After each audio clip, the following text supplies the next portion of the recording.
From the moment he was born, this young man had been the sole heir to one of the wealthiest ducal families in the empire. Not only did he possess striking looks, he had shown a talent for business since childhood, the very image of someone born already standing at the finish line. An ordinary day for the young Chable master began with signing contracts worth hundreds of billions. By afternoon, he casually drove a rival family into bankruptcy and seized their territory as well. With that immense fortune, Ferdinand had once thought his life would remain forever lavish and blissful, no different from that of royalty. Before long, harsh reality dealt him a painfully brutal blow. It all began on a clear, beautiful day, without even a wisp of cloud in sight. Disaster suddenly struck when Ferdinand was hit by a bolt of lightning. In the instant his mind reeled and his spirit was at its weakest, a strange soul suddenly invaded his mind. That man had not even had time to rejoice inwardly, thinking his possession had succeeded. Ferdinand cursed straight at him, "Possess my head. Go play somewhere else, it is already crowded in here." Ferdinand immediately realized that entity was trying to seize his body. Without the slightest hesitation, he gathered all the magic he had left and launched a fierce counterattack. It was the complete opposite of that seemingly grand entrance at the beginning. The feeble intruder screamed in agony, then was quickly shattered into pieces. After crushing that unfamiliar soul, Ferdinand fully absorbed a portion of its remaining power. Immediately afterward, countless strange and chaotic memories surged into his head like a raging flood. It left Ferdinand stunned as he was forced to take in information he had never known before. "Young master, are you all right?" Hate's voice rang out in panic when he saw Ferdinand suddenly collapse. At that very moment, a bizarre line of text appeared before his eyes, carrying a prophecy of the day the world would end. The 72 demons of King Solomon would be resurrected, then spread chaos throughout the mortal realm. Even more terrifying, the descendant of the first emperor Entamion and the young Lord Ferdinand would join hands with demons, be banished, and left penniless. That vision was more terrifying than death itself, leaving Ferdinand frozen, me losing all my money and being driven out of my home. From that day on, Ferdinand tried every possible way to investigate that soul, why it had possessed him, and those terrifying memories of the future. Though he tried every method he could, Ferdinand still found no truly useful information. However, there was one thing he was certain of: that prophecy was slowly becoming reality. Thanks to knowing several events in advance, he quickly moved ahead of the times to make profits, causing money to flow into his pockets like water. Even so, he could not feel happy, because the more money he had, the closer that tragic ending drew. At this rate, even living will not be peaceful. As soon as he returned home, Kate was already waiting and asked how the lesson had gone, while Ferdinand only gave his usual brief answer. Seeing him deep in thought, Hate suggested coffee. Ferdinand took the newspaper from the butler's hand to read the news. Seeing his master acting strangely, Hate hesitantly asked if something had happened. Hate said he had seemed uneasy lately. Ferdinand calmly asked since when, and received the answer, around half a year ago. Hate was still troubled, saying that recently the young master often looked absent-minded and made many strange decisions, completely unlike his old style. Butler even muttered whether it might be after effects from the lightning strike, leaving Ferdinand with no choice but to curse inwardly. Even so, Hate also had to admit that, strangely enough, those decisions had been right every time. While flipping through the newspaper, Ferdinand suddenly froze when he saw the name Entamion. He stood stunned, wondering whether that guy had truly enrolled already. Without delaying another second, Ferdinand sprang to his feet, declared that he had to go south at once, and left the bewildered Hate behind. "Where are you rushing off to as if ghosts are chasing you, young master?" Hate could only watch him go, still holding the cup of coffee. By then, Ferdinand was already riding alone straight toward the southern district of the Royal Academy on Badian Island. That place was a vast marshland, created by magic in the heart of the inland sea. As he urged his horse through the forest, Ferdinand told himself that today, he absolutely had to verify that prophecy. Among everything that had appeared, 3 things had always haunted him the most. First, Ferdinand would be stripped of his rights. Second, his future was utterly bleak. Third, he would be dirt poor. Ferdinand screamed inwardly as he imagined himself in rags, his face smeared with grime, without a single coin left. He continued recalling the next terrifying milestones. The 72 demons of Solomon would reappear after thousands of years. At the end would come the destined hero, the one who would defeat the demons and save the world in Entamion. That name was already far too famous, because within the empire there was no one who did not know the descendant of the royal line that had founded Kalinos Amiens. The Amiens bloodline had once founded the empire and the neighboring kingdoms, but now it was nothing more than a fallen family that had lost all its glory. After passing the entrance exam, Entamion did not return to the dormitory, but went straight to the southern marsh to search for his ancestor's map. Ferdinand told himself that as long as he confirmed whether Entamion acted according to the prophecy, he would know just how trustworthy it was, because aside from being the protagonist, Entamion was also the direct cause of Ferdinand's banishment and ruin. "This is insane," Ferdinand grumbled while urging his horse on. He could not understand why that guy hated him enough to push him into such misery. Although many fragments of memory were blurred and left him with only a vague understanding, the direct cause leading to the tragedy was joining forces with demons.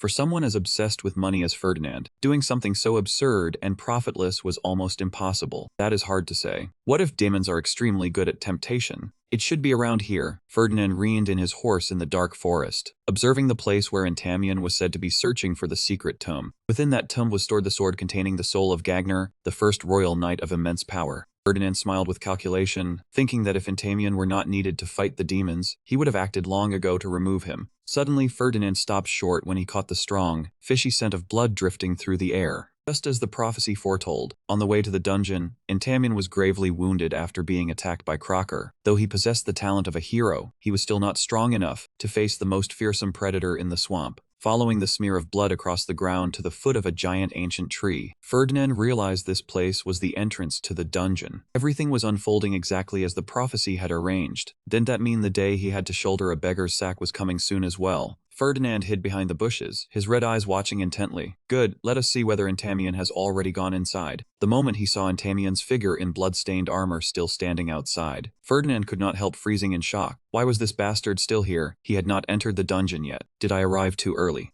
Startled, he kept a calm expression as he stepped out and spoke in a questioning tone. This area is forbidden to freshmen. You know that, don't you? Ferdinand said casually that in the Empire, there was no one who did not know the descendant of the first emperor. The moment he heard the name Ferdinand, Entamien flinched in astonishment. Ferdinand immediately corrected his junior's attitude. You should be calling me senior. After Entamien greeted him politely, he began his plan of pretending to be knave. Looking at the large wound on Entamien's body, he asked whether he had been attacked by a lizard. Hearing that it was Crocker, Ferdinand clicked his tongue and lamented how unlucky he was to encounter such a rare beast. Immediately after that, he took out a sparkling bottle of medicine and tossed it to him, declaring that it was a high-grade recovery potion, more effective than a dozen ordinary potions. I thought he would tell him to drink it, then say that you owe me a favor later and must not let me end up begging. Looking at the precious potion in his hand, Entamien panicked and refused, because he had no money to repay such an expensive item from this wealthy young master. But Ferdinand merely smiled meaningfully and said he did not need money. He even sweetly insisted that he did not believe someone carrying royal blood could be useless. With a calculating expression, Ferdinand concluded that this should simply be considered an investment. This unexpected generosity moved him deeply. He secretly thought that Senior Ferdinand was nothing like the rumors of a money grubber. Perhaps he truly was a good person, then bowed his head and thanked him profusely. Meanwhile, Ferdinand remained warm and cordial on the outside, but inside his heart was bleeding from having to waste an expensive potion for that hateful prophecy. He still did not forget to lecture him sternly, saying, Ant was incredibly lucky that he had turned a blind eye to his trespassing in a forbidden area, something no one else would ever receive. After warning him to be careful, he said goodbye at once. Ferdinand pretended to leave, but in truth he secretly hid nearby to conceal his presence. Seeing Entamien drain the potion and step into the dungeon, he mourned the expense while quietly following after him. He quickly realized that the magic lamps absorbed environmental mana to operate almost indefinitely. Ferdinand clicked his tongue in regret. Commoners truly did not understand the value of money. Recalling Entamien's knave look earlier, Ferdinand could not help wondering whether the future of the world was truly in the hands of someone like that. According to the prophecy, Entamien was originally supposed to enter this dungeon gravely wounded after collapsing right at the entrance. He had to grit his teeth through pain spreading across his entire body and drink the last drops of potion. But because the medicine was too poor, his wounds still showed no sign of improving. At the end of the altar, a long sword appeared, simple and almost devoid of ornamentation. The moment he saw it, both his heart and soul trembled because of a strange connection.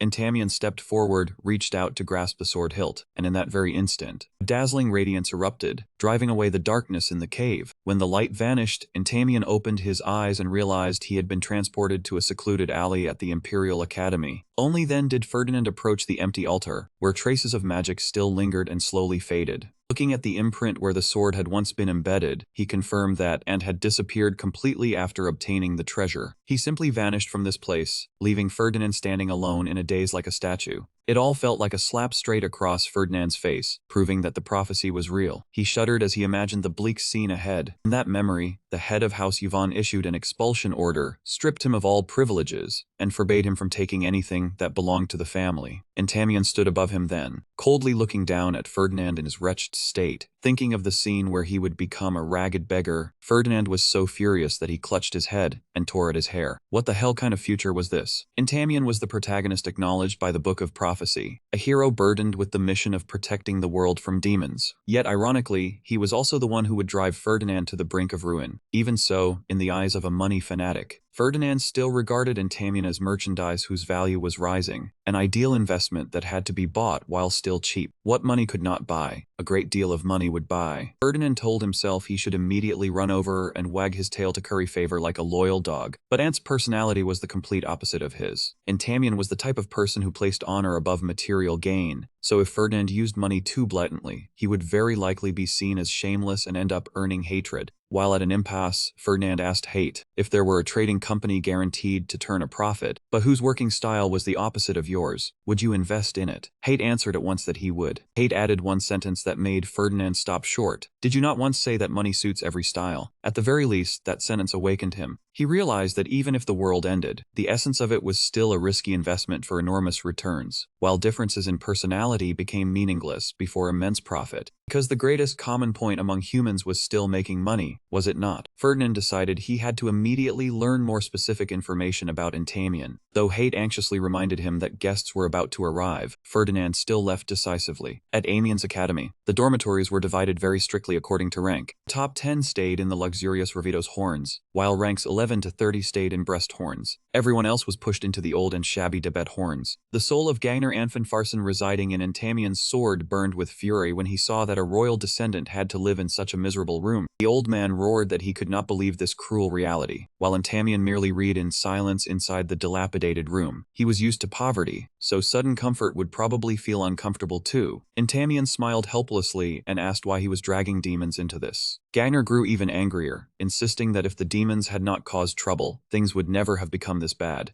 Entamien frankly admitted that he had been assigned to this wretched dormitory because he was still weak, leaving Gagner stunned. A descendant of Amiens yet weak, it was truly hard to believe. Entamien calmly said the greatest fault lay with the first emperor. It was he who abolished succession, donated his assets to the empire, caused House Amiens to decline, and even let its swordsmanship be lost. As the two were confiding in each other, a rapid knocking at the door rang out and startled them. Entamien, are you there? A voice sounded from behind the door. Gagner curiously asked whether someone was looking for him, and was also bewildered since he knew no one here. When Entamien asked who it was, the person outside only answered briefly that he was his senior. A strange premonition flashed through him at once, and hurriedly opened the door, then immediately froze in shock, because standing before him was Ferdinand, wearing a mysterious smile. He asked in alarm why Ferdinand had come here. He merely asked calmly whether he was busy, then said he wanted to borrow a little of his time, because there was something to discuss. Looking at the crowded hallway where people were constantly passing by, Ferdinand remarked that this place was too public and asked to find somewhere quieter. Entamien nervously asked his senior to wait 10 minutes so he could prepare, but Ferdinand immediately mocked him in a superior tone. You intend to make your senior wait a full 10 minutes. In my day, even if we were asleep, we had to run outside in our underwear when a senior called. Entamien turned pale with fright and hurriedly corrected himself, saying he would be ready in 5 minutes. Ferdinand showed leniency, forgave him, then stepped out in front of the dormitory to wait. Gagner was furious when he learned the one acting so arrogantly was from the Pellenberg family, and cursed that they were nothing but nouveau rich, yet dared force a descendant of the imperial family to step forward at the same time, and grew uneasy, wondering whether this senior had come to demand payment for Hate's recovery potion from before. When the two sat facing each other in the luxurious room, Ferdinand's gaze immediately stopped on the weapon beside Ant, and he asked if he had brought a sword. Entamien awkwardly explained that he only felt at ease when holding a sword and had no other intention. Ferdinand gave a slight nod, as if he understood that most knights found it hard to part with their weapons. In his heart, Ferdinand was already certain that it was the sword containing Gagner's soul. Ferdinand calmly said that his purpose in coming here was nothing grand, he simply wanted to have a meal with Yen. Seeing his stunned expression, Ferdinand generously told him to freely choose whatever dishes he liked. Entamien looked around the expensive space, then hesitantly refused because he feared the cost, but Ferdinand immediately used his senior's authority to force him to take the menu. Ferdinand watched Entamien's innocent face as he focused on reading the menu. He quietly observed and judged that the other party looked truly gentle and simple-hearted. He had probably never eaten in such a luxurious place before. Poverty really was suffering. It made one pity him just thinking about it. To begin the conversation, Ferdinand asked him what goal he had after graduating from the academy. Ferdinand analyzed that while others entered the academy to build connections, the Amiens family was in a position where it needed to be rebuilt from scratch. The moment his family was mentioned, Yan's eyes immediately changed completely. He bitterly admitted that he was utterly sick of being looked down on simply because he carried the bloodline of a fallen imperial family. With eyes blazing with determination, Entamien declared firmly that he would become a royal knight and restore his family's honor. Seeing that sudden change in attitude, Ferdinand understood that Entamien possessed tremendous will and ambition, not weak at all despite his appearance. Then he ended the meeting. He told himself that he had grasped the outline of Entamien's character. Ferdinand felt fortunate that he had not rushed to offer a sponsorship contract too early. He began analyzing Entamien's stock value, from appearance and potential to intellect, then concluded that this was a deeply undervalued super blue chip, prideful and highly worth a long-term investment. He knew that if he suddenly threw money in his face right now, Entamien would feel insulted. Therefore, he needed a slow and steady strategy, quietly building trust bit by bit. Ferdinand smiled with calculation, telling himself that one day he would need him. When that time came, he would only have to pull the fishing line. In his mind, he had already imagined catching the big fish Entamien, turning him into an ally, then exploiting every bit of value he could. As soon as he returned to the mansion, Hate was already waiting and asked, "Young master, you are back. Where did you just go?" Ferdinand calmly answered that he had only gone to meet an acquaintance. When Hate asked if it was someone from the Birchev family, he was briefly surprised. Birchev, why bring him up all of a sudden? Hate explained that Rena had come today to discuss the debt. Hearing this, Ferdinand paused slightly. So it was today. The butler continued, if he had known his master would return late, he would have told her to go back first, because Rena had waited for 3 whole hours before finally leaving. Oh, how could anyone bear to make a beauty wait that long?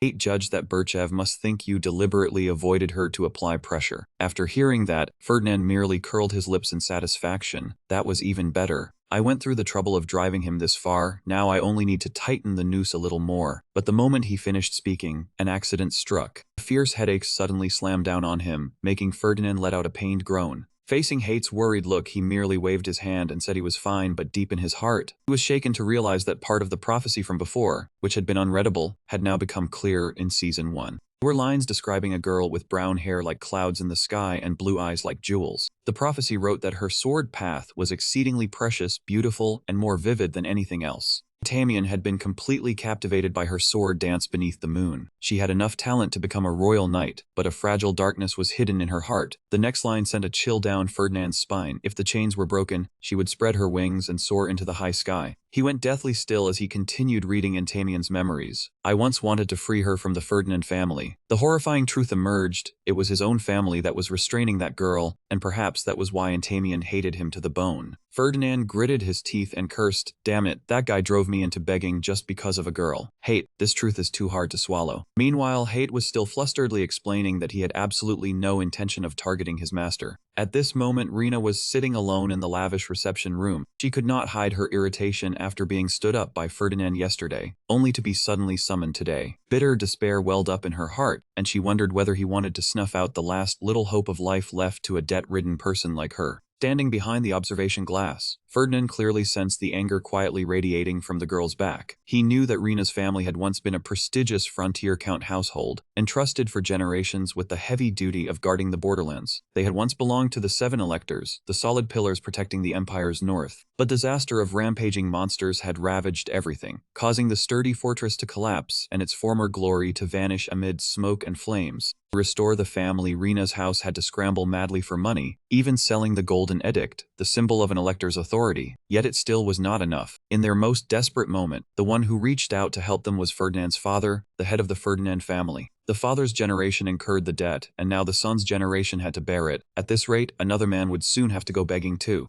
That man would never help out of compassion. The Yvonne family possessed outstanding magic, yet lacked a flawless sword art secret manual to create the ideal magic warrior. The calamity of the Rena family was precisely the heaven-sent opportunity for him to fulfill his ambition. His father secretly prevented other nobles from offering support, drove Rena into a dead end, then forced them to take on an enormous debt. Now, although the Rena family had escaped extinction, every year they still had to bend under heavy interest payments. Ferdinand thought to himself that as long as he pressed them a little more, they would certainly have to hand over the precious sword art secret manual. Ironically, the girl now bearing the identity of a debtor, Rina, was the fated love of Entamion in the prophecy. A talented hair, destiny, and even love. Did that guy have everything? Ferdinand wondered in jealousy, but also told himself that no matter what secret manual Rina had, for now he had to make her hate him less to avoid a tragic ending. Stepping into the room, Ferdinand greeted her. "Rina, you came early." He calmly sat down, then apologized for yesterday, saying that he had been distracted and had forgotten the appointment, not that he had done it on purpose. Rina only looked at him with cold eyes, then replied bitterly, "Enough. The one who suffers is always the weaker party." The beauty was truly angry. How should he coax her? Ferdinand tried to explain that he had not intentionally missed the appointment, but Rina only answered coldly, as if to end the matter, while Ferdinand was still racking his brain for a way to win the beauty's favor. The first phase of the operation to conquer Rina Burchev officially began. He had only just mentioned that next year the magic and swordsman departments would study together when she pulled water on him. "I refuse." Even though Ferdinand snapped that he had not finished speaking, Rina had already guessed his intention correctly when she asked if he wanted to invite her to become Hate's companion. Before Ferdinand could answer, Rina dealt him another painful blow by saying that she ranked second in the department, while he was only stuck around 100th place, so she could absolutely choose someone more capable. Unwilling to be outdone, Ferdinand immediately played his trump card. "If you agree to accompany me for 3 years, I will erase all the loan interest." Rina froze, her blue eyes widening in disbelief. Ferdinand continued laying out his condition. She had to accept him as her patron. Rina was suspicious, even though he used the 5 credits shared class as an excuse. She knew that was not the real reason. She said she had a scholarship and did not need a patron, so even rich young masters had a hard time courting girls. Rina bitterly said that she sent almost all that money back home. Apart from her dormitory housing, her life was even harsher than that of commoners. Ferdinand saw through that hardship and insisted he had no ulterior motive. He simply wanted to invest because he saw her talent. Though Rina remained wary, he silently judged that she valued honor as much as Entamion. He understood very well that although they were both nobles, the current standing of Rina's family could not compare with the wealth and power of his own. Rina angrily asked whether he was insulting her, but Ferdinand knew that at this point, she no longer had any room left to preserve her pride. He told himself that no matter how much she hated his family, she would still be forced to consider such an overwhelmingly favorable offer. The operation immediately moved into its second phase. Ferdinand began attacking her emotions by mentioning that he had recently watched her sword dance. Looking straight at Rina, he declared that her swordsmanship was noble, vivid, and richly imbued with aristocratic grace. Ferdinand believed she would find it hard to refuse someone who truly understood and acknowledged her talent. He had humbled himself this much, so she ought to climb down the ladder on her own. Ferdinand suddenly sprang to his feet and began his mawkish performance. "I still cannot forget the first day I saw your sword dance." He poured out a skin-crawling hymn of praise. Her sword dance was beautiful, elegant, upright, faster than the wind yet soft as butterfly wings beneath the night sky. "That image haunts me and has stolen even my sleep." Rina was so embarrassed that her face changed color, and she shouted in despair, "Stop it, I am dying of shame, that is enough." But Ferdinand still refused to stop. He continued shouting in rapture, "No, I cannot stop yet, because I still have not found words perfect enough to describe the beauty of your sword dance." Unable to endure this verbal torture any longer, Rina shut her eyes and shouted loudly, "Fine, I agree to become your companion." Ferdinand's campaign to conquer Rina Burchev officially ended in dazzling success. Afterward, in her private room, Rina reviewed the terms with her trusted nanny. 3 years in exchange for waived debt interest, along with secret patronage, and the contract would end upon graduation. In return, she only had to be classmates with that money-mad lunatic. Rina smiled triumphantly as she thought of the outrageously profitable contract. Exactly how could she refuse conditions this good? It was money, and who would ever reject having more money? She was no different. Rina told her nanny that Ferdinand had seen the potential in her swordsmanship. He praised it as noble, beautiful, and vivid. He had even used flowery words, insisting that he still had not found the perfect language to describe it. Upon hearing that, the nanny instantly flew into a rage. She ground her teeth and said that money-obsessed man was definitely scheming something in secret. She crumpled the paper in her hand and warned Rina to watch her words carefully because the other party was young Master Ferdinand. She asserted that precisely because he was a young master, he was using seduction. That sharp face, those deep eyes, and that bewitching smile, he was clearly trying to make her heart waver. Rina could only look at her nanny in speechless disbelief. She insisted that she had not been seduced at all, but also admitted the matter was rather suspicious. Even so, for the sake of freeing her family from interest payments, she would endure it. The nanny was still full of doubts, since Rina ranked second in the entire school, while Ferdinand was only ranked 100th. Just then, a knock at the door rang out, cutting off their conversation. A second butler appeared and conveyed an order. Young Master Ferdinand wished to meet Miss Rina. He would be waiting at the training ground and told the young lady to come at once. The arrogant tone, almost like an order, made the nanny extremely displeased. Rena, meanwhile, asked blankly the training ground, "Are we going there together just to talk?" What a strange place. Although she had agreed to the deal, Rena was still confused at being summoned to the training ground. What did he want to do there? She truly could not understand what he was calculating.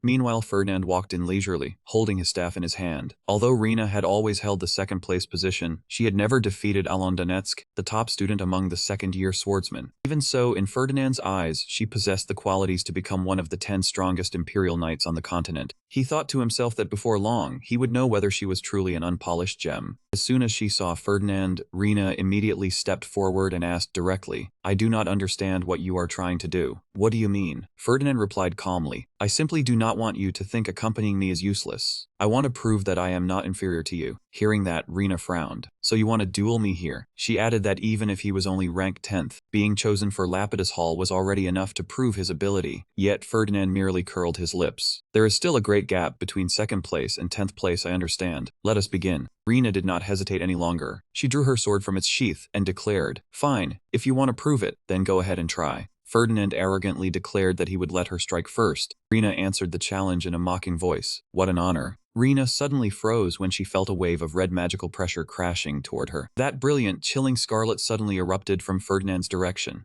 The duel quickly became immensely tense. Every spell Ferdinand unleashed carried terrifying destructive force, blasting away every attempt Rena made to close in. Under the suffocating pressure of his mana, fragments of the ground sprayed everywhere. Rena was stunned to realize that her opponent's power far surpassed anything she had ever imagined. He had just shattered the entire training ground floor. What a surprise. No wonder he dared to demand a trial duel. It turned out he had real skill. Looking at the ruined scene before her, Rena could not help shuddering in fear. The training ground had originally been reinforced with all kinds of supreme defensive magic, and even ordinary spells could hardly leave a scratch on it. But now the ground beneath Ferdinand's feet had shattered under the power of the complex magic circles spinning continuously. Rena stood frozen, cold sweat running down her forehead as she stared at her new companion. Ferdinand, Ferdinand. A frightening truth flashed through her mind. All this time he had been hiding his true strength. Standing at the center of that immense surge of energy, Ferdinand looked down at her with blazing red eyes and a mysterious smile. The staff in his hand radiated light that overwhelmed everything around it. Before that overwhelming power, Rena realized that Ferdinand could chant and continuously cast high-level magic. The crazed way he released spells was almost unimaginable for a student. That enormous amount of mana made her begin to doubt. Just how vast was that mana? This definitely could not be the power of someone ranked only 10th. In the moment she was driven into a corner, Rena bitterly admitted that she had underestimated her opponent far too much. If she lost after turning the tables against herself here, how could she ever face him again? She could clearly feel defeat drawing near if she kept staying on the defensive. Rena told herself that if the situation continued like this, she would definitely lose. Therefore, she decided to gather all her strength. Faced with that fierce resistance, Ferdinand was momentarily stunned, then immediately showed surprise. He curled his lips slightly, forming a smile full of sinister intent. A terrifying explosion rang out, making the entire training ground shake violently. Suffocating pressure cracked even the sturdy stone walls, then brought them crashing down.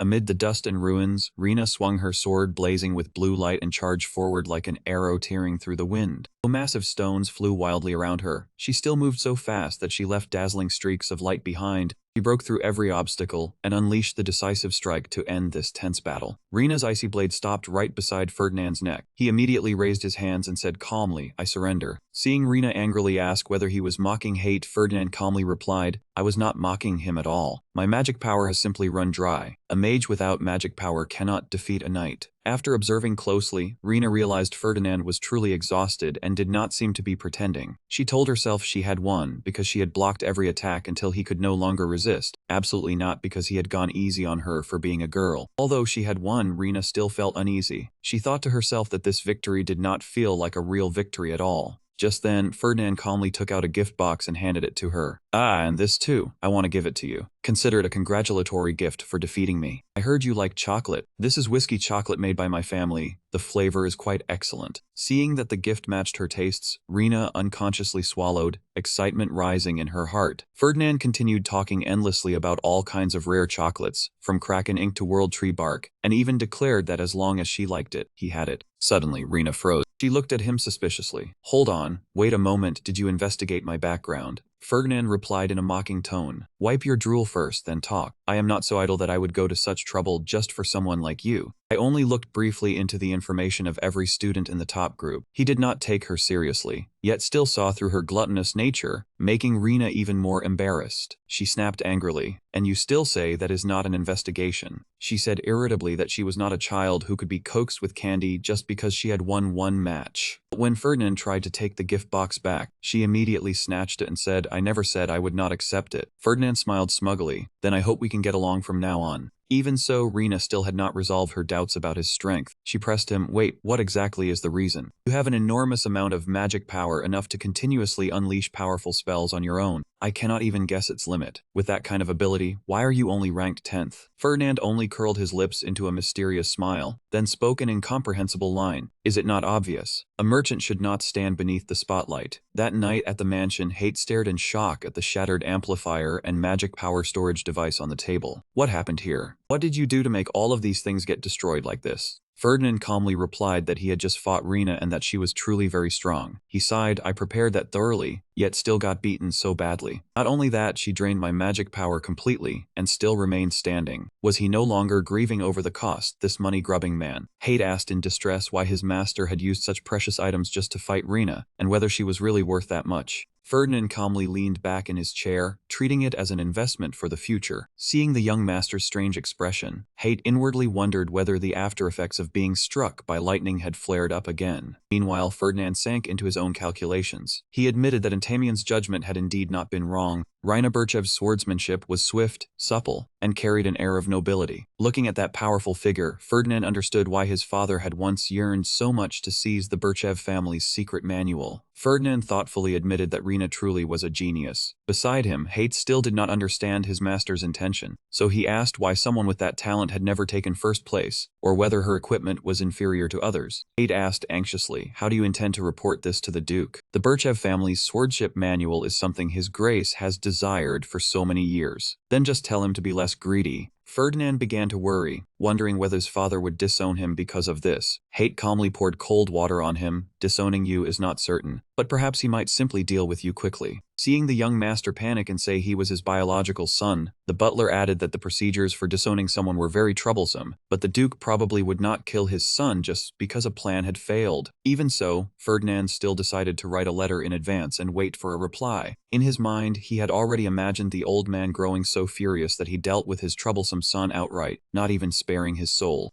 Anxiety kept clinging to Ferdinand. He buried himself in books to search for information about demons, yet he could not stop fearing his father's decisiveness. A few days later, the reply finally arrived, even faster than he had expected. Seeing Hate weeping bitterly, Ferdinand asked whether his father was especially angry about anything. The only answer was the butler shaking his head with a tear-streaked face, making Ferdinand suspicious. "Then why does your face look like that?" Hate sobbed that he had a feeling today would be the last day he could serve the young master, making Ferdinand snap at him to shut up. He confidently believed he would not be disowned because of the Rina family matter. According to the prophecy, the crime that caused him to be driven from home had to be colluding with demons because of Entamian. However, when he opened Yvonne's letter, Ferdinand froze at the brief line of words, "You have been possessed by a demon." Ferdinand's face went pale, and he trembled as he told Hate to take him to see his father at once. While Hate was still bewildered, he realized he had gotten entangled with demons again in an unexpected way. He also understood that he could not speak about the prophecy book in his mind, because it had no physical form and no one would believe him. If he told the truth, people would only see him as a merchant so lost in dreams that he had gone mad. "Please follow me, His Grace is waiting." The guide's voice rang out, cutting through his thoughts. Ferdinand silently followed the old butler, preparing to face his powerful father. Whatever happened, he would deal with it when it came. He entered the room with the worry that his father would be furious, believing he had tarnished the family's honor. Ferdinand told himself he needed to present something large enough to compensate for the losses from the Rina family matter.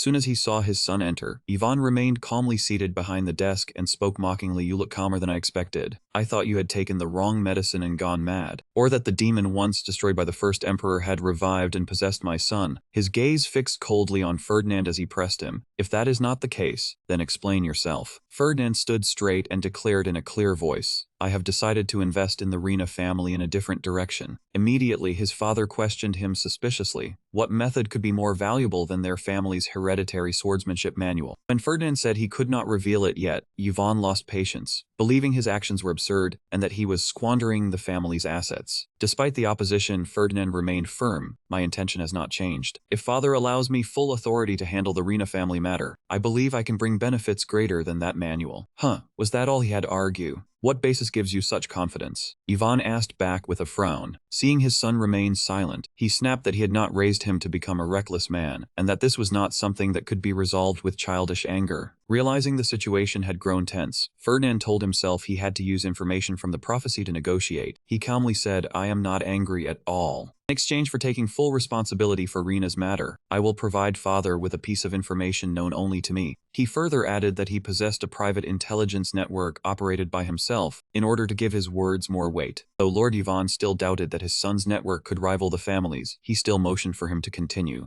Ferdinand did not hesitate, revealing a shocking secret in the west of the Arut Mountains. Within Viscount Donetsk's territory, there was a magic stone mine that no one had discovered yet. The news truly stunned his father, since he had never heard of any mine in that region. He loudly mocked it as nothing more than childish play from the Gravel Intelligence Group. Ferdinand calmly replied that children often dug through the dirt while playing. Because of that, they sometimes happened to find buried coins. Beneath the brilliant sunlight, Ferdinand smiled confidently and asserted that the mine in Mount Arut had enormous reserves, enough to make up for the losses from the Rena incident, and still leave plenty to spare. Ferdinand knew the stone mine in the Arut range was only briefly mentioned in the prophecy, so he did not know its true scale. But this information was enough to help him buy time. He calculated that the shipment operated by the Donetsk family had just been sunk, driving their finances into exhaustion. This was a rare chance for him to make clever use of the situation and seize the rights to mine the stone. He reminded himself to delay revealing the prophecy for as long as possible, avoiding exposing his identity. Lord Yvonne admitted thoughtfully that, if his son's words were true, that amount would be enough to cover the damages. Even so, he still needed to verify it carefully. He ordered Ferdinand to return to the academy and focus on his studies. Once there were confirmed results, he would call him back afterward. Ferdinand let out a sigh of relief as he stepped out of the room, inwardly thinking that he had just lost 10 years of his life, under the old man's terrifying pressure. But just as he turned away, his father's voice calling his name made Ferdinand jump, cold sweat breaking out as he feared he had made some mistake again. Seeing his son so tense, Lord Yvonne unexpectedly softened his voice and invited him to share a meal, since he could not simply drive his son away like that. After Ferdinand left, he began discussing the Golden Pillar with the butler, the intelligence organization under his son's control. Ferdinand understood the value of minerals in business very well. Because of that, even though he had a talent for fire, he still chose to become an earth mage to serve his trade. Although the information still had to be verified, the butler believed that the young master truly held a formidable intelligence organization in his hands.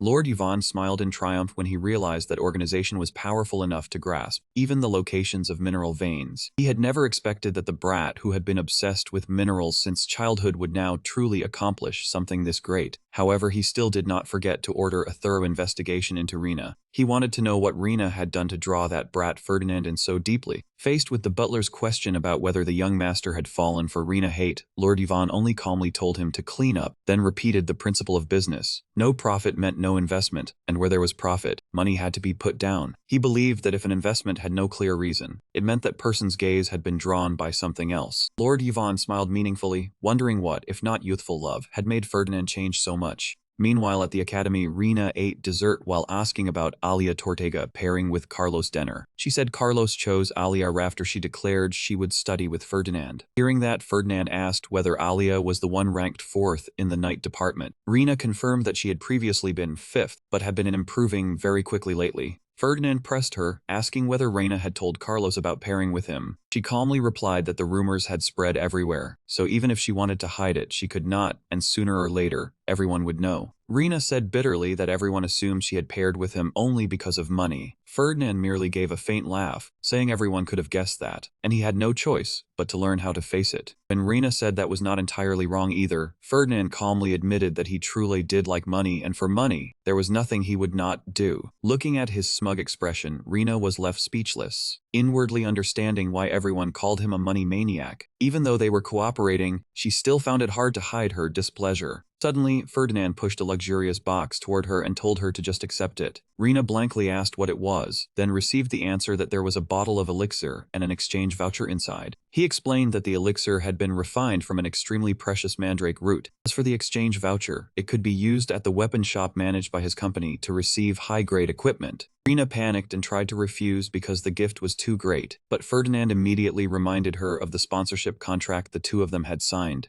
Rina was still stunned, believing that the gifts from the Golden Turtle Trading Company of Ferdinand's family had far exceeded the usual standard, then asked him whether he thought this was too much. Seeing her reaction, Ferdinand admitted that it was indeed a bit too much, but in his heart, he had another calculation. He thought that if this price could help win Rina over and avoid the future where he became a beggar, then it was still far too cheap. Seeing Rina still stubbornly refuse because the gift was too much, Ferdinand immediately brought out his final move. He said refusing sponsorship was a breach of contract, enough reason to cancel the agreement. The penalty would surely push her into a difficult position. Rina could only grit her teeth and accept. After all, she had already gained the reputation of pairing with a tycoon, so adding a few benefits would not make much difference. Could then see you in class. Ferdinand stood up and left, leaving Rina staring blankly beside her half-finished drink. Looking at his back, she broke into a cold sweat from the pressure of the expensive contract. Rina began to panic, racking her brain to remember whether there had been any hidden penalty clause in the agreement. She suspected Ferdinand was deliberately using precious items to tempt her, aiming to seize her swordsmanship manual, just as her nanny had warned. Rina secretly resolved not to let him succeed. In a corner of the academy corridor, Ferdinand propped up his chin and looked down at the classroom below, muttering as he searched for Entamian's figure. Ah, there he is. The corners of his lips curved slightly when he saw his target. It was the first class for the first-year night department, centered on war and practical combat, where students were evaluated through friendly matches. According to the prophecy, from the moment Entamian possessed the sword containing Gagnar's soul, he began to shine and make his name known. His path as the hero who would save the world began here. While watching intently, Ferdinand suddenly realized someone was approaching from behind him. A blond man with an elegant bearing appeared and spoke in a mocking voice when he saw him here. It was Luther Swaben, the second prince of the empire. Luther chuckled softly, saying Ferdinand did not need to be so polite, since this was the first time they had met again since entering their second year. When asked whether he had his eye on any new students, Ferdinand curled his lips and replied that he always kept a close watch on those whose names appeared on the rankings. Luther's gaze suddenly sharpened as he asked Ferdinand directly whether he had come here because of Entamian hate. Of course, because he is a descendant of the old royal family, Luther admitted with a calculating smile. For the past 100 years, no one from the Amiens family had entered the academy, so it was understandable that Entamian would stir curiosity. Luther Swaben belonged to the imperial family, the house that had held the throne for 3 generations since being elected emperor a century ago. Though they had once been connected to the Amiens family, relations between the old and current imperial clans had grown increasingly tense, especially with someone like Luther, who valued power above all. The existence of Entamian, who carried a more legitimate bloodline, was clearly no small threat. He has already entered his sights, so peace will likely be hard to come by. Luther narrowed his eyes slightly, cast a meaningful gaze into the distance, then continued, I suppose he is also very curious about Entamian. Ferdinand's expression shifted faintly, as he realized a new character had appeared. It was a young man with blazing red hair tied in a ponytail, cold blue eyes, and his arms crossed as he stood there arrogantly. Luther confirmed, that is Varin Kanbunder, is it not? Exactly this time he passed into the Knight Academy as the runner-up. Luther also said Kanbunder was looking for a chance to replace the fallen Amiens family and become one of the 7 elector houses, so he had been staring fixedly at Entamian all this time. Ferdinand immediately understood the situation. Varin was that man. What a coincidence. Perhaps the connection between Luther and Varin began here. In every heroic epic, there was always a villain for the protagonist to overcome and grow from. Ferdinand silently determined that Varin Kanbunder was the next opponent Entamian would have to face. At that very moment on the training ground, a voice rang out clearly after Antu, it will be Entamian's turn. Present here together, Ferdinand and Luther were witnessing the true heroic journey of Entamian begin. Ferdinand wondered whether this was the arrangement of fate. Entamian stood proudly on the training ground, under the watchful eyes of both Varin and Luther. Ferdinand wore a mysterious smile, his eyes blazing as he wondered whether the prophecy would prove him right for investing in Ian. Then begin. The instructor's decisive shout rang out, signaling the official start of the match, and to instantly charge forward with a cold gaze. His attack was sharp, swift, and full of resolve. Entamian only had time to widen his eyes in shock at his opponent's terrifying speed.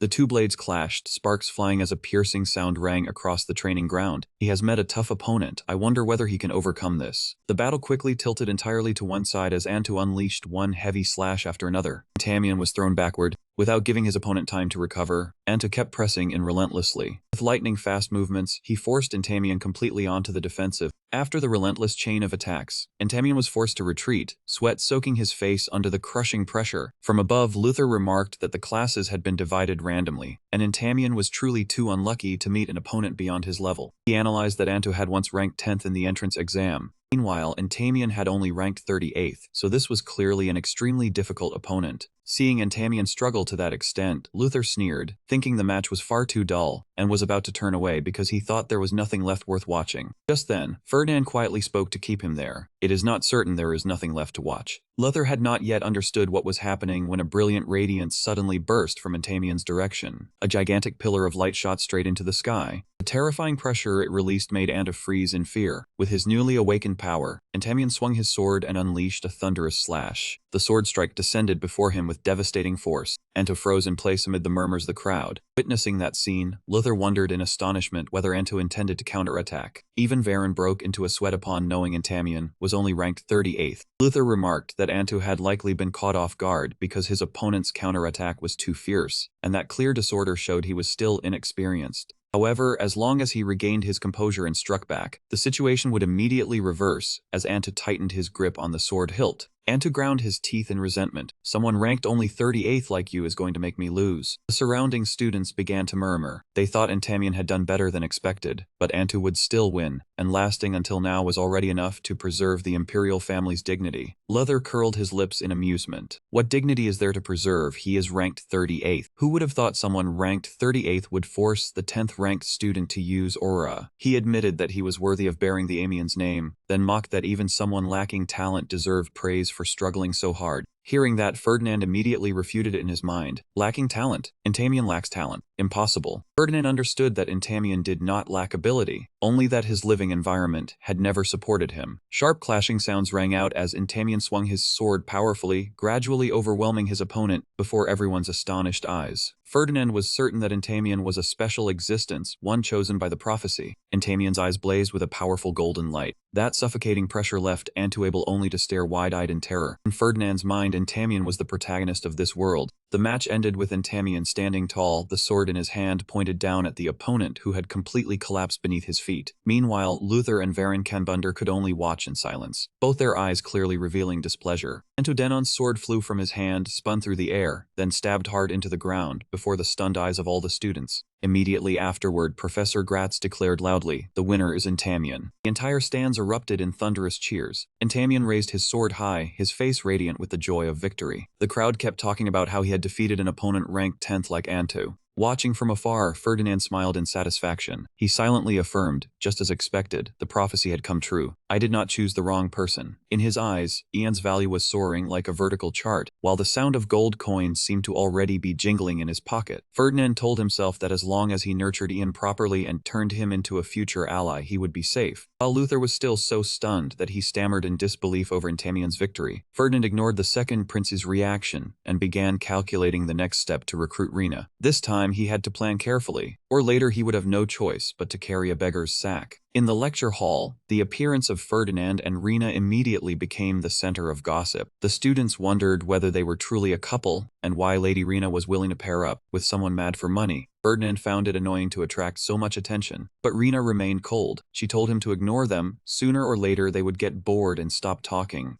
To dispel the tense atmosphere, Ferdinand asked whether she had used the elixir vial and changed into new equipment yet. Faced with Rena's silence, the image of her excitedly holding the new sword and sensing its power appeared clearly. Along with it came the abundant energy spreading through her entire body after she drank the elixir. Though Rena was extremely pleased inside, she still forced herself to look haughty on the outside and replied coldly, not bad. Just then the rapid clack of high heels echoed through the corridor, immediately drawing the attention of every student. Professor Rosalia of the Magic Department and Professor Gratz of the Night Department entered together, their stern presence blanketing the entire classroom. She announced that from this moment on, the two departments would officially begin holding joint classes. Without making the students wait, Professor Gratz immediately ordered them to begin and asked whether everyone had received a map from the teaching assistant. A giant magic circle blazed to life under Professor Rosalia's hand, signaling that the first outdoor practical lesson had begun. Professor Gratz declared that actual combat was the best way to verify knowledge, then assigned them the task of reaching the marked location in exactly 4 hours. With a provocative smile, he emphasized that no one was allowed to arrive too early, and absolutely no one was allowed to be late. All students were required to be present precisely at 2 in the afternoon. Amid the tense atmosphere, one student asked whether the test would count toward their grade. Rosalia confirmed that this was extremely important content. When someone asked whether combat was allowed, she merely smiled meaningfully and said, "If you catch someone else, you will receive bonus points." Without giving anyone more time to react, she decisively declared the start and activated the blazing magic circle. Good luck, everyone. In the blink of an eye, Ferdinand and Rena had been transported to a desolate mountain forest. Ferdinand looked around blankly and asked where this was, while Rena calmly answered that they had to figure it out themselves. As she was about to open the map and determine their direction, the two discovered someone secretly watching them from the bushes. Ferdinand quickly recognized them as Jane Hux and Ned Palin, two students both ranked outside the Academy's top 70. He turned to ask Rena what she planned to do, not forgetting to mock whether there was any need to care about those low-ranked students. Those words made the other two flush with anger. They truly deserved punishment for spying.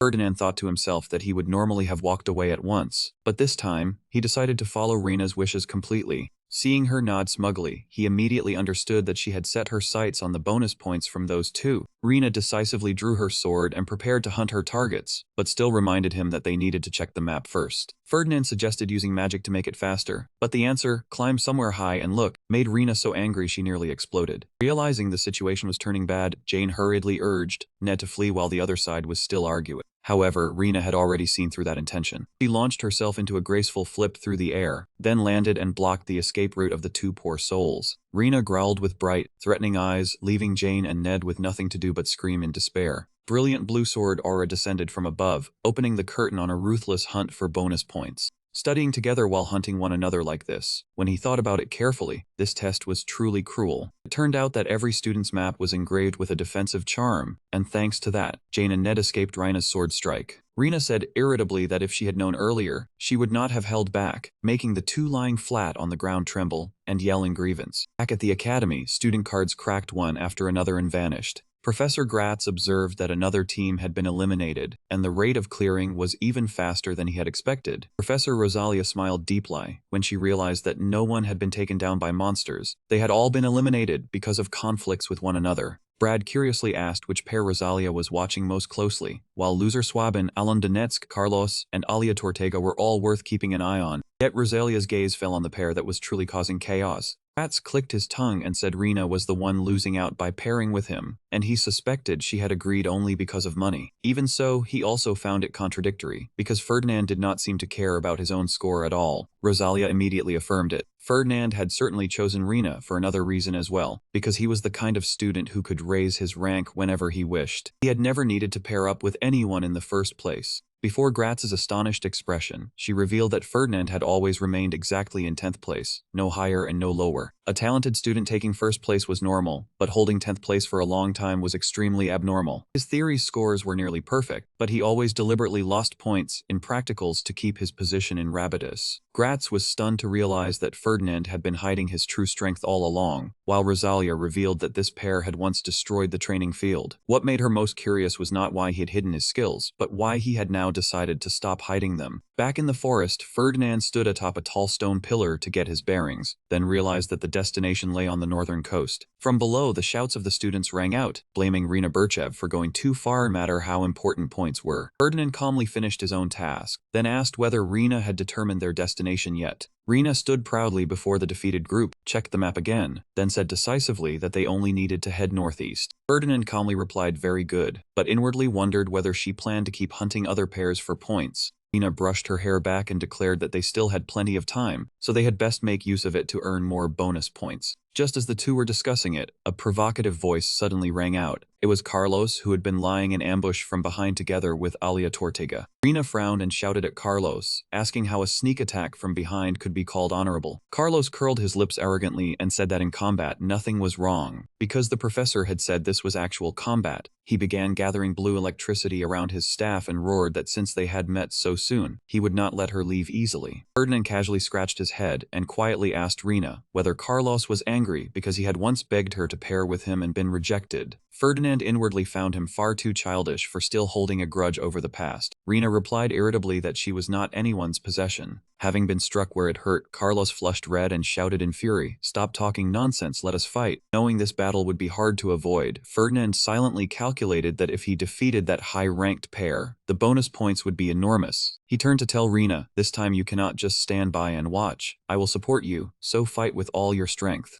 Even so, Rina still looked at him suspiciously. Support. Do not push yourself too hard. She was worried because the two of them had never coordinated before, and if each fought however they wanted, what meaning would pairing up even have? However, Ferdinand only smiled mysteriously and reassured her, "Do not worry." Immediately afterward, he slammed his staff hard into the ground, activating violent earth magic that made huge chunks of rock explode and hover around him. Amid the scene of flames flaring and earth and stone swirling, Ferdinand looked straight at his opponents with crimson eyes full of confidence. "Just trust me." They had never coordinated even once before, yet he was still that confident. As the battle gradually grew tense, in the monitoring room, Professor Rosalia spoke softly. "It seems there is a major battle happening over there." Professor Gratz looked at the magic screen, realized it was the western mountain region, and asked whether the students had run into monsters. Rosalia immediately denied it, because no monsters appeared in that area. Stepping closer to observe, she realized the two high-ranked pairs they had just mentioned had encountered each other. Witnessing this confrontation, Professor Gratz exclaimed excitedly, "Top students meeting like this is truly something to look forward to. Excellent." Carlos roared, "Ferdinand Fallenberg, this time I will see your true strength with my own eyes." Immediately afterward, a magical explosion that shook the entire area erupted. Ferdinand and Rina coordinated smoothly, tenaciously resisting the continuous attacks from Carlos and Alia. Earth and stone scattered everywhere under the suffocating pressure of top-tier swordsmanship and magic. Amid the fierce battle, Rina suddenly realized in astonishment, "What is this? My body feels much lighter." She wondered in shock, could it be support magic? When did he use it? Seeing Ferdinand still calmly maintain the magic circle beneath his feet among the blazing rocks, Rina could not help being stunned. Even while fighting, he still had time to cast support magic. He really had hidden his abilities too well until now. Seeing Rina look at him, Ferdinand even seized the chance to wink with smug confidence. "I look very cool, do I not?" Rina was speechless and cursed inwardly. Is this guy insane? He really is beyond words. She quickly regained her focus, reminded herself not to be distracted, and decided she had to take down Alia first. Rina shot forward like a whirlwind. She unleashed an extremely powerful slash straight at Alia, creating a dazzling surge of magic power that shook the entire mountain forest. Unexpectedly, Carlos swung his staff and released violent bolts of lightning.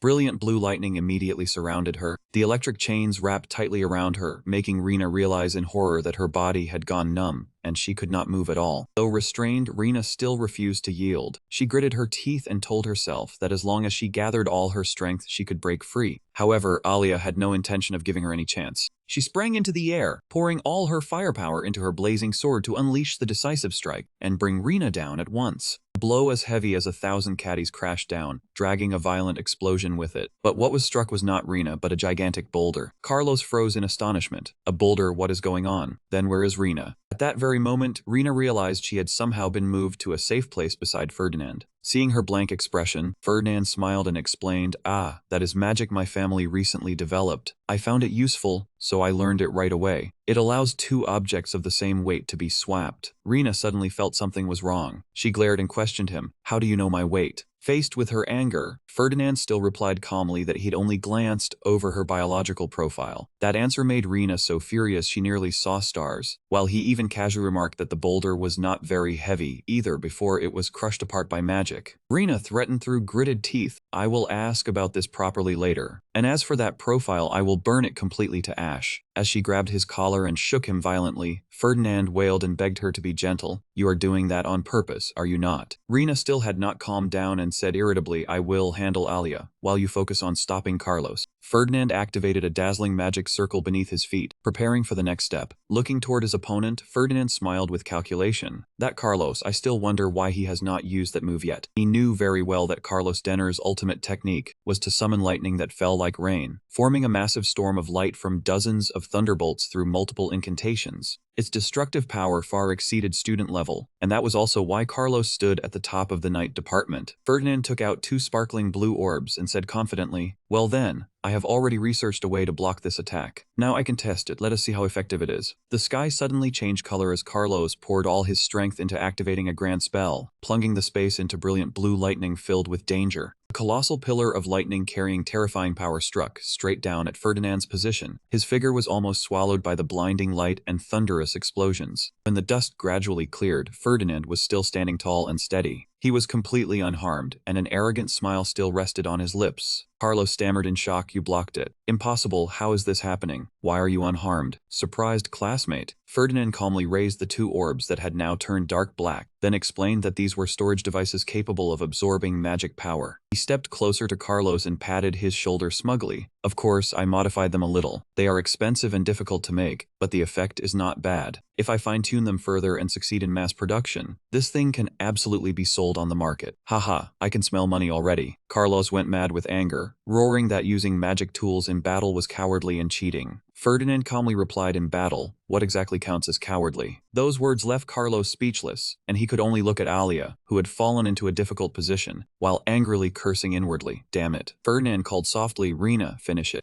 Rena's eyes flared with powerful blue light. She poured all her strength into her sword, preparing to unleash the decisive blow. As for which team the result of the match favored, surely everyone already understood. From afar, Luther Swabin and his companion were silently observing the scene. The person accompanying him remarked, "4 people have now become 2, which means one team has been eliminated and will be teleported to the finish by the teaching assistant immediately." He believed that no student could block Carlos's lightning, so Ferdinand and Rena's pair must have run into bad luck. Yet at this moment he thought differently. He believed Ferdinand had always hated drawing attention, so he kept his true strength hidden. But ever since pairing with Rena, who was obsessed with grades, he could no longer conceal it. Luther analyzed that if Ferdinand truly went all out, his ranking would certainly rise very quickly. In the whirlpool of royal power, Luther understood that one slight misstep would get him trampled by others, so he could not allow Ferdinand to grow freely. He turned and promised those following him that as long as they stuck close to him, they would reach the finish safely and earn high rankings in this test. Luther's gaze turned completely cold as he gave orders to the subordinates around him. He declared that one pair had to be eliminated before reaching the finish, Rena Birchev and Ferdinand Fallenberg.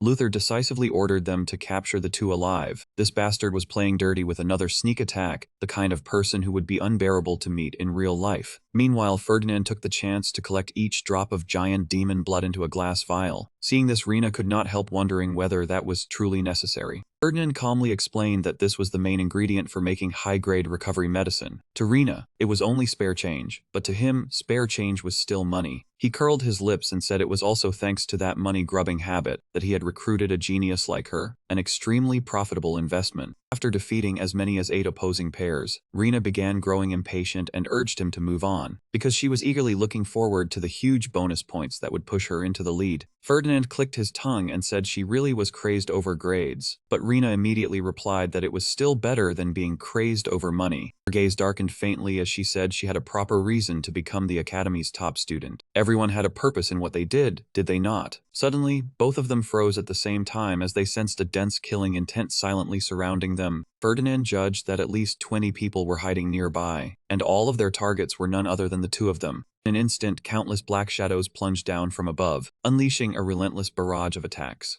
Brilliant blue sword energy and burning red magic collided violently, throwing the entire forest into chaos. Amid the enemy encirclement, a man holding a pitch-black greatsword suddenly appeared from above. Rena was stunned when she recognized the one who had just revealed himself. One who appeared with that confident smile was none other than Alon Donetsk. Rena and Alon Donetsk immediately charged straight at each other. Immensely powerful collision sent them both flying in opposite directions. However, they quickly regained their balance. Both of them landed on the ground in guarded stances, their gazes filled with vigilance. Without resting for even a second, they charged at each other again, turning the training field into a blazing battlefield. Rena's gaze was cold and sharp, brilliant blue sword energy radiating around her body, creating a suffocating pressure. Alon was not the slightest bit inferior either, his face resolute and calm as he blocked each lightning-fast attack. The 2 blades locked together again, sparks scattering as the 2 opponents pressed their weapons hard. The fierce sound of metal grinding rang out harshly across the chaotic battlefield. From above, Luther Sweben appeared with arrogant grandeur, staff in hand, his body surrounded by blazing fire dragons. He coldly observed the battle between Alon and Rena below like one who held their fate in his hands. Just as Luther was about to intervene, a burst of crimson dark magic suddenly erupted from Ferdinand's direction, shooting straight into the air with terrifying power. The magical shockwave was so massive that both Rena and Alon were blasted far away. Luther could not help crying out in astonishment at that sudden intervention. Luther curled his lips in an intrigued smile, ambition blazing in his eyes as he looked down at the wreckage below. Below, Ferdinand stood silently with eyes glowing crimson with killing intent, controlling dark red fragments of magic that flew wildly like a storm of stone. Without giving his opponent time to think, Luther immediately poured all his power into his staff. He unleashed a massive fire attack, creating an explosion that lit up the entire sky. The raging flames swallowed the whole area. Was he planning to burn everything around them to ashes? Luther clicked his tongue, looking surprised to see Ferdinand neatly deal with half the pursuers in the blink of an eye. He advised Ferdinand to be less aggressive, because such a fierce fighting style was nothing like his usual self at all. Ferdinand merely glanced over faintly, then whispered to Rena that the guy in the cloak was playing king again. Faced with Luther's ambition for first place, he coldly said that was impossible. Seeing that less than an hour remained in the test, Luther proposed a negotiation. He and Elon would take first place, while Ferdinand's pair would accept second place so both sides could reach the finish in time. Luther emphasized that this was an agreement beneficial to both sides, but Ferdinand remained silent, his expression full of calculation. Just then, Rena grew furious, saying she would rather lose while fighting than cowardly give up first place. Ferdinand turned to Luther with a shrug, saying, "My companion does not agree." Luther curled his lips into a dangerous smile as the negotiation officially collapsed. He immediately activated blazing fire magic, preparing for a true decisive battle. Yet Ferdinand gave a mysterious smile, then calmly said they should leave that for next time. Luther was still staring blankly, not understanding what was happening when a circle of enormous magic suddenly lit up beneath the feet of his entire group. The ground shook violently, then exploded into countless fragments. Massive stone pillars shot into the air with terrifying force. He had already been told not to show off too quickly before this money-grubbing man. Realizing he had fallen into a trap, Luther shouted in panic, ordering everyone to escape at once. But it was already too late. The blocks of stone quickly turned into a prison, trapping them tightly inside. Taking advantage of the enemy's chaos as they searched for a way out, Ferdinand swiftly grabbed Rena and urged her to run. She was still stunned when he pulled her straight toward the finish line. As soon as they escaped the encirclement, Rena angrily blamed Ferdinand for not using that move earlier if he had it. He replied wearily that he was exhausted and that it would not last long anyway. When the field test time ended, Professor Gratz announced before all the students that everyone had done well. After that, he began announcing the test rankings. The crowd immediately erupted when the names Rena Burchev and Ferdinand Ivan were called in first place. As Rena brimmed with smug satisfaction, the murmurs continued without end. Was it not Luther and Alon? Luther could only lower his head in disappointment, forced to accept second place. Rena admitted that although she had not truly defeated Alon, she was still thrilled to stand at the top for the first time. Ferdinand smugly thought that first place was still first place, and the strategy had succeeded. Professor Gratz reminded everyone to prepare to return to the academy, and absolutely not to wander far away. While they were resting, Rena suddenly asked Ferdinand whether he knew the new student Antamian. Hearing her say that she had met Antamian while he was training at night, Ferdinand froze and asked in return, "You met Antamian Amiens?" Rena calmly said it had been rather interesting. That situation was exactly like the time he had secretly watched her sword dance, making Ferdinand's expression suddenly change, his eyes reddening with tension. How did I only learn now that Hate and that person had quietly met? This is important, right? Ferdinand staggered and sank to his knees, making Rena cry out his name in panic. Another fragment of the prophecy suddenly surfaced in his mind. Tamian reached out his hand toward Rena and pleaded earnestly, "Please, become my knight." But Rena did not take that hand. The scene suddenly turned horrifying, the sky glowing red like blood, while the air was so oppressive it was hard to breathe. A gigantic demon, like an omen of the end, was aiming straight at Antamian. Ferdinand was stunned to realize the story had veered in another direction. "Senior, what are you doing?" and shouted when he saw Rena standing in front of him as a shield. Amid the chaotic memories flashing before Ferdinand's eyes, Rena said gently, "Antamian, you once asked me, did you not? You asked me to be your knight. I refused then, but not now." The scene shifted and Rena appeared with a resolute gaze. "Now I know who you are and what you fight for. This is my destiny." A knight is the sword that defeats the master's enemies, and also the shield that protects that person. Surrounded by a brilliant blue aura, she bravely charged straight toward the demon named Andromalius. The story changed again, and the final image that struck his eyes was Rena lying motionless on a hospital bed, her face covered in bandages. Oh, why was her ending so heartbreaking? Beside the hospital bed, Antamian gripped Rena's hand tightly and sobbed, "Thank heaven, I am glad you are still all right. You are in the hospital." Suddenly, his eyes blazed with hatred. "Senior, please listen to me and do not misunderstand." He gritted his teeth and growled, "Those bastards want to drag you and the Rena family down to the bottom. They are the Yvonne family, right? Those rotten rich scum." Witnessing the sight of himself being cursed to his face in the vision, Ferdinand, in the present, he flew into a rage and roared, "Damn it, you dare speak to your senior like that, you brat." Ferdinand was so furious his face turned red, anger seeming to blaze up in waves. Rena's voice suddenly rang out calling Ferdinand's name, flame, dragging him back to reality. He looked around blankly, still shaken to the core. Rina and the people around him asked in worry, "Are you all right? You suddenly passed out. How does your body feel now?" Ferdinand clutched his head in confusion. "I am fine, truly. I just fainted." Rina advised him, "Ferdinand, perhaps you should go to the infirmary. You may have overused an energy you are not accustomed to. Collapsing like that out of nowhere means your body is sounding an alarm, you money-obsessed fellow." As he staggered along, Ferdinand bitterly realized, so from this moment on Entamien has already begun to see me as an enemy. But another worry crashed over him. Why did I see yet another prophecy?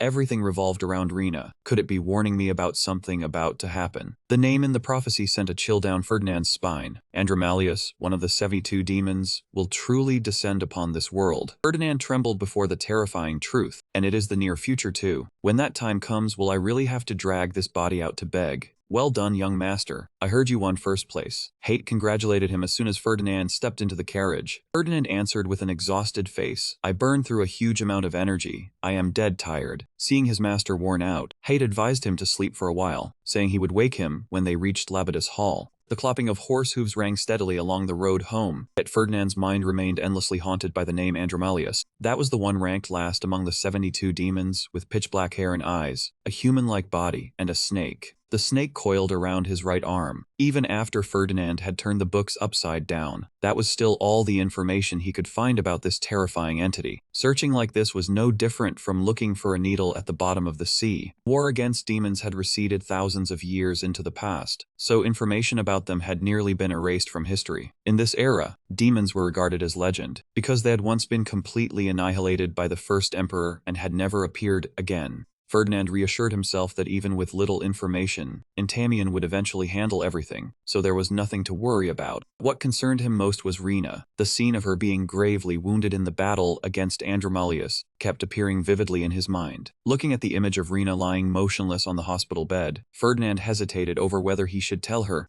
Then he dismissed the idea, because would she believe a warning about something that existed only in legend? "Ferdinand, are you truly all right?" Rina's voice rang out, cutting through his thoughts as the two of them walked along the academy corridor. Ferdinand answered briefly that he was fine, then suddenly asked, "Rina, do you believe demons truly exist?" The strange question left Rina dazed, and she asked why he cared about that. "I also believe ghosts exist in this world. Does everyone believe that?" Seeing Ferdinand's seriousness, Rina affirmed that of course she believed, because this empire had been founded after the demons were destroyed. But when Ferdinand went on to ask what she would think if they still existed on this land, Rina only looked at him with concern. "Ferdinand, did you hit your head during practice?" Treated like a madman, Ferdinand inwardly told himself to forget it. He understood that to convince everyone, he had to find solid evidence. Then he suddenly remembered an important event that was about to happen. Exactly 1 month later, during the first year night class sparring session, Entamien would defeat Varen, who currently ranked second. From that day onward, there would be no one in the academy who could compare to Ant. And the more the victor was praised, the more bitterly the defeated would have to taste the feeling of loss. I trusted him because that night Carl Biden, because of his reputation and honor. Ferdinand pondered the prophetic lines about Varen, then realized he had misjudged this person and the force backing him. Varen's ending was extremely miserable, as he was possessed by a demon and lost everything. It was precisely his smoldering resentment toward Entamien that created an opening for the demons to slip in. This was the first time a demon revealed itself, even if only indirectly through a host. Ferdinand told himself that if he could make use of this event, persuading everyone and receiving support would become much easier. He again calculated painstakingly, determined not to let himself end up begging. With clear evidence, he could use it as the foundation for a greater plan. But the difficult problem was that Ferdinand still did not know when, where, or how Varen would be possessed.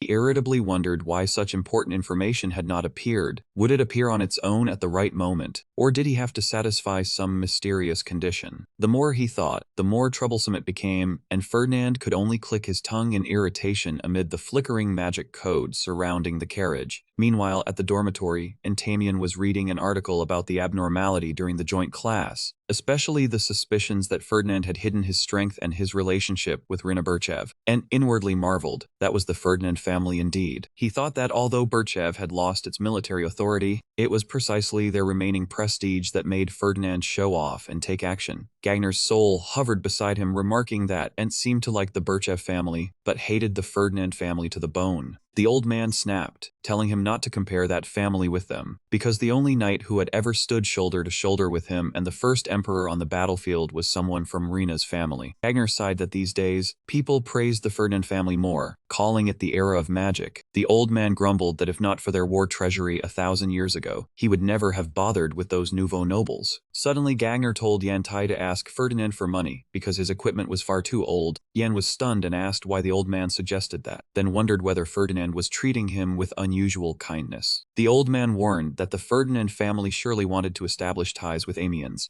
but they would never state their true purpose outright. They would quietly build trust. They made the other party lower their guard with sweet gold ingots, and in the end dragged the victim into their own vortex. Intamian thoughtfully looked at Gagner's soul hovering before him and asked doubtfully, "You mean Ferdinand Sunbay is approaching me with impure intentions?" He felt inferior, believing his family had fallen into decline and had nothing left for Ferdinand to covet. Gagner immediately snapped, "Why are you so lacking in confidence? Besides, his motive is not important. What matters is whether we can use him." There it is, the tale is showing. He criticizes people, but still likes their money. Even though the old man urged him on, and still did not believe Ferdinand was being kind simply because he wanted to profit. In his nostalgic memories, Ant clearly remembered the first time they met. It was that senior who had hurriedly given him medicine when he was wounded by a monster. Ferdinand's face had been full of worry then, and he had even shouted, "Drink this quickly." To Ant, that gaze held absolutely no calculation. It was genuine concern for him. Tamian sighed, affirming that opening his mouth to ask others for money had no honor, because trust was not something that could be bought with money. Gagner was so furious his expression changed, scolding him as truly a difficult child. The old man kept reminding him that even the first emperor had once said, "Having a wealthy sponsor behind you brings a great deal of peace of mind." Do not tell me you switched to his side just because he treated you to one meal. House Ferdinand is not kind out of pure goodwill.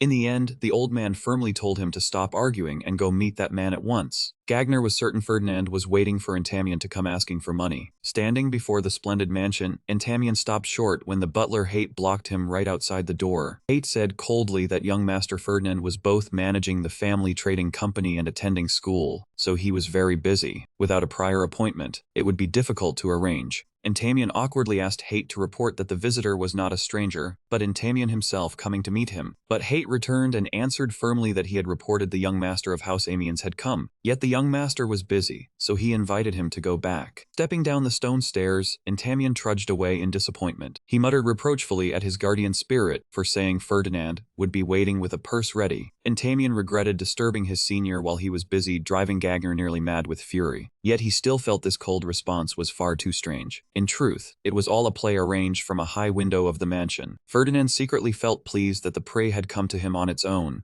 Just then, Hate entered the room and reported that he had sent Intamian back as instructed. Ferdinand faintly curled his lips and calmly praised him for doing well. Hate wondered why the young master let Intamian leave so easily after watching him so closely. Ferdinand found it strange because he had come too quickly. Unlike someone sincerely seeking help, Ferdinand decided to take one step back in order to advance farther, waiting until Intamian trusted him completely before making his move to draw him in. In the face of Hate's doubts about the value of a fallen descendant, Ferdinand asserted that Intamian had outstanding qualities and would become an invaluable aid. Hate worried that letting Intamian go like this would make them lose their chance. But Ferdinand had already prepared another move. He ordered the butler to go to the family's main storehouse and bring back all the elixirs. Hate was alarmed because those were the Duke's treasures, but Ferdinand believed giving cheap and useless gifts would be an even greater loss. To him, there was nothing in this world that money could not buy. If it still could not be bought, that only meant the amount spent was not yet enough. He wore a sinister smile, utterly convinced of the overwhelming power of money. In his room, Intamian held a wooden box and a written note. Gagner curiously asked whether he had just met House Fillenberg's butler, but he shook his head. The old spirit clicked his tongue, saying that an apology letter from House Fillenberg at least showed a little conscience. Intamian opened the letter and saw that Ferdinand had sent elixirs specially prepared for him. The moment he finished reading, Gagner flew into a rage at how arrogant Ferdinand sounded by calling himself senior. However, the moment Intamian opened the lid of the box, both of them froze in shock. Gagner cried out in astonishment that it was the heart of the holy bird.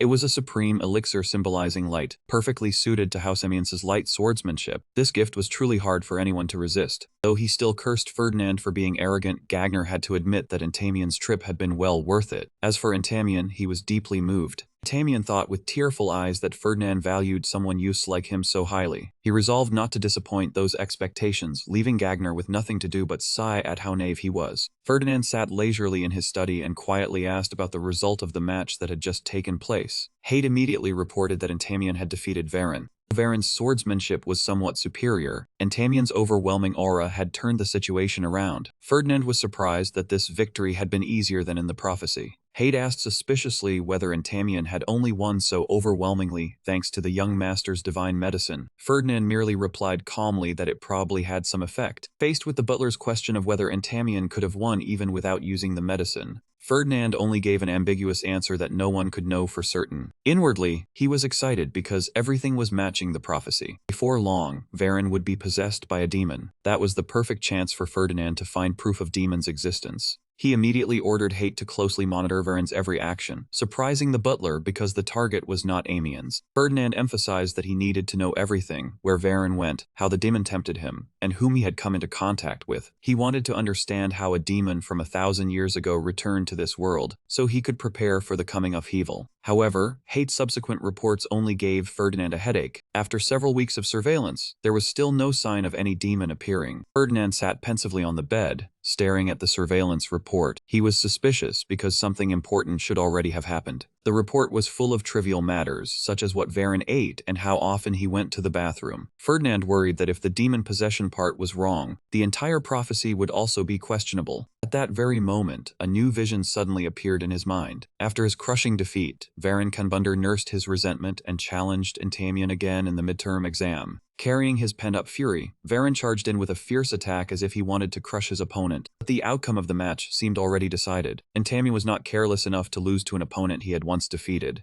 Under the guidance of the great soul Gagner Alfenson, Entymion's strength had risen to another level. After knocking Varen to the ground, Endymion coldly turned his back and left, completely unaware of the terrifying transformation taking place behind him. A thick stream of purple-black demonic power began covering Varen's body and mind. He lay motionless, letting the darkness slowly swallow him. Ferdinand jolted awake drenched in sweat, his breathing ragged because the dream had been too vivid. Looking at the brilliant sunlight pouring through the window, he realized in shock that he had fallen asleep at some point. Ferdinand raised a hand to his forehead, clearly feeling the exhaustion after waking. Now the prophecy was even following him into his sleep. Even so, his eyes suddenly flashed with determination. He had found the moment when Varen would be possessed by the demon, right after losing to Endymion in the midterm exam. He sprang up to look for the schedule, then went dead still when he saw that the first-year night department's practical exam was taking place today. Everything had arrived earlier than expected. Just then, Haight opened the door and entered with a tray of food, politely saying the young master had risen early and inviting him to have breakfast. Haight immediately stopped short when he saw that Ferdinand was already fully dressed, holding his staff, with a bright blue magic circle on the table, and a sword and shield ready. Before the bewildered butler, Ferdinand faintly curled his lips and said Haight had arrived at just the right time. He needed someone to escort him to observe the first-year knight's midterm exam. However, Haight immediately refused because he had previously been summoned by the Duke. Ferdinand clicked his tongue in regret and lamented why it had to be today. Haight then mocked him, saying the young master had no friends in the academy, except friends bought with money. Ferdinand was left speechless and was about to retort, who said he had no friends. But thinking about it again, that friend had indeed been bought with money.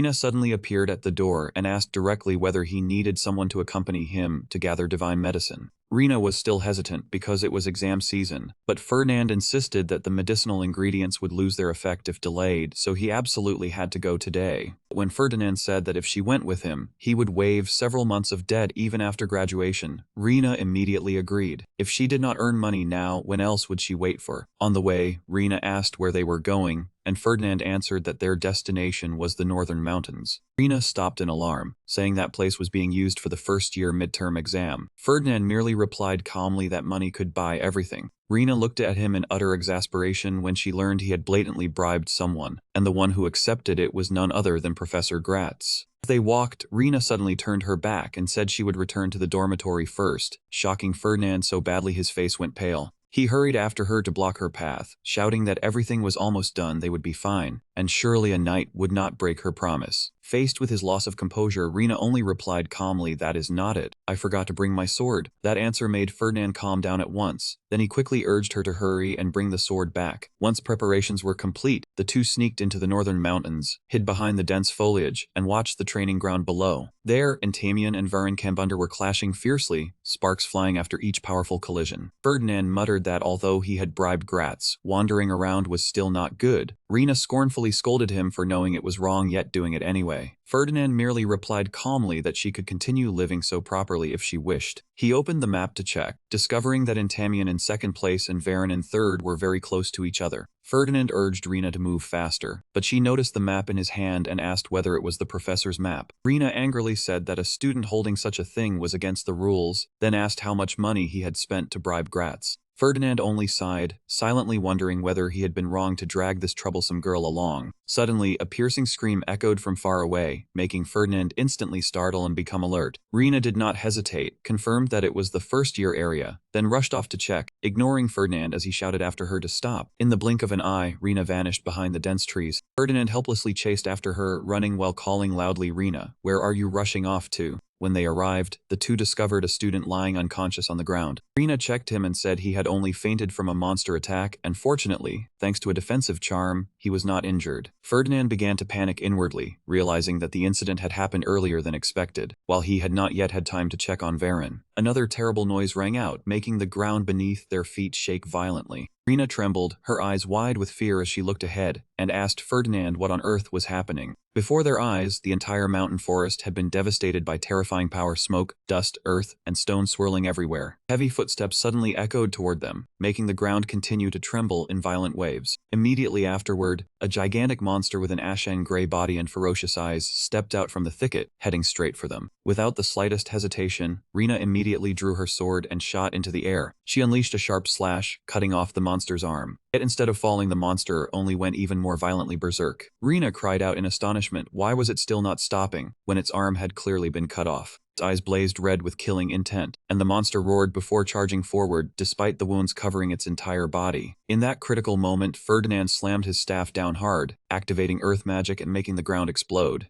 A series of enormous, razor-sharp stone spikes shot up from underground, striking the monster's massive body one after another. Pressed fiercely by Ferdinand's stone masses, the monster quickly fell into a dead end, unable to fight back. Ferdinand explained that it was berserk, a state that made a creature lose its sense of pain and become stronger than usual, knowing only to attack every living being. In his mind appeared the prophecy that had once mentioned monsters going mad everywhere because of the appearance of a demon. While the professor and assistants were still dealing with the anomaly, Varen would use demonic power to attack, causing Entamien to awaken his hidden ability. Seeing every problem happen all at once exactly as scripted, Ferdinand could not help but smile smugly. Ferdinand began gathering a crimson stream of magic into his staff, then gave a cold command. "Rina, take care of that leech-like one first." Seeing his attitude, Rina suspected that he knew something. Just then, the magic map in their hands shattered into ash, signaling that the protection system had collapsed. On the other side, Entamien was sinking to his knees. Though he was exhausted, his gaze remained steady and unwavering. Seeing the defeated one still trying to shout that things were not over, Entamien decisively turned his back and answered, "No, it is over. This match already has its result. The loser is you, Varen." Varen sank into the darkness of defeat, the roar that he had to win echoing in his head like a curse. Painfully remembered Prince Luther's disappointed gaze and the humiliation of failing his family's expectations. The pressure of possibly losing his position as heir caused Varen's mind to collapse completely. He was driven into an abyss of jealousy and madness, unable to accept the harsh truth before his eyes. Varen ground his teeth, clenched his fist, then roared with resentment that he absolutely had to defeat him. Entamien calmly turned his back to leave. Varen suddenly charged from behind like a madman. He gathered the last bit of strength he had left, screaming frantically for his opponent to stop. Facing that blind attack, Entamien's gaze remained terrifyingly calm, even carrying a hint of contempt. In complete contrast was Varen's face, twisted with fury and bulging with veins. With a single decisive blow, Entamien easily struck his opponent down again, sending him flying away. Looking at Varen sprawled on the ground, Entamien sighed in exasperation, wondering why every time that man met him, he charged over as if ready to risk his life. Gagner's soul floated beside him, coldly urging him to kill Varen, but Entamien refused because this was only an exam. He decided to leave Varen lying there and wait for the assistants to come take him away. Watching the entire situation unfold from afar, Rina quietly remarked that Varen was actually not that strong.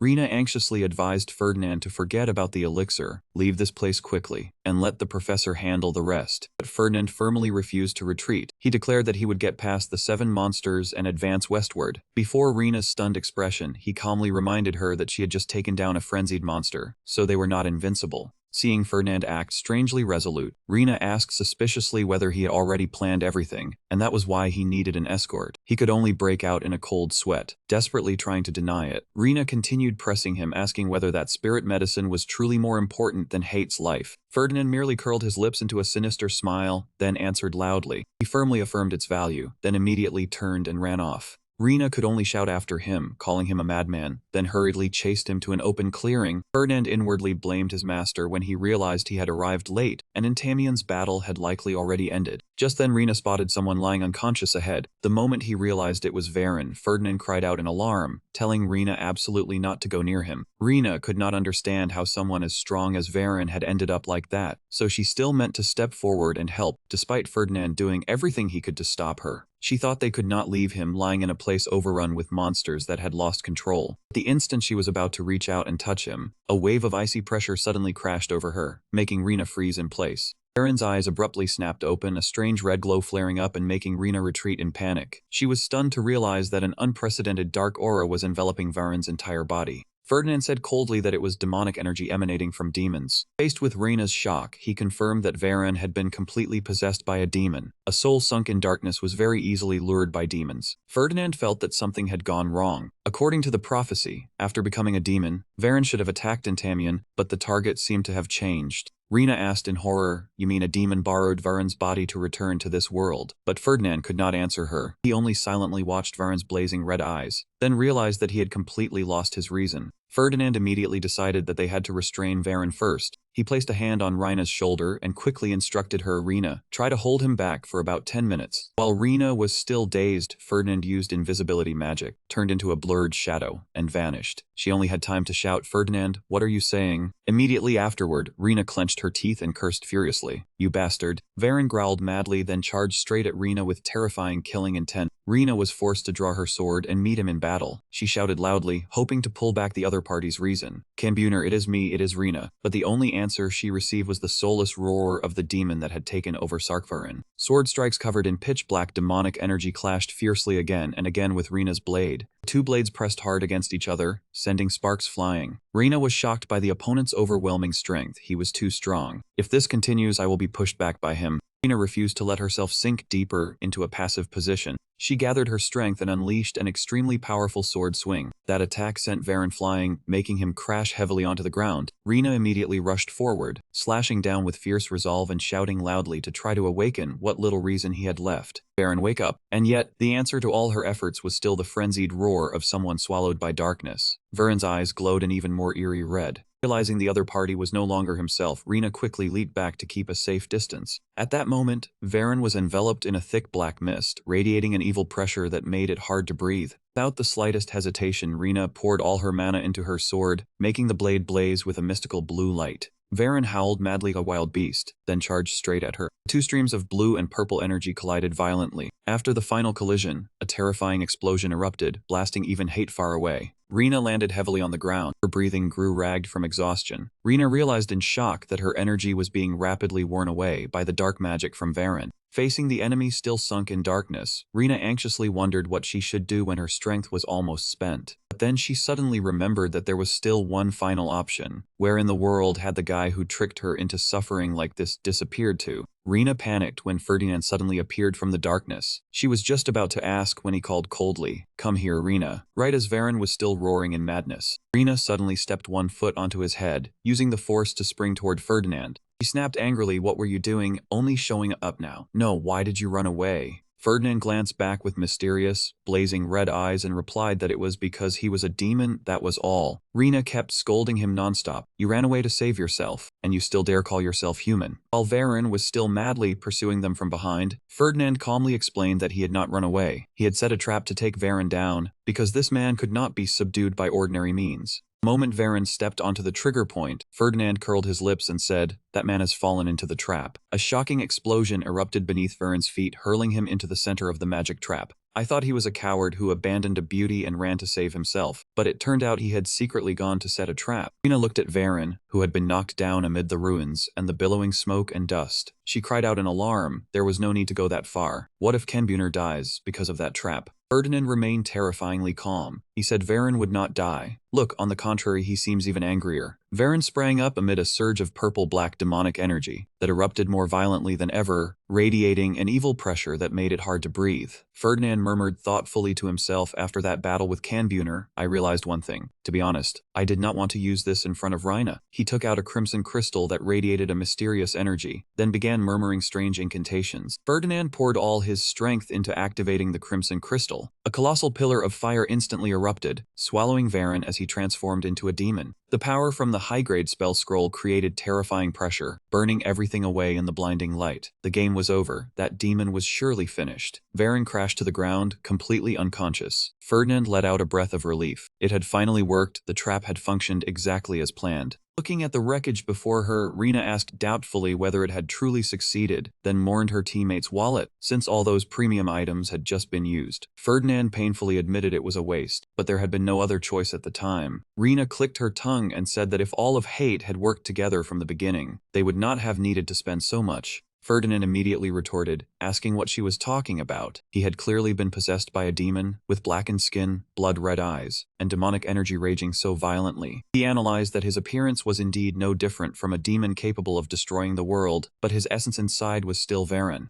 Ferdinand remembered how much Entamion had struggled before fully awakening and finally managing to defeat that man. Suddenly, he froze as a thought flashed through his mind. Wait, Ferdinand realized in shock that he had lost far too much focus. When Entamion bore the mission of saving the world, right now he was still only a first-year student whose power had not fully awakened. Meanwhile, Rina was a Hate student, so naturally she was far stronger than Entamion. He blamed himself. How could he have made such a stupid mistake? Rina added from beside him that when she said there was no need to go that far, he had pretended not to hear. Now he must be regretting it so badly his guts were twisting. Ferdinand stood there blankly as if his soul had left him, realizing he had focused too much on the word demon and forgotten Rina's strength. His heart ached as he recalculated the number of treasures and outrageously expensive spell scrolls he had thrown into that trap. Seeing Ferdinand standing there in a daze, Rina asked worriedly why his eyes looked like someone whose soul had left his body, and whether he was all right. In Ferdinand's mind, only the sound of weeping for his wallet remained. Just how much money had he spent in the end? At that very moment, Varen, who had been lying on the ground, suddenly growled and tried to sit up. Drowning in the pain of his wallet, Ferdinand had no restraint left. He poured all his frustration to his fist and swung a powerful blow straight into Varen's face. That was my money, damn it. The punch sent Varen flying far away before he collapsed to the ground once more. Ferdinand's anger still had not faded. He gritted his teeth and cursed this troublesome demon for costing him an entire fortune. Beside him, Rina cried out his name in alarm. That is really me, Varen blurted out in shock as he looked into the recording orb.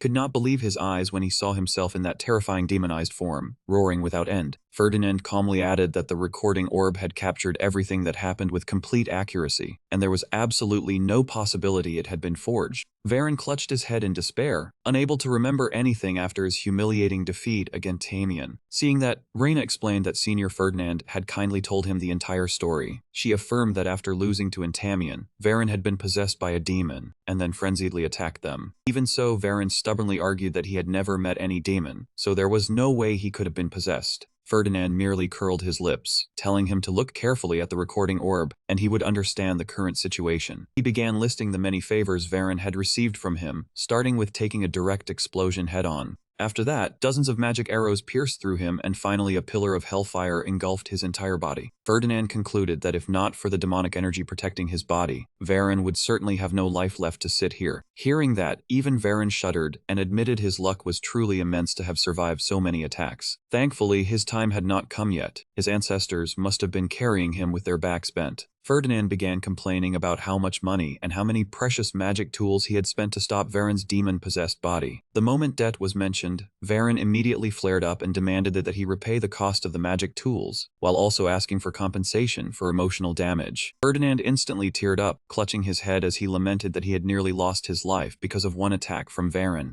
Utterly fed up with his senior's performance, Varen snapped and asked what exactly he wanted from him. Ferdinand immediately regained his smug look, pulled out a sheet of paper, and declared that what he needed to do was very simple. It was a slave contract that clearly stated, From now on, Varenkenbunder would become the servant of Ferdinand. As long as he signed his name, everything would be overlooked. Ferdinand smiled invitingly and held the contract out before him. Varen held the paper as his expression changed. He shouted that this was clearly a slave contract and the clauses were far too much to bear. Seeing the other party resist, Ferdinand clicked his tongue in disappointment, saying his kindness had been looked down upon, even though he only wanted to settle things peacefully. Beside him, Rena looked at Ferdinand with unease, realizing he was deliberately using fear to force Varen into a dead end. Ferdinand threatened coldly that if he did not sign, he would have no choice but to hand the recording orb over to the Purge Squad for handling according to the rules. Purge Squad was an organization directly under the Emperor, specializing in hunting down and eliminating demons. Under the name of Demon Extermination, they had once held absolute power, ready to execute anyone who was suspected. But after 1,000 years, when demons had almost vanished from history, they were only a shadow of what they once were. At present, they were waiting for a chance to return to the political stage. If they saw this recording orb, they would surely be as delighted as if they had found gold. Baron Canbunder shouted in panic that he had already said it. He had absolutely nothing to do with demons. Ferdinand calmly continued that for the crime of colluding with demons, he would certainly be expelled from the academy. He coldly twisted the knife into Varen's fear, asking whether Marcus Canbunder would accept a child believed to have sold his soul to demons. Varen completely broke down, trembling as he imagined being abandoned by his own family. With no other choice left, Varen could only take the pen and sign that fateful contract. He lowered his head deeply before Ferdinand and said in resignation that from now on he would be in his care, master, no, senior. After everything had been dealt with, Ferdinand and Rena quietly left the place. Looking at Varen's lonely figure as he trudged away, Rena asked worriedly whether he was sure they could handle this matter themselves. She asked whether they should report it to the professors. Ferdinand only replied that now was not the time. Rena still believed this needed to be reported to the teachers. He explained that although Varen had been manipulated when he transformed into a demon, the cause behind it still had not been clarified. Ferdinand's gaze turned sharp and cold. If Varen had truly been controlled by someone, that meant there was someone in the academy colluding with demons. He knew that if they made it public too soon, they would immediately go into hiding, making it even harder to find the one behind it. Rena looked at Ferdinand with suspicion, asking whether he intended to continue investigating in secret. She still did not understand the true purpose of the one behind it, nor did she know why they were targeting academy students. Ferdinand pondered and offered a conjecture. The academy was where the Empire's most outstanding talents gathered. If they attacked the students here, it would be no different from destroying the future of the entire Empire. Hearing that, Rena immediately blazed with righteous spirit. She clenched her fists and affirmed that they could not stand by and watch this continue. If you need my help to eliminate demons, call me anytime. She really was a kind and righteous girl, far too adorable. Looking at Rena's determined expression, Ferdinand faintly curled his lips, inwardly smug. Excellent. From now on he would no longer need to lend her money interest-free. He laughed inwardly, because the girl still had not realized just how foolish a promise she had made, and she would certainly regret it later. Meanwhile, at the academy, although professors and teaching assistants had been mobilized to suppress the monster rampage, the first-year night department's midterm exam was still cancelled halfway through. An urgent notice was posted on the bulletin board. For safety reasons, the entire practical portion of the midterm exam would be replaced with a written exam. This news was like a bolt from the blue, throwing the students into chaos as they screamed in despair.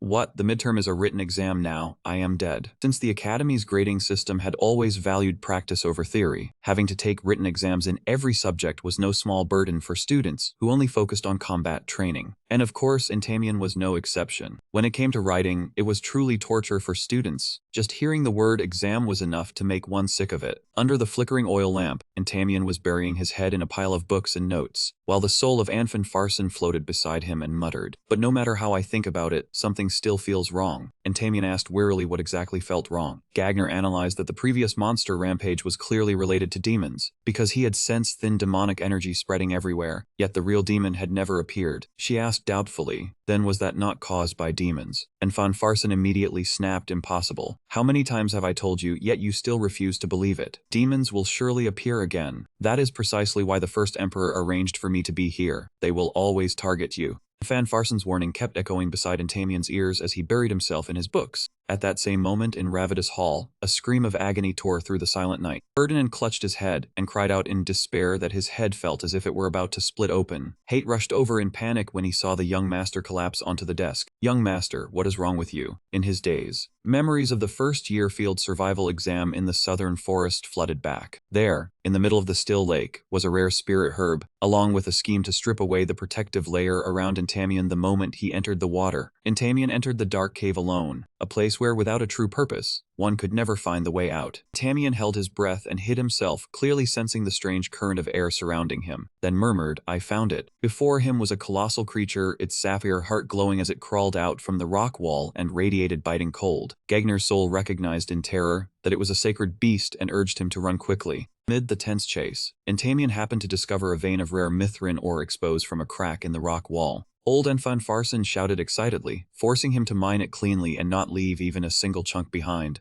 That old man is so greedy, but if it were me, I would be greedy too. It is all money." The old man explained that mithril was a metal blessed by magic power, and the sword he was holding had also been forged from that alloy, which was why the old man's soul could dwell inside it. At the mansion, Ferdinand sprang up with blazing red eyes, stunned by the information he had just received. "What? There is a metal that can contain souls? This has to belong to me." His money-obsessed nature surged up, making Ferdinand excited at the thought of seizing that ore vein. He immediately went to find Rina to drag her into the new job, only for her to expose how he had lied about the spirit elixir last time. Ferdinand promised to handle all the missed lessons, even cancel the interest on Rina's family's debt, just in exchange for a week off from school to search for the spirit herb. Rina still refused coldly. "I will not do it. She really is an ice beauty." Rina stated that she could not skip school for an entire week just for one spirit herb, then firmly walked away. Ferdinand merely clicked his tongue and planned to find someone else as a replacement. Just then, a person with blazing red hair and solemn church attire appeared. "Long time no see, Ferdinand. May Mana bless you today as well." Rina looked at the newcomer with eyes full of suspicion. A stranger. What answered her was Jane's radiant smile, a saint with a pure aura. Jace greeted her politely. "Hello, Lady Rina Birchev. May the blessing of magic power be with you." Seeing Rina together with Ferdinand, Jace curiously asked whether Hate was accompanying her, then turned warmly to ask how Ferdinand was doing. "Have you been well lately?" Ferdinand calmly replied that he was fine, then asked in return about Jane's life at the academy. So they all knew each other. Jane modestly said that she was still only a first-year student and still had many things to learn. Faced with that unexpected closeness, Rina asked suspiciously whether Hate and this person were truly that close. She could not believe that a noble saint, praised by the entire era, could be connected to a money-grubbing demon like Ferdinand. Jace simply laughed, saying she did not understand because she was not a mage. After that, he began explaining the origin of the Dragon God Church. From a place that worshipped the Great Dragon, the church gradually became a powerful mage organization that held the authority to recognize the title of Great Mage. Though she knew the church was extremely powerful, Rina still impatiently asked what that had to do with their closeness. Exactly. Who could that man be friends with besides money? Jane explained that the church needed an enormous source of funding to maintain its operations, and the Ferdinand family was its greatest supporter.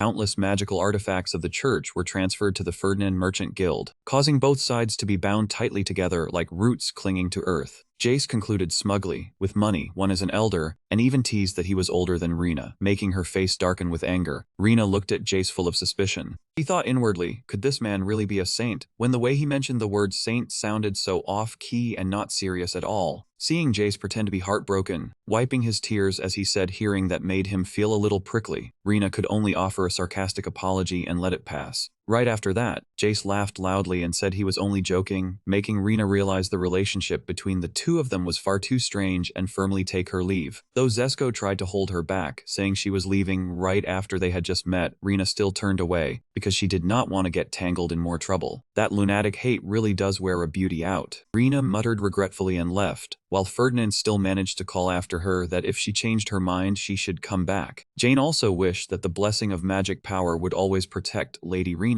The door had just slammed shut when Ferdinand immediately changed expression and pressed her on what exactly she had come here for during the entire call. Jane revealed that during the upcoming first-year survival training, they would be going to collect spirit herbs, and he needed someone to assist him. Hearing spirit herbs mentioned, Ferdinand immediately became interested, but he still warned Jane not to think about taking everything for herself. They smiled and said he was not foolish enough to ruin his relationship with the Yvonne family over a single spirit herb. Then he wondered why Ferdinand did not just sneak in and take it first for speed. Ferdinand replied thoughtfully, "If I could do that, I already would have." He admitted that, in theory, the prophecy was enough to help determine the location, but he still had not found the exact place among the 7 lakes in the southern forest, where the first-year students would hold their field training. He remembered how, over the past few days, he had poured all his magic power down to the lakebeds to search for mana veins and underground caves, yet had not seen the slightest trace of Mithrin. This kind of solo eating is not likely to succeed for you. Clicked his tongue, realizing that the cave was hidden by extremely sophisticated magic and could not be found by ordinary methods. Ferdinand's gaze sharpened, knowing for certain that he had to follow, and if he hoped to see that place. Jace worried because the training area would be crowded, and students not participating were forbidden from sneaking in. Ferdinand only smiled confidently, and revealed that he had registered as a teaching assistant, leaving Jace stunned because the selection standards were extremely strict for 8th-year students. Ferdinand recalled when Professor Rosalia had suspiciously asked why he had suddenly become concerned about grades and changed his temperament. He merely denied it calmly. He affirmed that this matter did not violate the rules at all, so in the end, he had successfully obtained permission.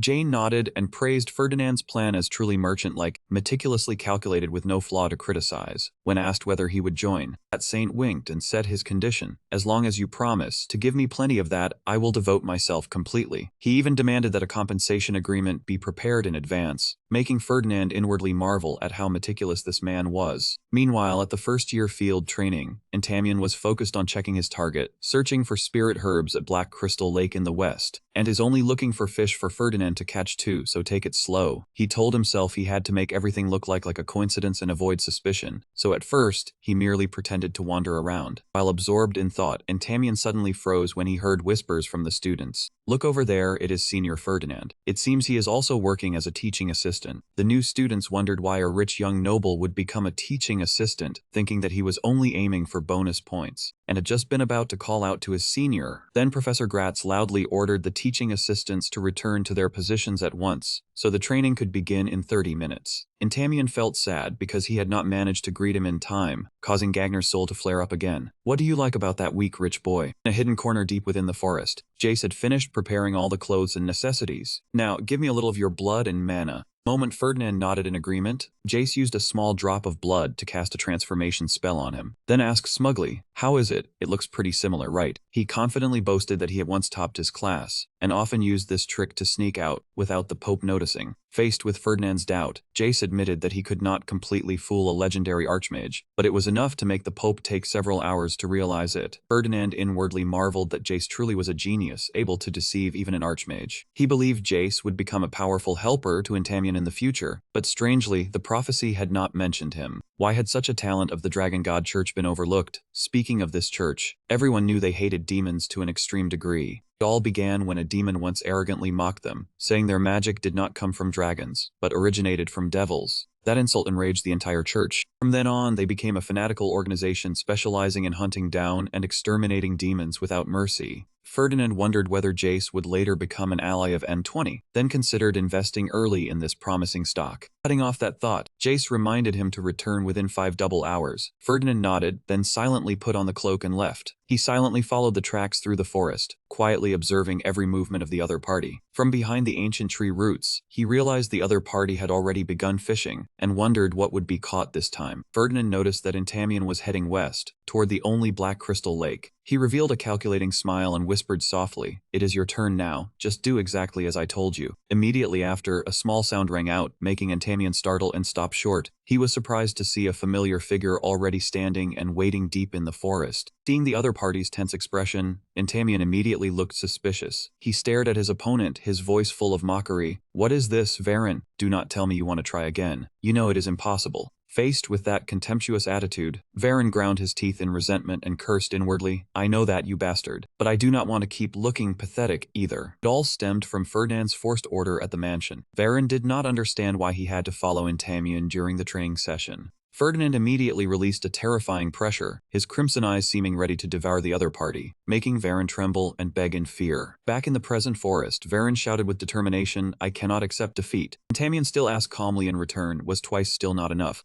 Varen roared that whether it was twice or 200 times, it was the same, because defeat had buried all of his honor. He decisively drew his sword, his entire body flaring with a blazing radiance, and declared that he would fight Entamion again to reclaim his honor. Witnessing that will, the soul of Anfanfarson exclaimed excitedly that he had not cared at first, but now he saw that this man truly was a commendable knight. Anfanfarson urged Entamion to accept the challenge, but he still maintained a cold and composed expression. He reminded the other party that this training session strictly forbade candidates from dueling one another. Baron brushed aside every rule, shouting emotionally that he fought for honor, and no law mattered. Anfanfarson also immediately took the opponent's side. The old man kept scolding Entamion, saying he was trampling on the courage of a true knight. Hiding behind a nearby tree, Ferdinand smiled sinisterly, satisfied that Varen was stalling very well, giving him plenty of room to carry out his plan. As for me, I have to handle my own business first. Ferdinand quickly broke away from there, flying through the ancient trees toward the lake. Amid the silent space, he carefully observed his surroundings and told himself, no one is here, and the barrier has already been set. Now, even if I dig up this entire area to find Mithrin, I do not have to fear the noise being exposed. He revealed an excited smile, thinking that the time had finally come to use this kind of magic, because there was not much time left before he found his way here. Ferdinand decisively placed his hand on the ground, activating a gigantic magic circle that blazed with violet light. He muttered with calculated intent, I truly want to test it. Summon my servant. This was the essence of magical technique, created from the enormous sum of money he had invested. An entity possessing overwhelming power gradually appeared amid the fierce current of energy. The light slowly faded, revealing a gigantic golem with a solid stone body and glowing purple eyes. Ferdinand shouted excitedly, a golem, it is a real golem. Without the slightest hesitation, he pointed at the giant, then loudly gave it a name. From now on, your name is Jane. Standing beside his very first brainchild, Ferdinand cheerfully waved a flag to declare ownership, then ordered Jane to start searching for Mithrin. While Ferdinand was rejoicing in his plan, on the other side, Entamion had fallen into an extremely troublesome situation. By now, Varen had thrown away all shame, lying flat on the ground while tightly hugging Entamion's leg, and shouting that if he wanted to leave, he had to defeat him first. Entamion held his head in exasperation at that persistent clinging, telling Varen coldly not to act like a child anymore. Hit where it hurt, Varen ground his teeth and snapped back. Do you think I want to do this? Ferdinand's threat still echoed in Varen's mind. At least one double hour, if you cannot endure it, your life is as good as over. Back in the present, Entamion could not help being stunned by his opponent's strange words. What did you just say? Varen's face turned bright red, and he shouted emotionally that he liked the feeling of being tormented and having his life ruined. He even urged the other party to hurry up and attack, making Entamion shudder in disgust at that excessively abnormal expression. What the hell is going on? Has he been possessed by some demon again? Or is he being driven by a money demon this time? Unable to endure it any longer, Entamion launched a powerful kick, sending Varen flying far away. What kind of freak was this, even after his body had taken such a violent beating?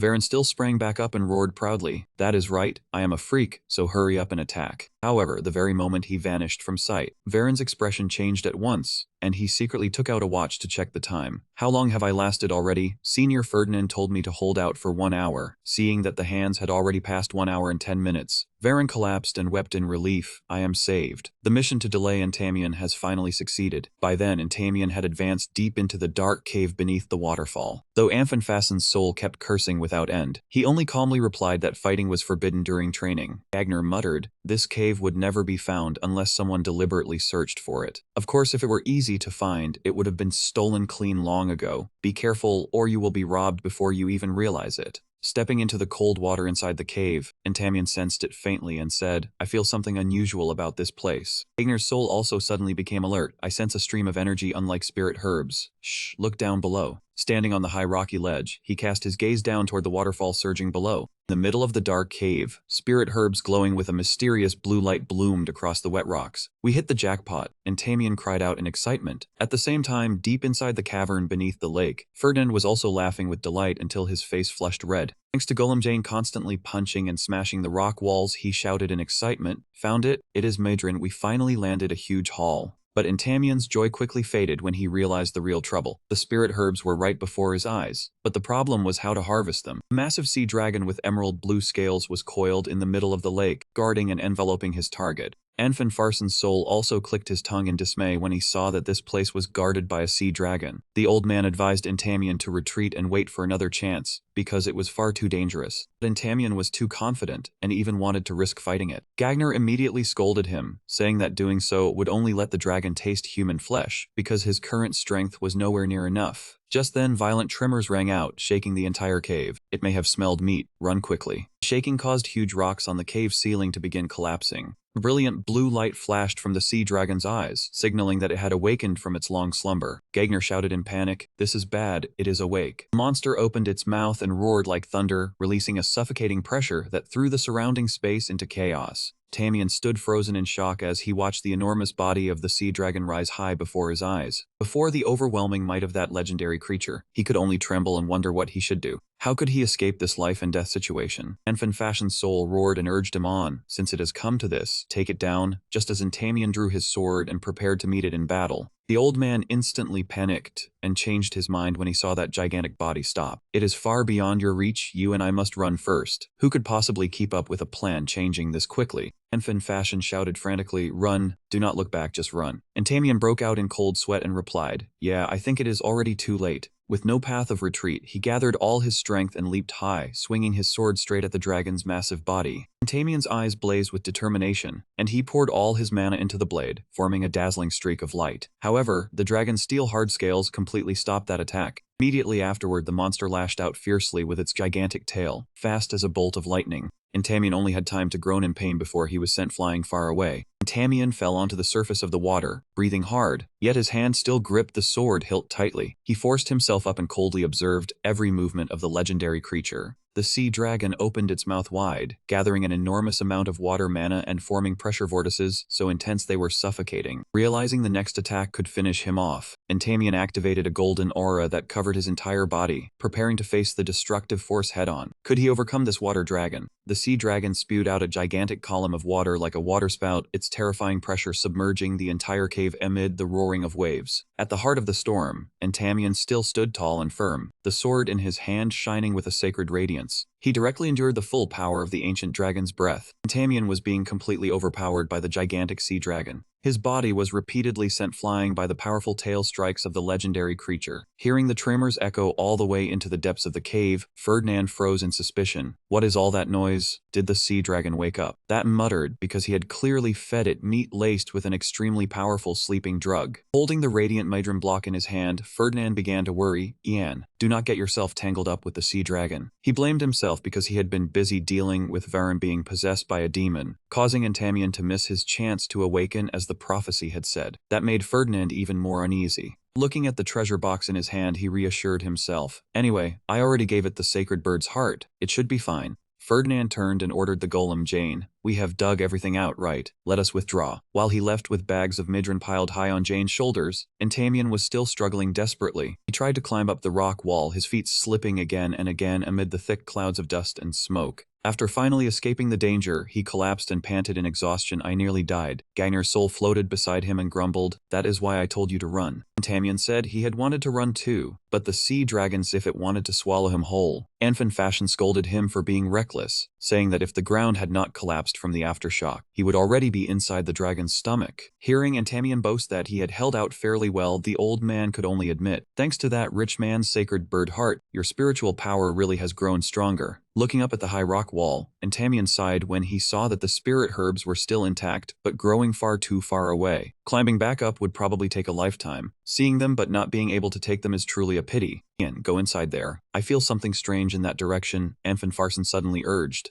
Tamian asked in confusion, "But I cannot sense anything at all." The old soul snapped and forced him to move at once. "Stop asking, hurry over there." Tamian could only trudge forward, his footsteps echoing dryly through the dark cave. Moving deeper into the corner of the cave, he still asked suspiciously, "This place, the one where you said something was strange, but there is nothing here at all." Even so, Gagner remained certain that something was definitely hidden in this place. Tamian began losing patience. "Let us take the spirit herbs and leave quickly." Just then, Gagner discovered something unusual and shouted, "Look there, light is leaking out from that spot." Crack in the rock wall suddenly emitted a mysterious blue glow, startling Tamian. "You were right. What is that thing? Dig it out. Hurry, faster." The old man was nearly going mad with impatience. Tamian hurriedly used his hands to dig through the dirt and stones, pulling out a brilliantly glowing object before crying out, "Got it." Holding the treasure in his hand, Intamian exclaimed in shock, "This thing is," and then the entire cave blazed with a powerful surge of energy. That made Anfin Farson's soul thrill with excitement, his eyes shining like stars, because he had finally found what he had long awaited. In another corner of the forest, red-haired Jane Vines smiled smugly when she saw Ferdinand return, then eagerly asked whether he had found what he needed. Ferdinand nodded in confirmation, then asked about the situation on Jace's side. The holy man calmly replied that only a few frenzied monsters were causing trouble, but things were still nothing to worry about. Seeing that Jace seemed satisfied, Ferdinand played his final card. His merchant group would place an order with the church today, exactly as agreed in the previous contract. Jane enthusiastically waved bye, not forgetting to send a blessing infused with magic power to the generous boss before leaving. Ferdinand sat perched on a tree branch, toying with the glittering mithril ore and inwardly marveling that he had obtained one of the rarest metals. Thanks to its extraordinary ability to absorb and conduct mana, mithril was a priceless treasure, but using it alone still could not bring out its full power. He understood that only by creating a new alloy could its true potential be awakened. Ordinary ore could never compare. The best match for mithril was adamang, the hardest metal, but it was so rare that even money might not be enough to buy it. Ferdinand pondered whether the prophecy had ever mentioned where the legendary metal adamang was hidden.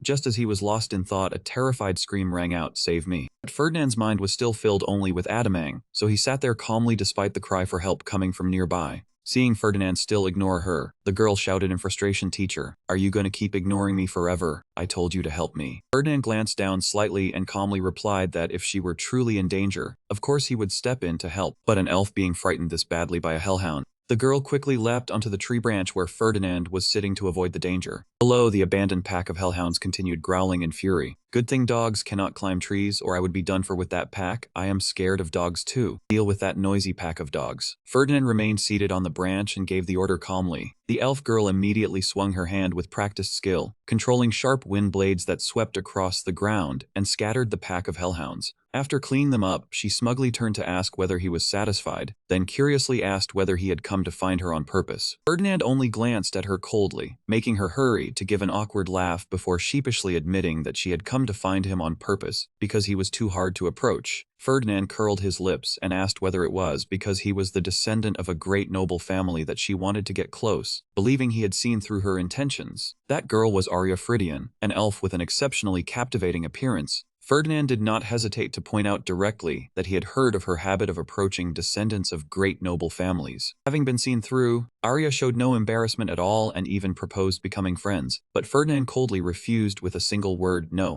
Arya argued that the great nobles should get along for the sake of the future, while Ferdinand remained firm that being of the same class did not mean they had to be close. Arya explained that her family had only recently risen to replace the Rena family, so she wanted to build good relationships with the nobility. She pleaded with Ferdinand to be a little more agreeable, then reminded him that his class also had important figures like Intamian. Looking at Arya, Ferdinand inwardly wondered whether elves could survive on meat alone, and received the answer that she ate fruit as well. Faced with Arya's radiant smile, Ferdinand only sighed when he realized she did not care at all who would pay for the meal. He inwardly judged that Arya truly had a rare kind of shamelessness. Just then, she excitedly declared that she wanted to befriend every great noble. Then both of them were suddenly startled by an abrupt incident. A student below shouted in panic, urging everyone to call a professor at once because a sea dragon had just appeared in Blackpaw Lake. Immediately after, the surface of the lake exploded, and a gigantic sea dragon with blazing blue eyes and sharp teeth rose amid the raging waves. Arya exclaimed in astonishment that it was a sea dragon, then wondered why it had suddenly appeared like this, while Ferdinand stayed silent. He immediately launched himself from the tree branch, leaving Arya only enough time to call after him and ask whether he was really planning to run. Ferdinand's heart was in turmoil, and he gritted his teeth as he realized that things were going wrong and had deviated severely from what he knew. The prophecy had never said that a sea dragon would emerge and go berserk. His mind immediately turned to one person. Where was Yan? In the distance, the gigantic sea dragon released a powerful blast of blazing blue breath, making the ground shake violently. The scene instantly fell into chaos as the terrified students fled in all directions. The emergency evacuation order rang out clearly, requiring all first-year students to retreat at once. The teaching assistants were ordered to protect the first-year students on the front line. Amid the rubble, Gagner warned that the monster was targeting him because of the spirit medicine he had just obtained, then urged him to retreat quickly. Entap answered briefly that he understood, then quickly searched for an escape route with Gagner, even though the old man had warned them to be extremely careful and absolutely not draw attention.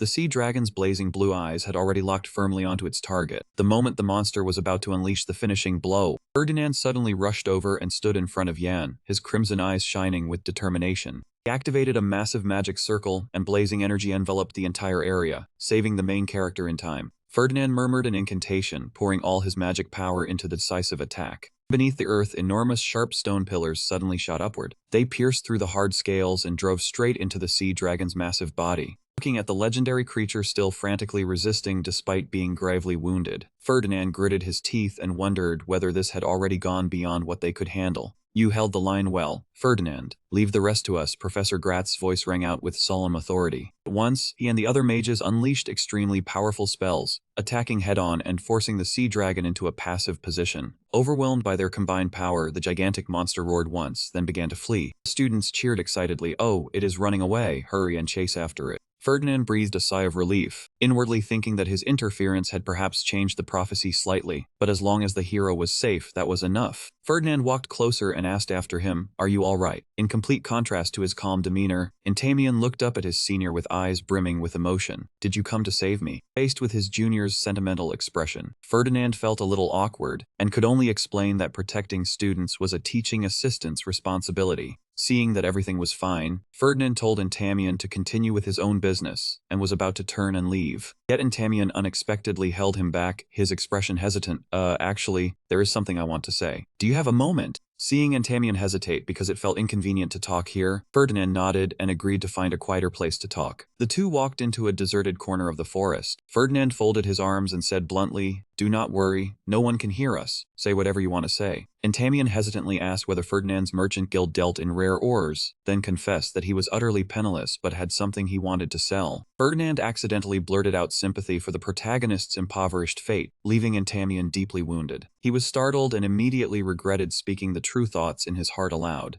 Looking at Entamien's aggrieved expression, Ferdinand reminded himself not to be careless, because this very obedient boy would be the one to get him expelled later. Ferdinand hurriedly softened his stance to soothe him. "If my words made you uncomfortable, then I apologize. I did not mean it, I was only joking." Faced with that unexpected sincerity, Entamien could only ask blankly, "Huh?" While Gagner's soul stood beside them muttering that Ferdinand was a rotten brat, he quickly pulled the conversation back to the main point. Entamien smiled faintly and confirmed, "Ah yes, it is this." When Entamien opened his palm, a brilliant emerald crystal appeared, making Ferdinand instantly freeze. His mind seemed to scream in astonishment, unable to believe what had appeared before his eyes. He had only just been racking his brain over how to find that legendary metal, yet now it had appeared right in front of him. Ferdinand tried to suppress the excitement surging within him, telling himself to stay calm, because this kind of luck was far too absurd. Holding back his shock, Ferdinand asked Adamang, "You intend to sell it to me?" Then he immediately asked about the treasure's origin. Entamien scratched his head awkwardly, saying it was inconvenient to reveal where he got it, but swore it was not stolen goods, and that he still had a great deal of it. Ferdinand went utterly still, certain that Entamien had found it in the underwater cave while he had been busy mining Mithrin. Could only lament Entamien's protagonist's luck, wondering just how much rare metal that cave actually contained. Entamien began stating his conditions. "If you are truly interested, my request is..."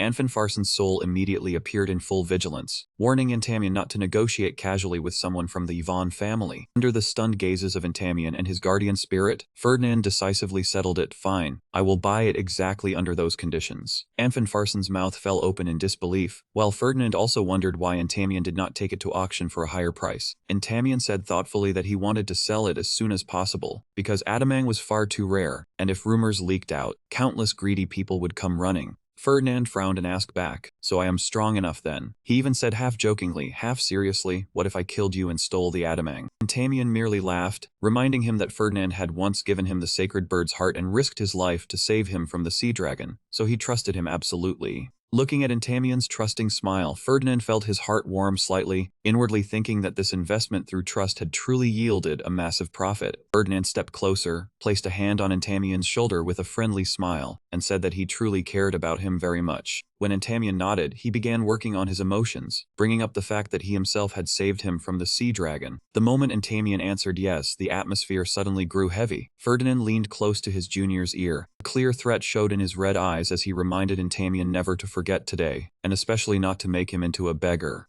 Ferdinand instantly returned to his usual cordial manner, laughing loudly as he promised to prepare the contract and contact him later, leaving Entamion still stunned. Watching his seniors back, Entamion stood blankly and wondered what he had just said, then concluded that Ferdinand must have been shocked by the Adamang. Meanwhile, at the mansion, Haight had just returned from his trip to the Duke's estate and quickly stepped into the room, reporting that he had returned. "You were at the Duke's estate for quite a long time. While you were gone, did anything happen here?" As soon as the words left his mouth, Haight instantly froze, even dropping the stack of documents when he saw the scene before him. Ferdinand was calmly sitting on a mountain of radiant blue crystals, sipping tea as he greeted the butler who had just returned. Haight stammered as he asked where this precious ore had come from. Ferdinand calmly answered that he had mined part of it himself and bought part of it, and that he had been very busy lately. Haight picked up a crystal and examined it, saying in astonishment that even with money, it would be hard to buy, and if they sold it all, this year's revenue would exceed the target. Yet Ferdinand decisively poured cold water over him. "I do not intend to sell it." The answer left the butler stunned. He leisurely swirled the wineglass in his hand, then revealed his true ambition. Ferdinand stared straight into the empty air, his eyes blazing with ambition. "I intend to create a giant golem colossus that can move on its own and possesses a will of its own." Ferdinand fell into thought, for a question had long existed in his heart. He told himself that knights had loyal warhorses always fighting at their side, and the spirit race had wonderful spirit bodies as companions. So why did a merchant like him have nothing similar? The more Ferdinand thought about it, the more unfair it seemed, and he cried out in resentment. To break through that absurdity, Ferdinand declared that he would create a sentient golem colossus for himself alone.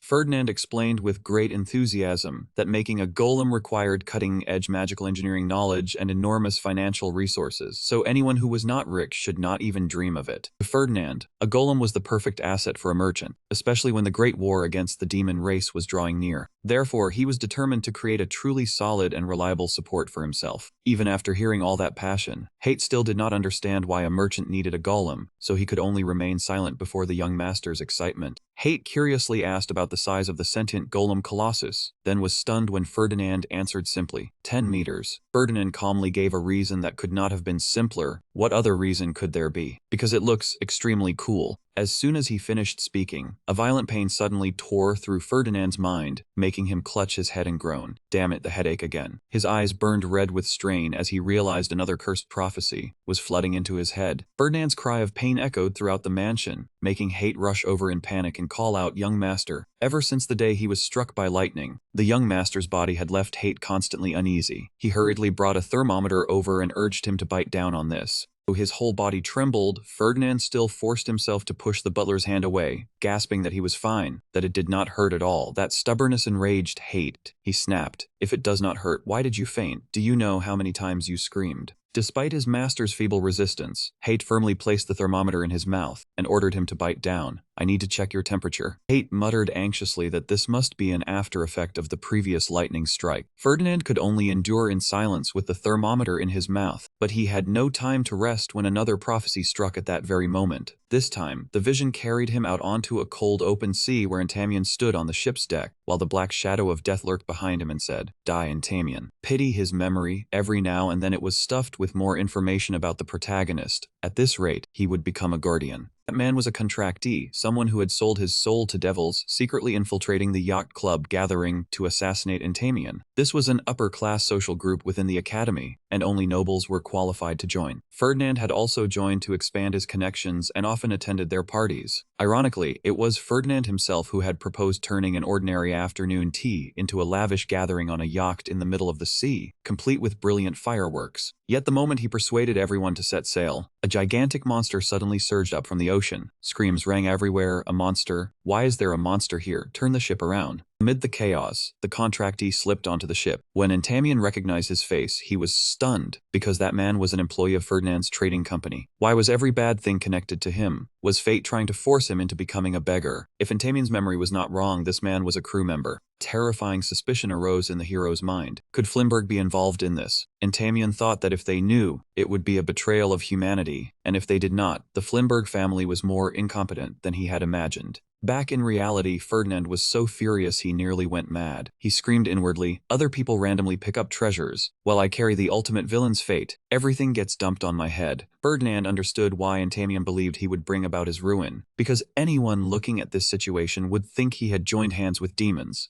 Seeing his master's complexion worsen, Hate worriedly checked his breathing. Ferdinand felt a suffocating pressure, knowing that with one careless mistake this time, everything would truly end. Hate hurriedly placed a cold compress on Ferdinand's head and said in alarm, "Duke, your fever is too high, we must call a physician at once." Ferdinand still tried to wave him off, saying he was fine. In a crisis this dire, it would be stranger if he did not develop a fever. To divert his attention, Ferdinand mentioned that a guest had come to the company and that he wanted to postpone everything for the time being. Hate asked blankly, because he had not recorded any appointments today. An uninvited guest had appeared, making Ferdinand immediately smell money around him. He asked curiously who it was. Immediately after, the door opened, revealing Professor Gratz's radiant face. "You want to sell the corpse of the sea dragon that appeared in the first-year practical class?" Ferdinand asked in surprise after hearing Professor Gratz's offer. The professor calmly admitted that he had spent considerable effort bringing it down, and also believed Ferdinand would not force down the price like others. Ferdinand rejoiced inwardly, because a sea dragon's corpse had countless valuable parts. Even so, he still pretended to ask whether it was truly alright to approach a student directly like this. Gratz immediately mocked him in return over how he had once bribed Professor Rosalia to become a teaching assistant. This man was like a ghost, he knew everything. Gratz chuckled and said Rosalia was too rigid. Next time, just come to him, because he was far easier to deal with. As long as one knew the proper way to behave, everything would be settled. He insisted that anyone could become a teaching assistant without needing a bribe, then revealed that this was an official purchase request from the academy sent to the Flinberg family. Since Ferdinand's family had designated him to negotiate, Gratz had come as the academy's representative. Hearing that, Ferdinand answered pensively that he understood. In truth, there was one particular part that interested him greatly.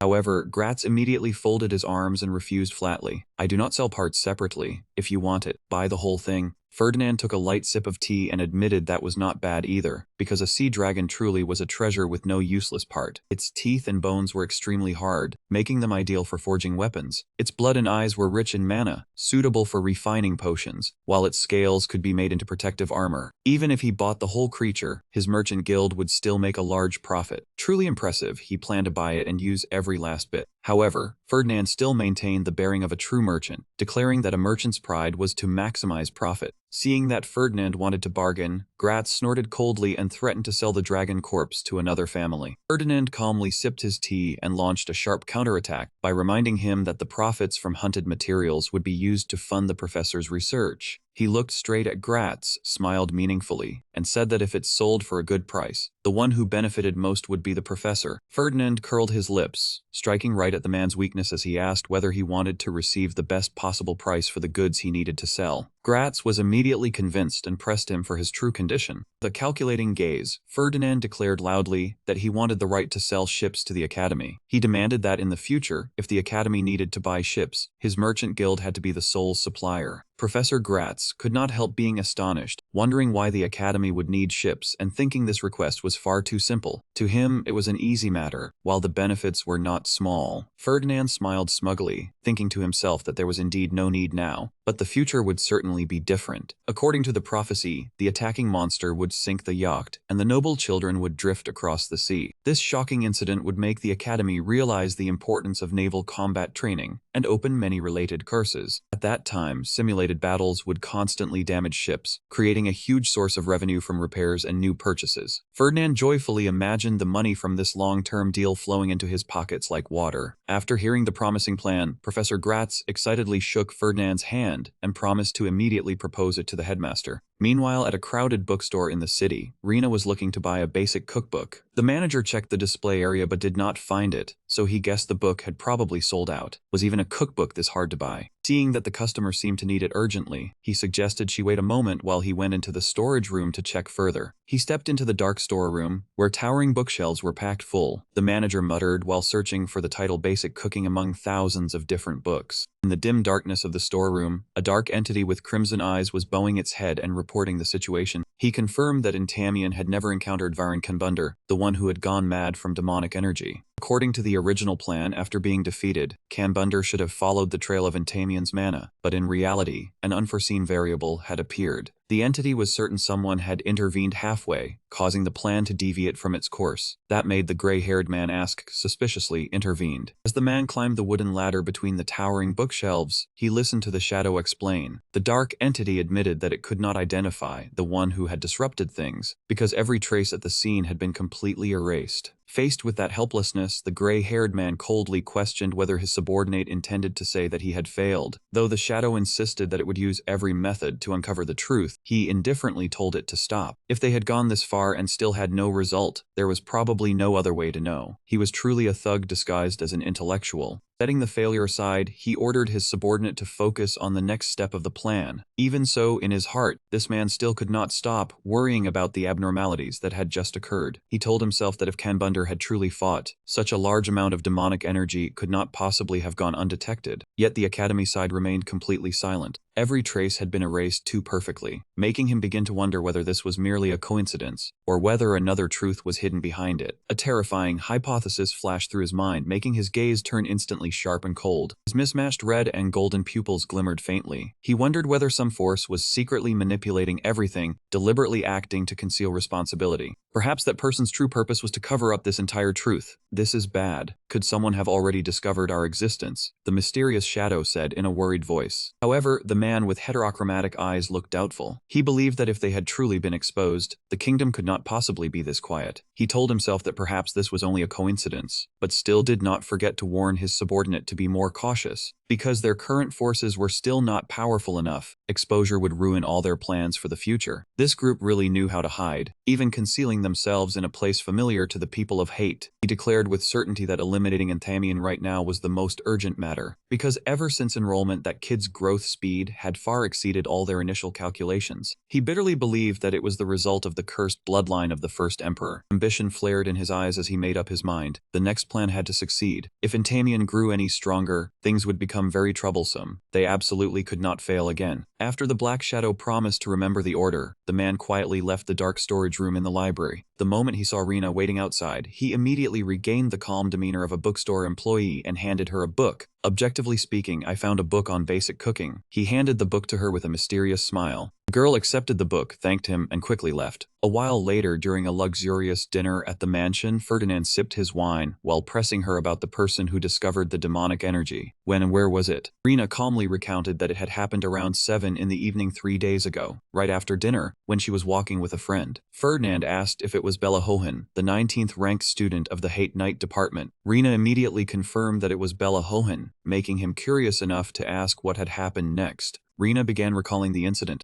This is what happened 3 days ago. Bella came to find her on her own and challenged her to a duel. Bella said her strength had improved by leaps and bounds, so she wanted to test it at once. Rena found it strange because all of Hate normally only used practice swords, yet this time Bella insisted on using real weapons. Seeing Bella's confidence and blazing gaze, Rena suspected she had used strength-enhancing drugs. She was clearly abnormally confident, so she must have gotten involved with some forbidden substance again. That was not just empty talk. As soon as the match began, Bella unleashed extremely powerful slashes. With a crimson energy covering her sword, Rena was astonished to realize that Bella's sword was now much heavier and sharper than before, forcing her to exert herself to defend. Bella's strength had clearly advanced by another level, not merely her muscles becoming stronger. Bella's body was also unusually agile, allowing her to easily evade Rena's sword strikes. Faced with that change, Rena could not help but marvel. You really are different from before, faster and stronger. She realized that Bella had recently been overflowing with energy, and her control over her techniques had also improved noticeably. Hearing praise from her opponent's own mouth, Bella looked extremely pleased. Hearing you say that yourself makes me even happier. Very well. Bella gave a dangerous smile and declared, I will continue fighting. Just as the story reached its exciting part, Ferdinand eagerly cut in,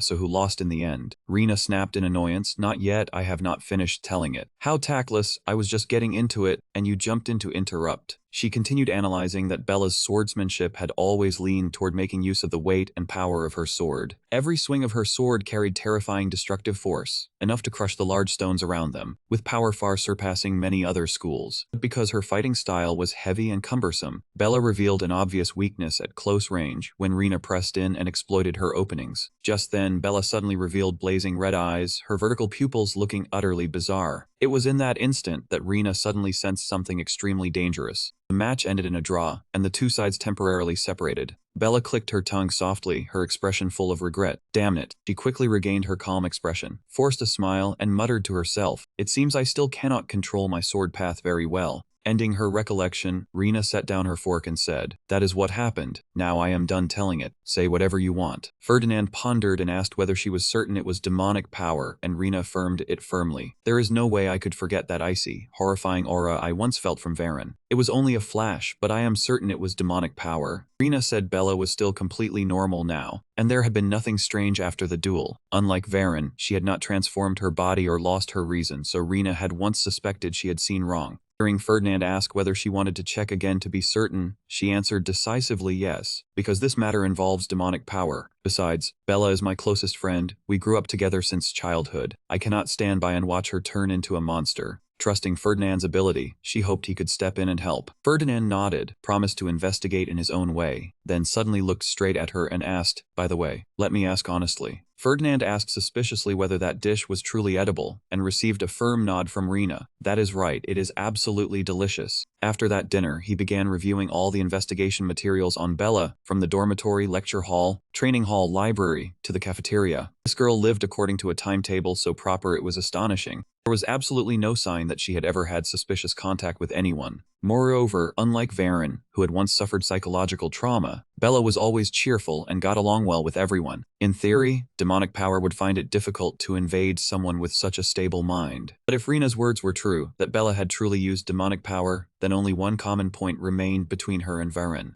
Neither of them had met a demon, nor had they signed a contract. Ferdinand wondered in shock, could demonic power invade on its own without them realizing it? Was it possible to be affected without direct contact with a demon? Or had Rena actually been mistaken, and that thing was not demonic power at all? While he was deep in thought in the library, a violent headache suddenly struck again, making Ferdinand cry out in pain. "This is bad." Another horrifying vision appeared right before his eyes. It was a place where the sky was red as blood, and suffocating demonic energy covered the entire space. Monsters and maddened humans appeared everywhere, from academy students to the island's residents, all sunk in a catastrophe of destruction. Amid that ruined scene, Ferdinand saw Antamian's worries. This devastated scene felt very familiar, a place where everyone was performing strange actions beyond comprehension. Demonic energy had silently invaded and hidden deep inside the bodies of the students at some unknown point. When the demon Andromelius officially descended, they all awakened at once and began destroying everything. Ferdinand realized in shock, could this be the moment right before Andromelius descended? Evil energy, all of them have already been infected by evil energy. Looking at the ruined scene in the vision, Antamian asked in horror, "Do you mean those students signed contracts with demons?" Gardner immediately denied it, because if that had truly happened, he would have discovered it long ago. To clarify everything, and followed Gagner's words and used demonic power to examine the unconscious students. Thanks to that, Gagner gradually realized the terrifying truth. Those filthy demons acted with extreme cunning this time, quietly weaving demonic energy into the students' daily lives. Their methods were so subtle that no one detected anything unusual. Gardner believed that planting demonic energy into a human body required a very long time and was far from simple, so most of it had likely been wasted. Continuing to transmit demonic energy now no longer held much meaning. Antamian pondered the students infected with demonic energy, while Gagner insisted that making them erupt would certainly require a medium. Suddenly, the old man pointed ahead and shouted, "There must be something amplifying magic power over there. It is that magic formation. It is activating the demonic energy. It must be destroyed immediately." Antamian charged forward without hesitation. The closer he got to the magic formation, the faster the summoning ritual accelerated, making Gagner realize in horror that it had seeped into people and stolen their will. The moment Ian stepped into the center of the crimson magic circle, Gagner cried out his name in panic. Right then, Rena appeared, struggling to block an attack from an acquaintance with her sword. Antamian was stunned to realize Bella had been infected by demonic energy, while Gardner urged him to destroy the formation to save her. When he carefully examined the structure of the circle beneath his feet, he shuddered as he realized an even more terrifying truth. Heavens! It was not a magic power amplification formation. A dense surge of black energy erupted from the center of the circle, making Antamian understand that this was as a summoning formation. The demons did not merely want to spread infection, they were trying to summon an evil entity from hell into this world. The presence of Andromelius, one of the 72 demons of Solomon, was gradually becoming clear. It signaled that the end of the world was drawing near as he returned to this realm. Ferdinand jolted awake from the horrifying nightmare, stunned as he recognized fragments of memory about demonic energy. The memories of Andromelius and Bella were connecting into a true catastrophe. There was no time left. He roared in extreme urgency, immediately rushed out of the room, and called Rena's name loudly. Ferdinand pushed the door open and stepped out decisively, only one goal remaining in his mind: he had to stop the tragedy about to happen. When he met Rena in the academy hallway, she anxiously asked whether Bella was safe. Ferdinand pondered silently, understanding that if Bella's infection by demonic energy was exposed, she would be in danger without even realizing it. Seeing Ferdinand's worried look, Rena smiled confidently and declared with certainty, "I will not let her be falsely accused as a demon and harmed. Do not worry, thank you." Even so, deep down, he still had his own pragmatic calculations. Bella had to live, not only because she was crucial evidence to protect Rena, but also because he wanted to fully win Lady Rena's favor, and beyond that, because of the safety of the entire continent. Ferdinand told himself that he first had to prove the demonic energy truly existed inside her body. Just then, Bella appeared with her bright pink hair. She smiled and asked, "Rena, have you waited long? The lecture ended a little late." Rena replied calmly, "No, we just arrived too." Seeing Ferdinand unexpectedly present, Bella asked in surprise, "Ferdinand is here too?" Rena immediately explained that she had called him over.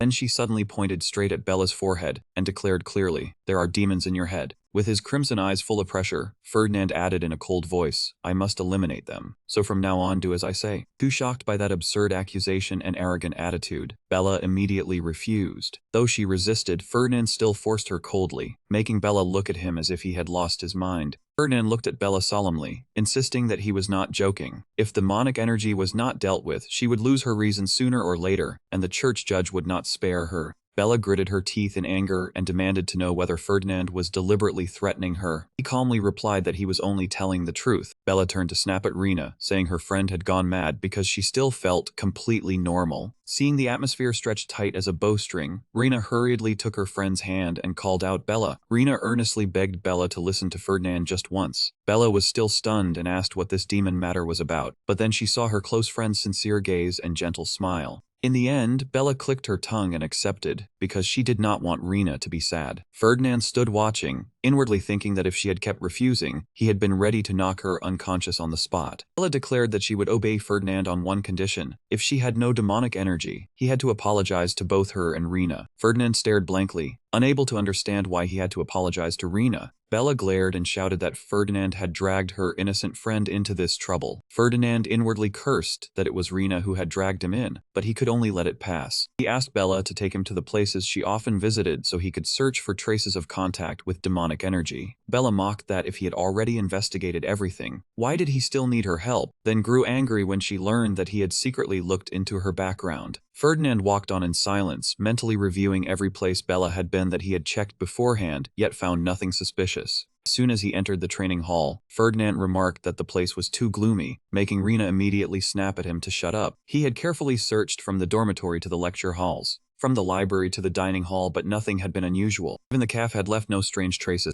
At that moment in the bookstore, the purple-haired man with heterochromatic eyes was smiling sinisterly, holding a notebook containing notes about the Mad Duke who often came to him at night. Back in the library, Rena and Bella were absorbed in looking at romance novels. Bella shyly admitted that it was her hobby, making everyone suspect whether this might be the point worth noticing. Although Bella tried to explain that reading romance novels was only an ordinary hobby, Ferdinand still calculated silently. If the trace were that easy to find, it would not be troubling. It had to be hidden somewhere around here. His gaze shifted toward the bookstore manager, who was handing something to Bella. It was a book with illustrations, making her cry out in delight. A suspicion suddenly flashed through Ferdinand's mind. Perhaps it was not a place, but some kind of item. Just as he was still lost in thought, the manager suddenly greeted him. "Very pleased to meet you, Ferdinand." He asked in surprise how the man knew him, and received a calm answer. "Of course I do, I am a merchant." The shop often imported goods from his family guild. Ferdinand evaluated inwardly. Ah, so he is a customer. Seeing this, the manager enthusiastically wanted to recommend Ferdinand a book that he was certain suited him very well. But Ferdinand refused decisively, saying that his home already had enough books. The manager merely smiled with regret. "Ah, I understand. What a shame." What shame could there be? His family was among the richest. How could they possibly lack books? As soon as Rena called for them to leave, Ferdinand quietly followed behind without realizing anything. Behind him, the bookstore manager's eerie gaze was still silently following him. He watched Ferdinand's figure with a sinister smile and crimson eyes full of calculation, whispering softly, "See you again. I will wait for the day you return." A while later, Bella asked blankly in front of the luxurious building, "Is this cafe not run by your guild?" Ferdinand calmly replied that he had never been there, because the place was only for important guests. Walking to the front of a room, Ferdinand turned to Rena and asked, "This is where you wanted to come?"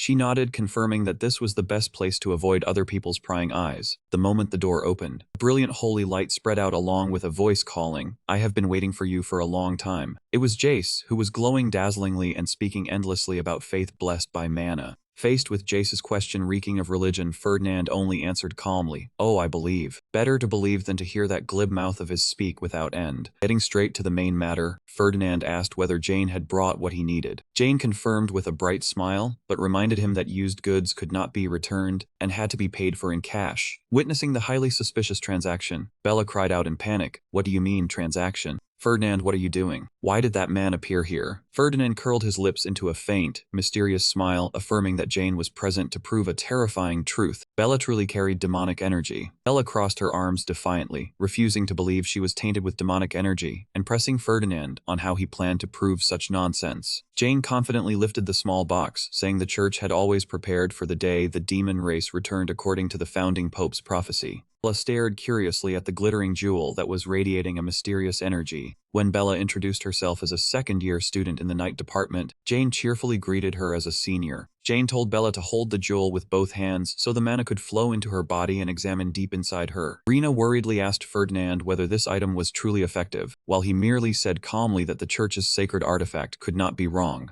Seeing Bella tense up, Jane leaned in and whispered in a very friendly way to reassure her that she could relax. He had only come here for the money. Bella firmly placed her hands on the jewel and declared, "Hurry up and check it, then remember to apologize to me when it is over." At once, the jewel flared with dazzling white light, enveloping Bella's hands and leaving the surrounding space utterly silent. Everyone held their breath, their eyes fixed tensely on the change before them. Seeing the jewel change color, Rena innocently asked whether that proved Bella had no demonic energy at all. Ferdinand's expression instantly grew heavy, and he coldly confirmed that this color was proof that demonic energy existed inside Bella's body. Bella screamed in terror, unable to accept this truth and insisting that the sacred artifact must have been broken. Ferdinand tried to reassure Bella and told her to calm down, because he would not do anything to her right now. But Jace's expression suddenly changed when he sensed darkness rising, and then he activated the sacred artifact amid dazzling light and fanatical prayers. "There it is, divine dragon." Ferdinand cried out in shock, "Wait." Meanwhile, Rena only had time to call Bella's name in worry. She saw the fiery glow gradually swallowing her pitiful friend. Immediately afterward, a violent explosion rang out and dense smoke and dust covered the entire room. The box containing the sacred artifact flew away and rolled across the floor. Rena hurriedly shielded Bella, who had curled up and was trembling in fear. Ferdinand angrily grabbed Jace and scolded him fiercely for using a forbidden item, but Jace still roared fanatically that Bella had to be eradicated. When the situation temporarily calmed down, Ferdinand asked Jace mockingly when he had become a prophet who could decide other people's fates on his own. Ferdinand pieced everything together and realized the students might be infected with demonic energy from a mysterious source spreading throughout the academy. He calmly admitted that he had secretly monitored Bella for several days without finding anything suspicious, making Jace realize the seriousness of the problem as well. Rena suggested asking the association to help Bella, but Jace immediately opposed it, fearing the demon race would discover this and silence the source. Ferdinand held Jace back, warned him to keep everything absolutely secret, then smiled with calculation and suggested they ambush the demons together. Hearing that they might be able to wipe out the entire demon race, Jace's fanaticism flared up, and he gritted his teeth in excitement before agreeing to do everything. Rena worriedly asked Jace whether he'd remove the demonic energy inside Bella. Jace affirmed that he could and told Bella to give him her hand, making her ask in panic whether he was planning to kill her. Jane gave a strange smile and reassured her that he only wanted to purify the demonic energy. That expression only frightened Bella even more, and she cried out that he was lying. His eyes looked far too terrifying, and she wanted to go home. Standing beside them, Ferdinand could only sigh in exasperation at the performance of that holy man. Ferdinand immediately corrected him, threatening to cut half his payment if Jace kept that terrifying face. Jace instantly became obedient and apologized in a fluster. Truly, money was tied to the heart. After reassuring Bella that the church only eliminated evildoers and demons, and absolutely would not harm the innocent, Jane began casting purification magic, and brilliant light spread everywhere. Bella was amazed that this kind of magic truly existed, while Jane explained that it was a mandatory subject in the church. Bella hesitantly asked whether she would be all right, and Jane said it was harmless, only slightly stinging because the magic would wash away the demonic energy inside. Harmless, yet it made someone faint on the spot. A powerful surge of energy enveloped Bella, causing her to quickly faint amid Rena's panic calls. Looking around the scene, Ferdinand inwardly marveled that the building was far too sturdy, because he had thought Jace's magic would have collapsed the place. Rena explained that the building had originally been designed to withstand strong tremors and loud noise. After that, Ferdinand took the initiative to cover Bella's face with a coat, helping her preserve her reputation. Receiving Rena's thanks, Ferdinand calmly sipped his wine and told himself that Bella's matter had been temporarily resolved. Now, he needed to use Jace to find and purify everyone infected with demonic energy. That was meant to minimize the spread of chaos as much as possible. His greatest goal was to prevent the demon race from appearing, though he still had no concrete plan at the moment. Taking a sip of wine, Ferdinand began preparing for the upheavals at the upcoming yacht club meeting. He revealed that he had investigated and found a suspicious person who had slipped into the merchant guild to work as a crew member on the ship, though his connection to the demon race was still unclear. This was the most natural scenario for Ferdinand to prove that he had absolutely nothing to do with the demon race. He believed that if the plan went smoothly, Entamion would trust him completely and soon regard him as a close friend. The next day, the luxurious yacht was already anchored at the harbor beneath the radiant sunny sky. Ferdinand stood admiring the enormous ship, a calculating smile appearing on his lips. He told himself it was time to reel in his fish, making Hate beside him ask in confusion, because he did not understand at all. Listening to Professor Grad's report, Academy Principal Emian fell into thought before the proposal to purchase the Sea Dragon's corpse and the right to sell boats for 20 years. As the branch leader of the Golden Turtle Guild, Ferdinand calmly sat across from the powerful principal in the room filled with books. To finalize the agreement, the headmaster added one more condition. The Academy would have the right to purchase any byproducts from the Sea Dragon's corpse at a reasonable price when needed. Taking a sip of tea, Ferdinand calculated silently. Magical beast corpses were usually most valuable when sold whole, while buying at a high price and selling the byproducts cheaply would certainly mean a loss. Under normal circumstances, Ferdinand would never accept such a losing deal, but at this moment he understood that he had to take one step back in order to go further. He firmly set down his teacup and declared the deal settled. A small loss was acceptable, because the future profits from the Academy's shipbuilding industry would far outweigh the immediate losses. The contract was quickly signed, clearly stipulating the purchase and sale of the Sea Dragon's corpse and the exclusive right to supply warships and yachts to Amien's Academy for the next 2 decades. Standing at the harbor and looking at the massive ships anchored there, Hate could not help admiring the young master's sharp instincts, while Ferdinand knew this was only the beginning. Although the plan was clear, Hate still did not understand why his master was so determined to secure exclusive rights over those ships. Ferdinand said this matter required the family's support, but his father, the cold duke, would certainly dislike a contract seen as lacking profit. Faced with Hate's concern about signing before asking the family head for permission, Ferdinand merely smiled confidently. It cannot be done now, but the chance will come soon. He immediately turned to the main matter, ordering Hate to bring the list of sailors on the yacht. When he heard confirmation that no one seemed suspicious, Ferdinand grew even more vigilant. Ferdinand knew very well that if demons revealed themselves so easily, they would not be frightening. This time he had to handle it himself, though it would be a pity if that beautiful yacht were damaged. Even so, that price was still far too cheap if it meant catching those monsters and making future business smoother. What Ferdinand valued most right now was making Entamion stand completely on his side. He smiled smugly, thinking that it was time to draw on the net and catch the fish that had been swimming freely for so long. Meanwhile, in another corner of the academy, Entamion suddenly shuddered as he felt a bone-chilling cold run down his spine. In the quiet library, Anfinfarson's soul asked about his condition. Entamion replied calmly that it was not bad, thanks to the spirit herb in the sea cave. The holy bird's power had been completely absorbed. Anfinfarson was satisfied and urged both Hate to quickly replenish magic power and sell the adamang they currently had for money. Entamion smiled, thinking that having a wealthy ally truly put one at ease. He suddenly asked, what if we invite Ferdinand to be an ally? That question made old Anfinfarson freeze, then shout, why would it be that filthy rich brat?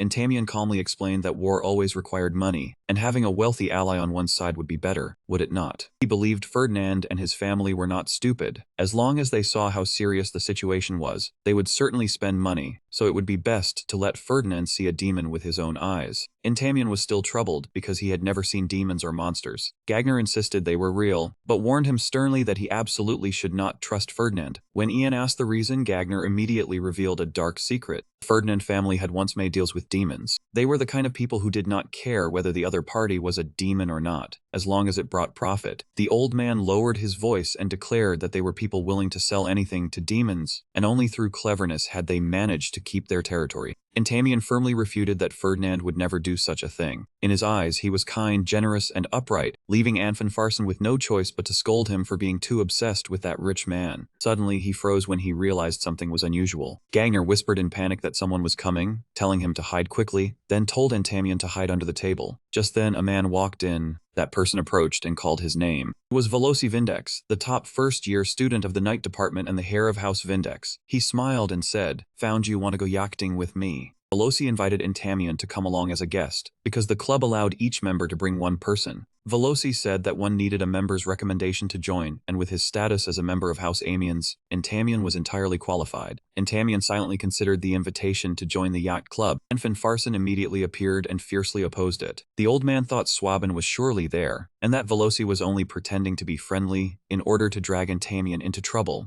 After hearing the advice, Entamien hesitated and turned to Veloci. "Thank you, but perhaps I should not go." Yet Anfanfarson suddenly froze, then shouted for him to wait, because if they went out to sea, they might be able to reach an important arrangement left behind by the Holy Emperor. Anfanfarson immediately changed his tone and urged Entamien to participate. Swabin might make things difficult, but he would not lose anything either, so he should just accept. Faced with the Guardian Soul's far too rapid change, Entamien could only nod. "Alright, I will go, just let me know the date and time." Veloci slightly curled his lips, revealing a smug smile. "Then it is settled. See you on the ship." As soon as Veloci left, Anfanfarson laughed with delight, because if the route matched, they could make use of the Holy Emperor's secret. Entamien sighed when he realized that ancient predecessor had left behind far too many troubles, while Gagner was still excitedly cheering him on to seize the chance to deal with the magical beasts. At the same time, in a corner of the Academy Park, Ferdinand walked over to the bench where Rena was sitting and handed her an envelope. Rena frowned and asked what this was, then froze when she saw the yacht club invitation. She could not believe that the person who had once stopped her from joining was now handing her an invitation. Ferdinand curled his lips mysteriously and calmly reminded her that Bella was also a club member, then admitted that he had indeed been the one who stopped Rena from joining. At first, he had intended to quietly pressure her with her debt, but then he looked straight at Rena and acknowledged that she was very worthy of becoming a member. Rena was still suspicious and pressed him on why he had suddenly become so kind. "Or are you trying to trick me?" Ferdinand's gaze turned cold. He said he had discovered traces of evil spirits, and after hearing that something would happen at the club, he had prepared a trap. Rena immediately erupted with blazing radiance, her eyes full of fury. She swore she would not spare the one who had tainted Bella, making Ferdinand secretly satisfied.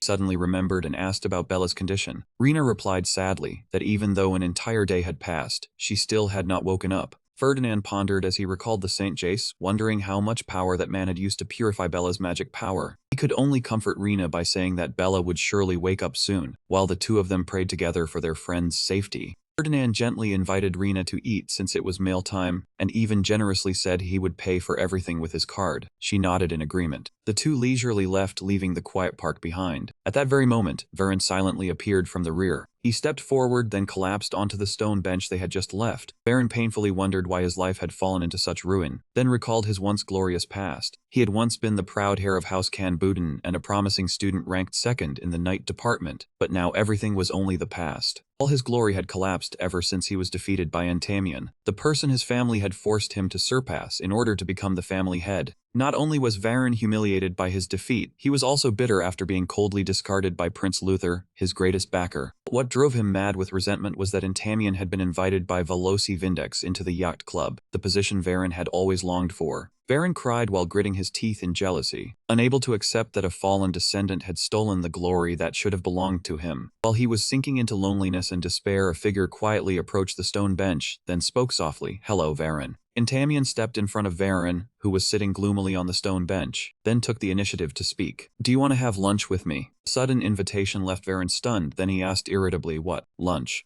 Entamien calmly said he had only thought he seemed lonely, but those words instantly ignited Varen's anger. Before Entamien's bewildered expression, Varen shouted in resentment that it was because he had lost to him that the second prince had abandoned him. Varen suddenly froze when he realized he had just let slip the secret about the backer behind him. Worried that the grudge between the Swabin and Amiens families would make his life even more miserable if Entamien found out, but Entamion only calmly replied that it turned out he knew the second prince, then admitted that Varen losing his friends was indeed partly because of him. He firmly apologized, then once again invited Varen to have lunch with him, leaving him frozen in sheer surprise. Varen could not understand why Entamion did not care about that matter, nor what he was scheming in the end. Varen immediately turned and walked away, snapping that this was not a fairy tale, and telling Entamion not to keep humiliating him. Watching Varen's figure gradually disappear, Entamion could only sigh. Anfinfarson's soul floated beside him, smugly saying that he had already warned him. Entamion thoughtfully wondered whether it was necessary to go this far, while Anfinfarson acknowledged that although Varen had lost, he still had ability. Old Anfinfarson also did not forget to flatter himself, saying that without him, Entamion certainly could not have defeated his opponent. He even added a painfully sharp remark, saying the important thing was that Varen also had no capable friends, exactly like Entamion. Entamion ate while calmly responding, bitterly admitting that his loneliness also originated from the Swaben family. Anfinfarson concluded that if Entamion had friends, he would not have to sit here eating lunch alone like this. The two of them looked in the same direction, inwardly thinking that forming an alliance of losers among those who had failed was not necessarily a bad idea. Anfinfarson advised Entamion to try approaching Varen again, because he would need allies to find the relic left behind by the founding emperor. Looking at his elegant suit while still holding a sword in his hand, Entamion worried that the nobles would mock him as an eccentric. He intended to put the sword into his storage space, but Anfinfarson immediately objected, because he did not want to be locked inside without knowing what was happening outside. At the mention of the current imperial family, Anfinfarson grew angry again, believing that the bloodline that betrayed the Swabens had stolen the throne from the Amiens family. To resolve the trouble, Gagner revealed an astonishing ability of Michelin. Not only could the sword absorb souls, it could also do many other things. Immediately afterward, it blazed with blue light and changed form. The sword quickly shrank, becoming nothing more than a compact little toy that fit neatly in the palm of his hand. Entamion exclaimed in astonishment that it was hard to believe the sword had turned into such a tiny toy. Gagner smugly suggested that he wear it on his body like a necklace. The old man boasted that in his golden age, that way of wearing it had once been a fashionable trend that fascinated countless girls. Entamion only coldly delivered a merciless comment, tacky. With his pride wounded, Anfinfarson shouted that children these days did not know what cool meant, leaving Entamion no choice but to stuff the sword into his breast pocket. At the same time at the Pellenberg mansion, Hate reported that the red-armored turtle knights had been covertly deployed throughout the academy, ready to act when the magical beasts appeared. Ferdinand adjusted his clothes while asking about the recording light orbs. Hearing Hate confirm they had been scattered throughout the yacht, he smiled with calculation. Hate helped Ferdinand put on his formal attire while asking worriedly whether demons had truly infiltrated the merchant association in this era. Where did you get this information from? Ferdinand merely remained calm. He answered that he had his own methods, making Hate feel slightly hurt because he had thought he was his master's only spy. Hate guessed that it was probably Jane, because the dragon god's envoy was naturally knowledgeable about demons and had recently been meeting Ferdinand often. Ferdinand neither confirmed nor denied it, only saying that the most important thing now was to catch all the demons. Ferdinand sank into thought, his red eyes gleaming with cold sharpness. He wanted to know how they had infiltrated, how they concealed themselves, and who was behind them. In his mind appeared the chilling image of a demon reigning atop a mountain of white bones, signaling that a world-ending conspiracy was slowly coming to light. Ferdinand affirmed that he would carry out this plan together with Entamion, leaving Hate bewildered as he asked what that boy had to do with it. Ferdinand silently picked up the exquisite masquerade mask placed on the table. As he put on the mask, he smiled with calculation, saying that since he had given Entamion the sacred bird's heart, tonight he had to prove his worth. When night fell, the luxurious yacht glittered with lights as it glided across the sea, marking the beginning of the noble's banquet. Ferdinand stepped onto the deck, looked around, then sighed softly when he saw a familiar figure, blaming himself for not having covered the clothing expenses earlier. Rena appeared out of place amid the lavish banquet in her proper academy uniform, making Ferdinand unable to resist making a sarcastic remark. Rena stubbornly asked whether any rule forbade it, while Ferdinand merely clicked his tongue, guessing that she had been frugal, because formal wear was too expensive. Rena grumbled that she had gone shopping, but none of the outfits pleased her, so Ferdinand could only ask her to at least wear a mask. After Rena reluctantly agreed, Ferdinand courteously extended his hand and invited her, "Let us go in." Rena asked blankly, "What? Do we still need to hold hands?" Ferdinand said that since they were companions, escorting her was the bare minimum etiquette, though in his heart he knew there was actually no need to be that courteous. But to ensure his own safety after investing in Rena stock, he had to keep her within his range of control. The appearance of the two immediately drew the gazes of the surrounding nobles.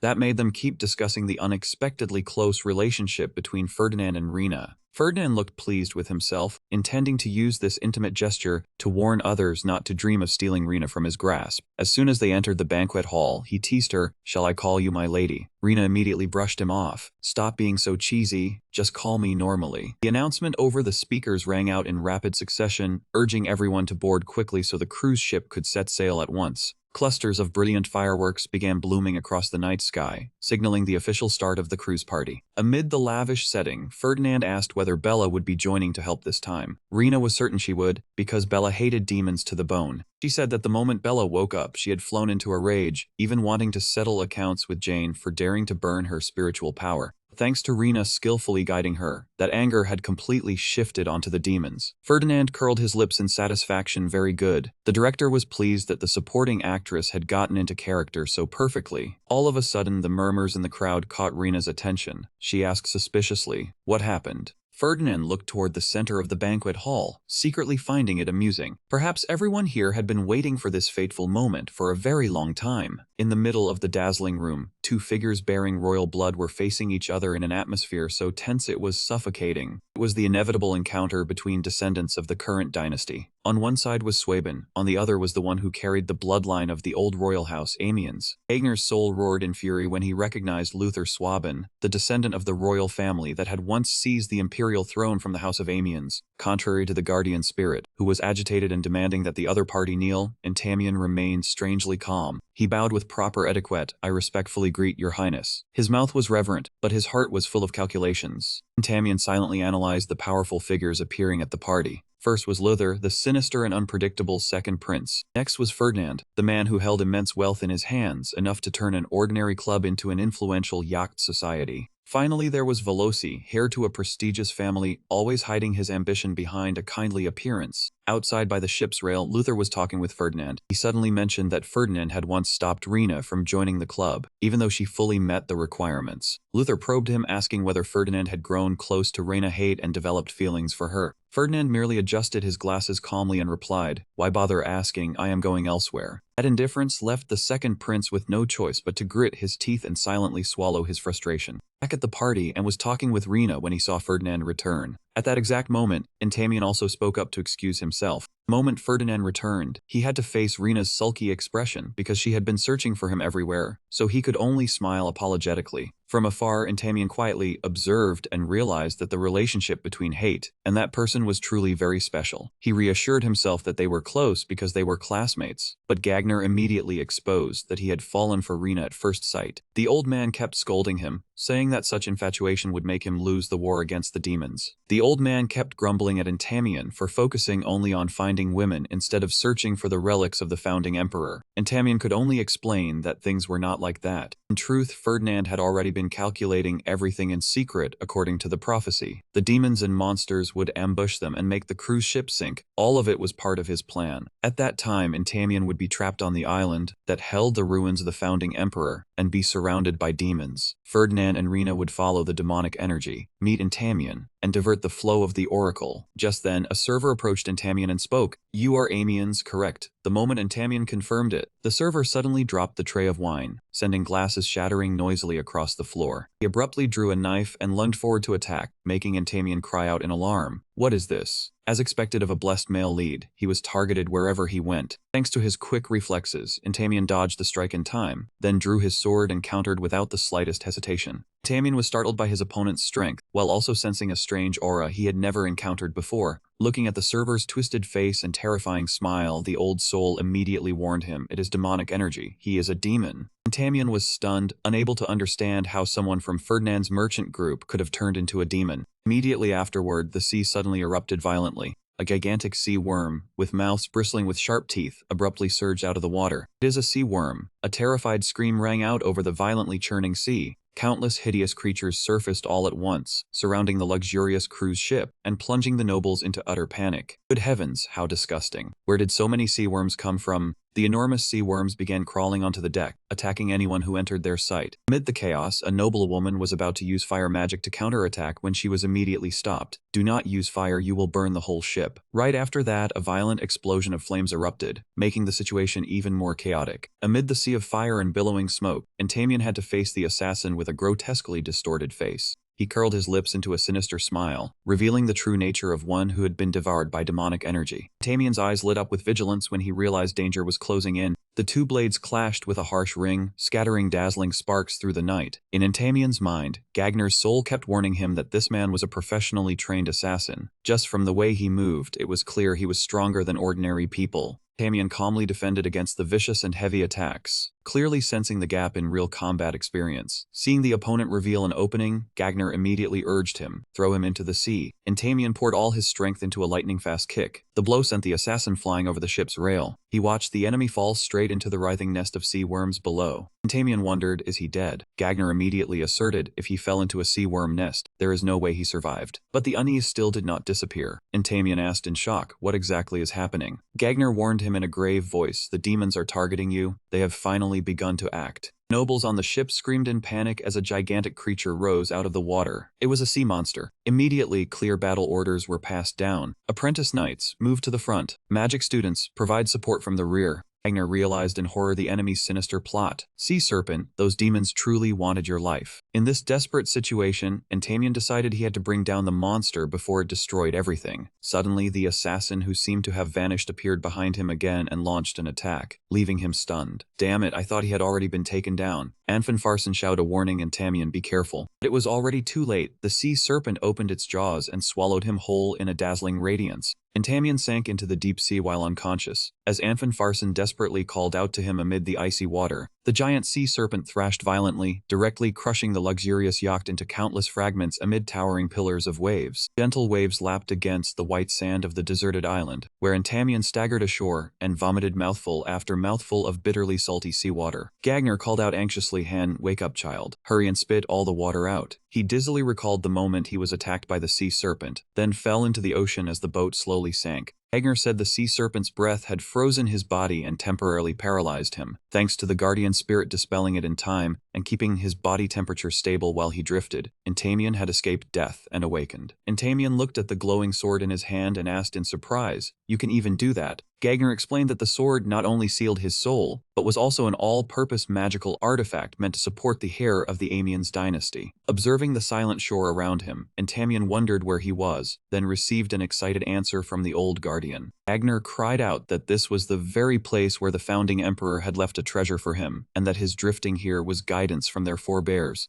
The old man urged Tamian to quickly retrieve the treasure before the rescue team arrived, though he still could not stop worrying about the other students on the ship. Just as Tamian inwardly thought the sea serpent must have sunk deep to the bottom of the ocean, he suddenly sensed killing intent behind him. Tamian immediately dodged the blow, his expression turning unusually tense. Tish, these demons really cling like leeches. I never thought they would follow us all the way to a deserted island. Before him were not just one, but two assassins surrounding him. Tamian asked in astonishment, "There was only one of you just now, how did you become two?" One of them replied that at first there really had been only one, leaving him speechless as he answered, "How would I know?"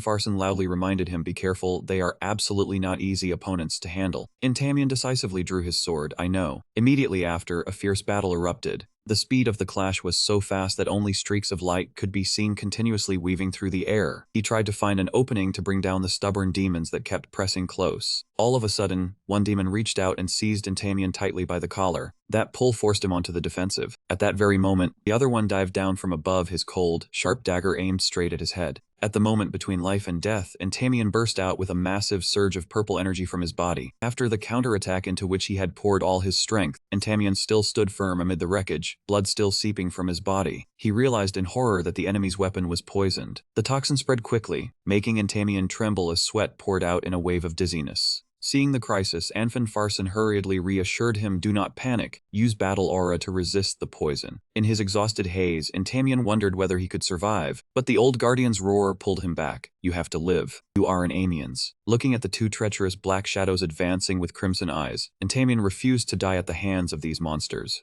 Gagner desperately urged him, "Ant, use your aura." But Ant had reached his limit and only rasped, "The battery is dead. Old man, carry me through this one." Just as the assassin formed a sinister smile and was about to swing his blade to finish him off, suddenly enormous whirlwinds of earth and stone erupted violently, sweeping away everything around them and blasting the demons far away. Amid the murky cloud of sand and dust and the suffocating pressure of magic, Entamion shielded his eyes and looked toward the light that was taking shape. Who was showing off this hard? A figure gradually emerged at the heart of the magical storm, none other than Ferdinand, with cold crimson eyes and an aloof, noble bearing. Ferdinand stood proudly amid the terrifying magical pressure, blasting all the attackers away in the blink of an eye. Immediately after, Rina also rushed over like a whirlwind. She leapt into the air, the sword in her hand blazing as she stood ready to assist in battle. Two sides collided violently, creating explosions of magical power that shook the entire area. That suffocating pressure caused the ground below to split apart in chunks. One demon screamed in pain, "Ah, what kind of girl hits that hard?" By then, Entamion was so exhausted that he could no longer stand steady. The remaining one immediately intended to seize that chance to finish him off. He could only collapse to his knees, watching as the demons gradually transformed, their eyes crimson and their hands turning into pitch-black claws. The assassin slowly approached with a chilling smile, preparing to deliver the final blow to the dying hero. Tamion forced down the pain and let out a faint groan as the poison began seeping deep into his body. Just as death seemed to be at his side, colossal magical stone pillar erupted and crushed the enemy in an instant. Ferdinand walked over and hurriedly. He asked calmly, "Are you all right, Entamion? You are wounded." Seeing his savior, Entamion barely managed to answer weakly, "Ah, yes." Ferdinand quickly held out a small vial and ordered, "This is the antidote, drink it." Seeing that Entamion was still hesitating because he intended to purify himself with radiance, he added decisively, "This will speed up the process." Right then, Rina appeared with an imposing bearing, dragging the remaining unconscious assassin by the hand. Looking at the demon at Rina's feet, beaten into a miserable state, Ferdinand could not help marveling at her strength. Rina hesitantly asked whether he was still alive. Ferdinand confirmed that this one had merely fainted, because he knew she wanted to capture them alive. Hearing the words "capture alive," Rina was astonished by Ferdinand's calculation. Looking at the enemy sprawled on the ground, Ferdinand ground his teeth in fury. "Those damn demons, I finally caught them." That truth left Entamion stunned. He had not expected both seniors to have known about the existence of the demons for so long.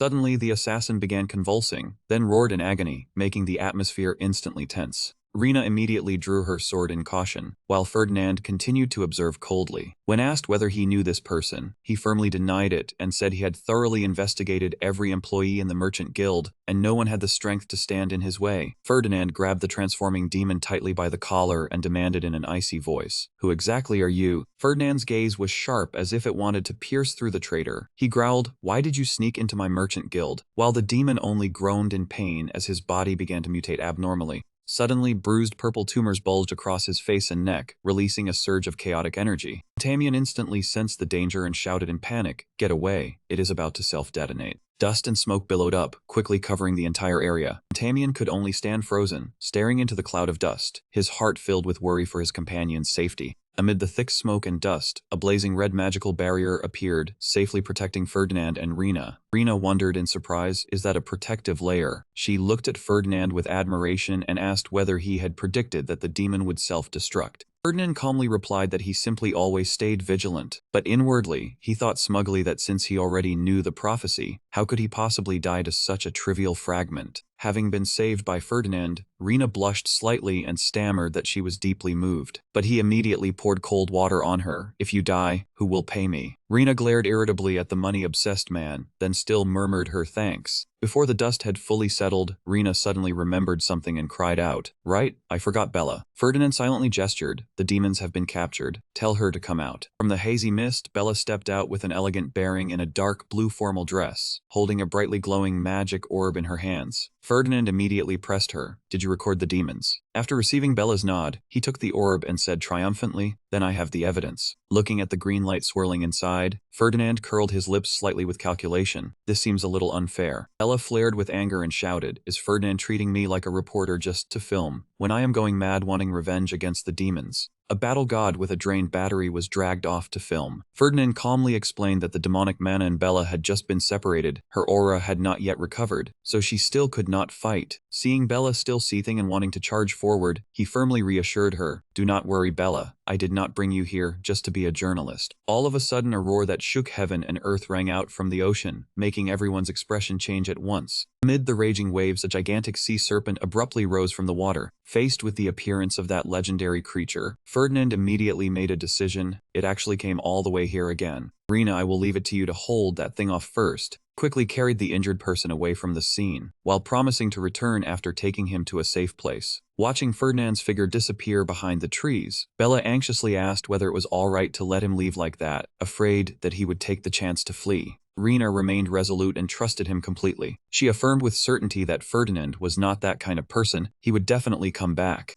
Deeper in the forest, Ferdinand carried Entamien on his shoulder and silently calculated that he would take him near the place where the founding emperor's item was hidden according to the prophecy. Seeing that they were far enough away, Entamien awkwardly asked to be put down. Ferdinand agreed calmly, telling him it would be safer to rest here, then mentioned that the sea serpent outside was extremely hard to bring down and asked about its weakness. Entamien panted as he replied that once the poison was fully purified, he would immediately come to assist. Ferdinand nodded slightly, then good, I will leave that task to Entamien. He quietly turned and left, thinking to himself that using aura to purge poison required intense concentration, and in this secluded place, no one would disturb Entamien. But Ferdinand's footsteps suddenly halted when Entamien unexpectedly called his name in an extremely grave voice. Ferdinand, tell me the truth. In the silent forest, Entamien stared straight at his senior's back and asked a question that seemed to freeze the air. Tell me the truth, you read the script in advance, did you not? His gaze was cold and sharp, clearly questioning the truth behind Ferdinand's strange actions, all this time in relation to prophecy. Ferdinand stood frozen, his red eyes faintly wavering under the moonlight as his greatest secret seemed about to be exposed by the hero of destiny. Entamien exclaimed in astonishment, what, you know about the prophecy too? He could not believe that Ferdinand seemed to know everything. Before that stunned expression, Ferdinand still asked back calmly, what do you mean? Entamien solemnly explained that the founding emperor had once left behind an oracle about demons invading the world again. He bitterly admitted that he was a legitimate descendant yet had only learned of it recently. Because of that, he could not understand why a young master like Ferdinand would know about this. Ferdinand turned away slightly. I do not know anything, I swear. Entamien pondered and guessed. Perhaps Rena also knew about the prophecy beforehand, and whether the electing families had secretly held onto the founding emperor's prophecy all this time. He looked at Ferdinand with admiration, inwardly thinking that it turned out the man had been silently preparing everything. Seeing Entamien trust him completely as though he had found the truth, Ferdinand thought, that sounds reasonable too. Should I say he guessed correctly? Ferdinand then made up another reason. I only learned about that vile species while tracking suspicious expenses in the Merchant Association's quarterly report. Entamien asked blankly, huh, so you do not know the prophecy? Ferdinand confirmed calmly, no, I did not even know it existed. The answer left Entamien frozen. Then he stammered, then how did you know they were demons? Ferdinand explained that he had encountered them a few times while pursuing them, and every one of them gave off an extremely unpleasant aura. Outwardly, he appeared calm, but inwardly he was certain it was demonic energy. Realizing that things were unfolding abnormally, Ferdinand began to worry about Rena and Bella. Damn it, they are probably having to hold out on their own right now. He decisively urged Entamien to hurry, asking so much is exhausting. After that, the two quickly crossed the dark forest. Just then, the Soul Amphenfarson spoke up and reported that the toxins in Entamien's body had almost completely dispersed. The old man directed him toward the left side of the island's center, insisting that he would find the thing the founding emperor had left behind there.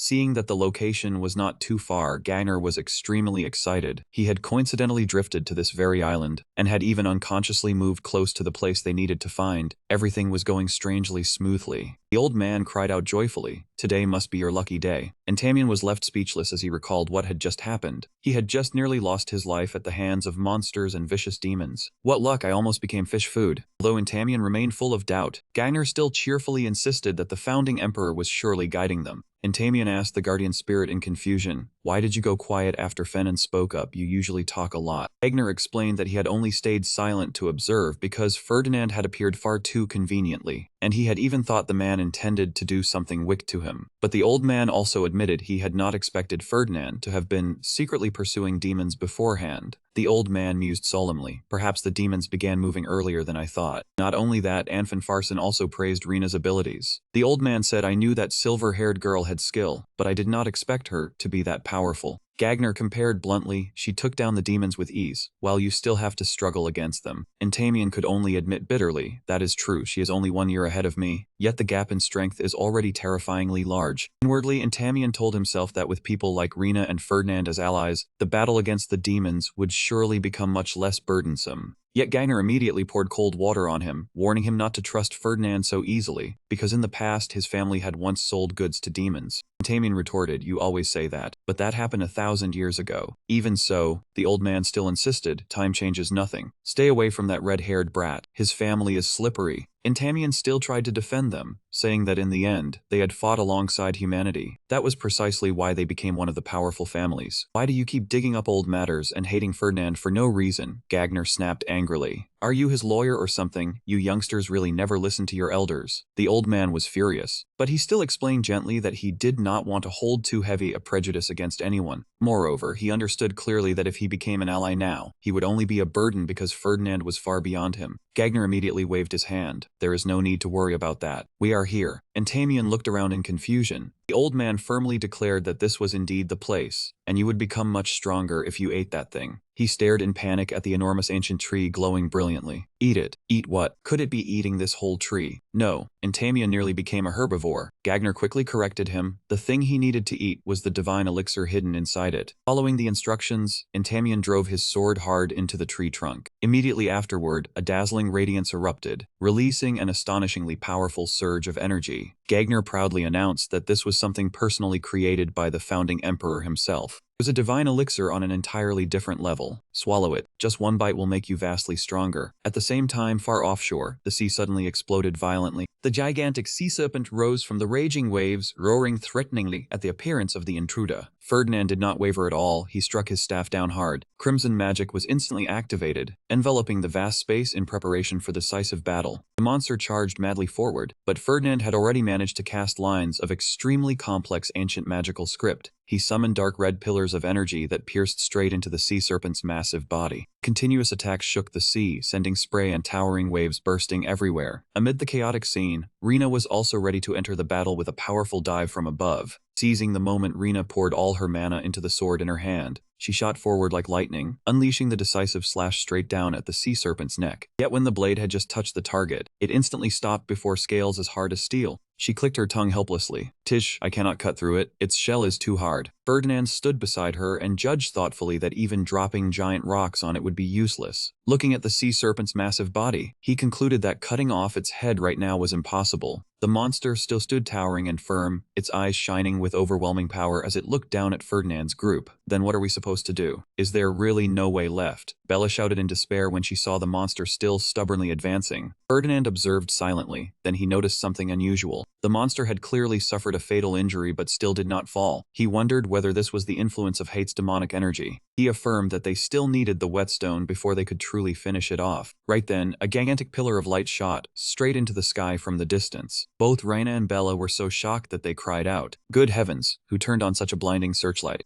Amid the radiant brilliance, Entamian's figure appeared in majestic dignity, his eyes shining powerfully. Ferdinand curled his lips into a triumphant smile. "See that? My stock has gone up." He knew clearly the secret behind that power. The founding emperor had created a special divine elixir for descendants without talent in the light element. Divine elixir would restructure the body, forcing the host to assimilate with the light element in order to learn the Amiens family's secret sword art, which was based on light. But if someone already had talent in the light element drank it, it would simply push their aura to the utmost limit. That was exactly what had happened to Entamian. Now he could almost perfectly perform the legendary sword technique of House Amiens. Ancient books once recorded that the swordsmanship of the founding emperor was the hope that dispelled despair and darkness. It was a radiant sword that illuminated the world, carrying a power that could reach into the deepest depths of the soul. An enormous character made of light appeared, crushing the sea serpent's massive body amid raging columns of waves. Witnessing that heroic scene, Ferdinand and Rina could not help sighing in admiration that it was truly miraculous. He realized that the heroic records of the old dynasty were not exaggerated in the slightest. Ferdinand looked at Entamian's figure standing proudly amid the brilliant golden radiance.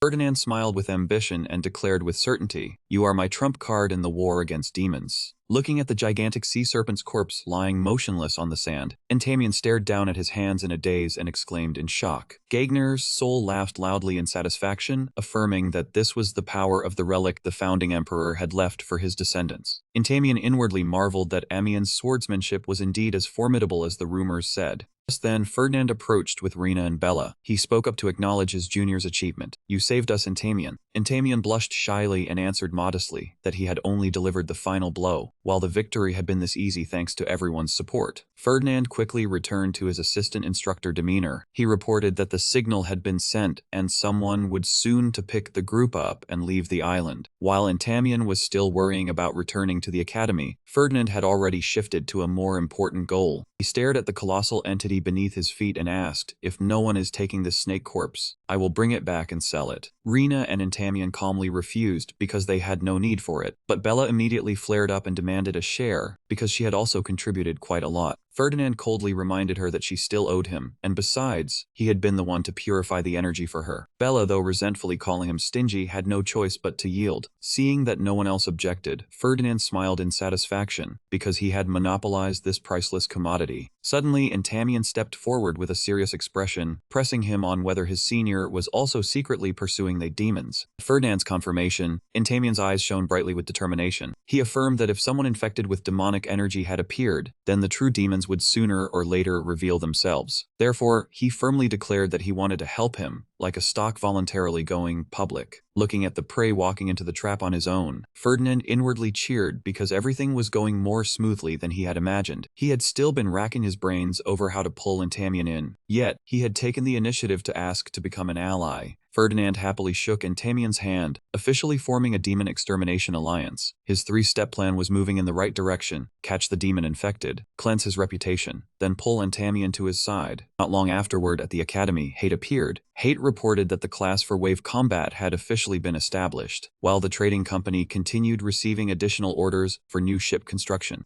Ferdinand sat at his desk, his spirits soaring as he looked over the ledgers. "We are making a fortune. Good, very good." Hate stood beside him, and could not help asking whether the young master had truly not rigged the script. Ferdinand calmly replied, "How would I know?" Hate clicked his tongue, thinking that although the truth was unclear, everything was still unbelievably coincidental. Setting that matter aside, the butler asked what the young master was so focused on. Ferdinand said he was completing the golem design. He explained that he had been too busy before, so only now did he have a little time to devote to it. Hate also reported that he had found out how the demons had slipped into the trading company. It seemed they had infiltrated a few days before the yacht club meeting. Hate recounted the results of the investigation. When he asked the other employees, they all said they had noticed nothing unusual. Even when newcomers suddenly appeared without notice, they accepted it by default, because they thought those people had already been working there. Hate suspected this was the effect of magic influencing their minds. Ferdinand mused that these demons specialized in psychological manipulation, and they were rather formidable. Looking at the pen in his hand, Ferdinand began to wonder about the time a strange soul had once invaded him. Could that also have been one of the demons' tricks?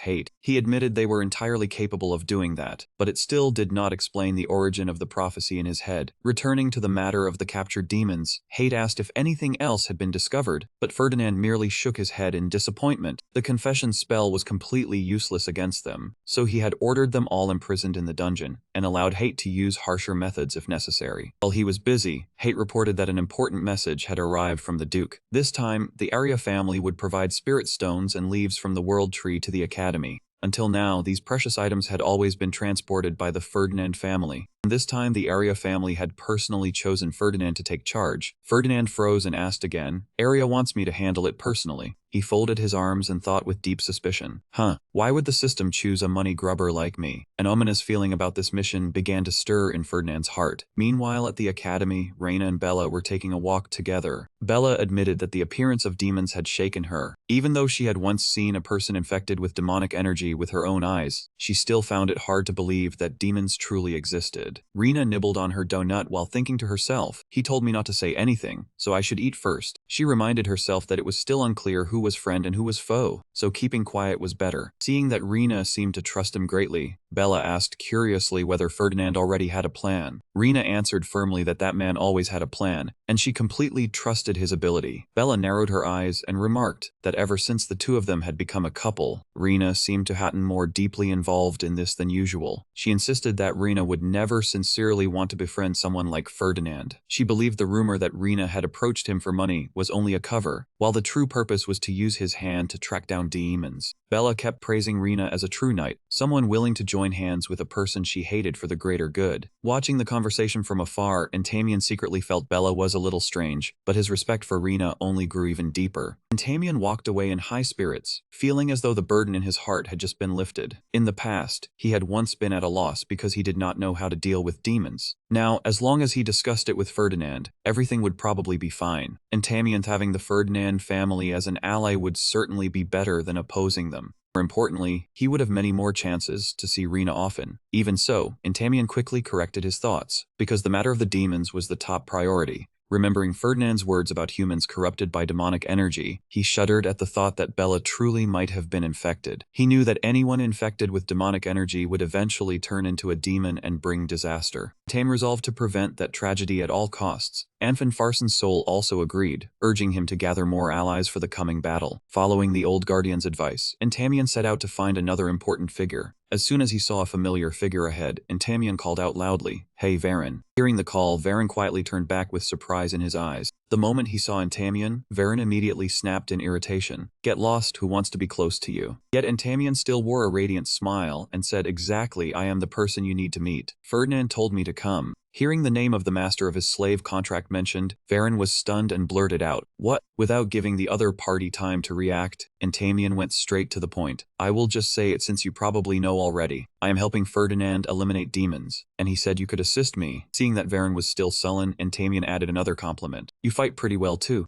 Those words were like sparks thrown onto the anger smoldering inside Varen. He immediately pointed at Entamian's face and shouted, "I do not want to hear that from the person who once defeated me. Are you mocking me?" Entamian hurriedly explained that he was completely serious. Varen still turned away decisively and left, saying he would not help even if he died. Looking at that stubborn back, Entamian could only break out in sweat and lament. "I knew it, he does not want to help at all." Entamian recalled his earlier conversation with Ferdinand, when he had asked whether Varen truly was Senior Hate's friend. Ferdinand merely replied calmly that it was a coincidence, but still affirmed that having a classmate assist them would be very beneficial. With a calculating smile, Ferdinand said that kid is useful, pull him onto the team. Although Entamian worried that Varen hated him intensely, Ferdinand had prepared a psychological blow in advance. He instructed him that if Varen refused to cooperate, he only needed to say one sentence. Following Ferdinand's words exactly, Entamian suddenly stepped forward and pointed straight at Varen's face without hesitation. Before the other party's stunned expression, he clearly declared a brutally blunt sentence, "You are a demon, right?" The sudden accusation made Varen freeze completely and his expression changed at once. Sweat poured down him in fear as his most terrifying secret was exposed in broad daylight. Entamian continued driving Varen into a corner as he brought up the horrifying memories that he had always wanted to bury. He pressed him, asking whether it had been during the midterm exam, the day Varen suffered his second crushing defeat at his hands. Looking at the other party's pale face, Entamian was certain that Varen had fainted during the match, and that had been exactly when he transformed into a demon. Varen nearly collapsed when Entamian mentioned that if Ferdinand had not saved him, the consequences would surely have been terrible. He wondered whether Ferdinand had ever said that Varen had no memory at all of what happened that day, because according to his senior, Varen had in truth merely been a pawn used by that demon. Panicking because his secret had been exposed, Varen hurriedly covered Entamian's mouth and snapped at him, telling him to shut up at once because he feared someone might hear. In the crowded hallway, Varen gritted his teeth and rapidly demanded what Entamian wanted from him. In contrast to Varen's extreme tension, Entamian merely calmly made an unbelievable proposal. "Come eat broken rice with me or I will say it." Varen went mad and rushed off to find Ferdinand. He cried while clutching tightly to his senior's coat hem and complained, "Why did you tell him my secret?" Looking at the man crying at his feet, Ferdinand could only sigh in exasperation, never expecting that a knight could be so weak. He corrected him, saying that he had only promised not to hand Varen over to the judge, but had never said he would keep it secret from Entamian. Varen aggrievedly asked whether Entamian wanted to blackmail him, but Ferdinand inwardly affirmed that he was not that kind of person. Varen even felt more humiliated when he had to eat lunch with Entamian, who not only acted familiar but also enthusiastically shared food with him. Seeing Varen cry without end, Ferdinand was both annoyed and afraid of being mistaken for his friend, so he coldly mocked him, saying what could possibly be worth crying over so much, making Varen choke out a question of why he had become a demon. Ferdinand immediately pulled his underling back together, then explained that he had deliberately introduced Varen to Entamian for a clear purpose. If Varen followed Intamian, the one desperately hunting demons, he might very well track down the mastermind who had turned him into this miserable state. Ferdinand looked straight at Varen with a provocative gaze, asking whether he planned to sit there crying forever or stand up and act like a true knight. What was the reason? Varen roared with determination that he wanted a chance for revenge. Seeing the cold, sharpened look in his eyes, Ferdinand secretly admired that courage,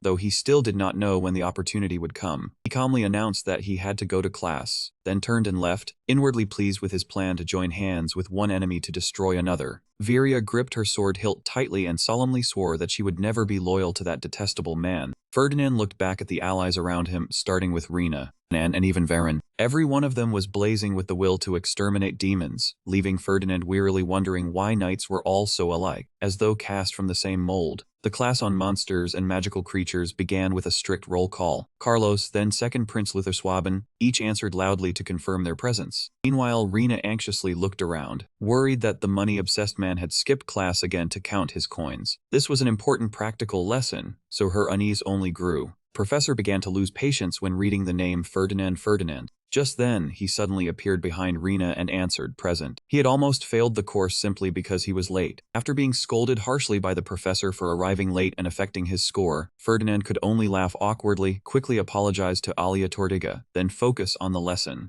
The professor activated a radiant magic circle, then announced that the theme of today's lesson was coordination. She explained that some monsters were so powerful, they could not be faced alone, such as species whose bodies were wrapped in hard stone that was difficult to pierce, or species with high magic resistance that rendered mages nearly useless. Therefore, coordination between mage and knight was the decisive factor for survival. She pointed toward the massive entities radiating a formidable energy. The professor introduced them as mock target golems used by the academy for training. Ferdinand quietly asked Rena whether this was her first time seeing them, and she replied that she had only heard of them before. The professor warned in a stern voice that although they were not as agile as the real thing, anyone who underestimated them would certainly fail, then decisively ordered the exercise to begin. The top pairs began to display their outstanding strength one after another. Carlos and Alia Tortiga completed their test with a result of 2 minutes and 58 seconds. Witnessing the performance of the elite students, Professor Gratz nodded in satisfaction, then looked at the stopwatch and called the next pair. Ferdinand and Rena Bergshev stepped forward. Their opponent was Goliath, a stone-clad entity standing 3 meters tall and exuding overwhelming pressure. Below, the students could not help worrying for the two of them as they looked at the terrifyingly massive figure of the stone-clad monster. Professor Gratz warned that Goliath had extremely high resistance to both physical attacks and magic, but still reminded them that if they knew how to find its weakness, there was always a way to win.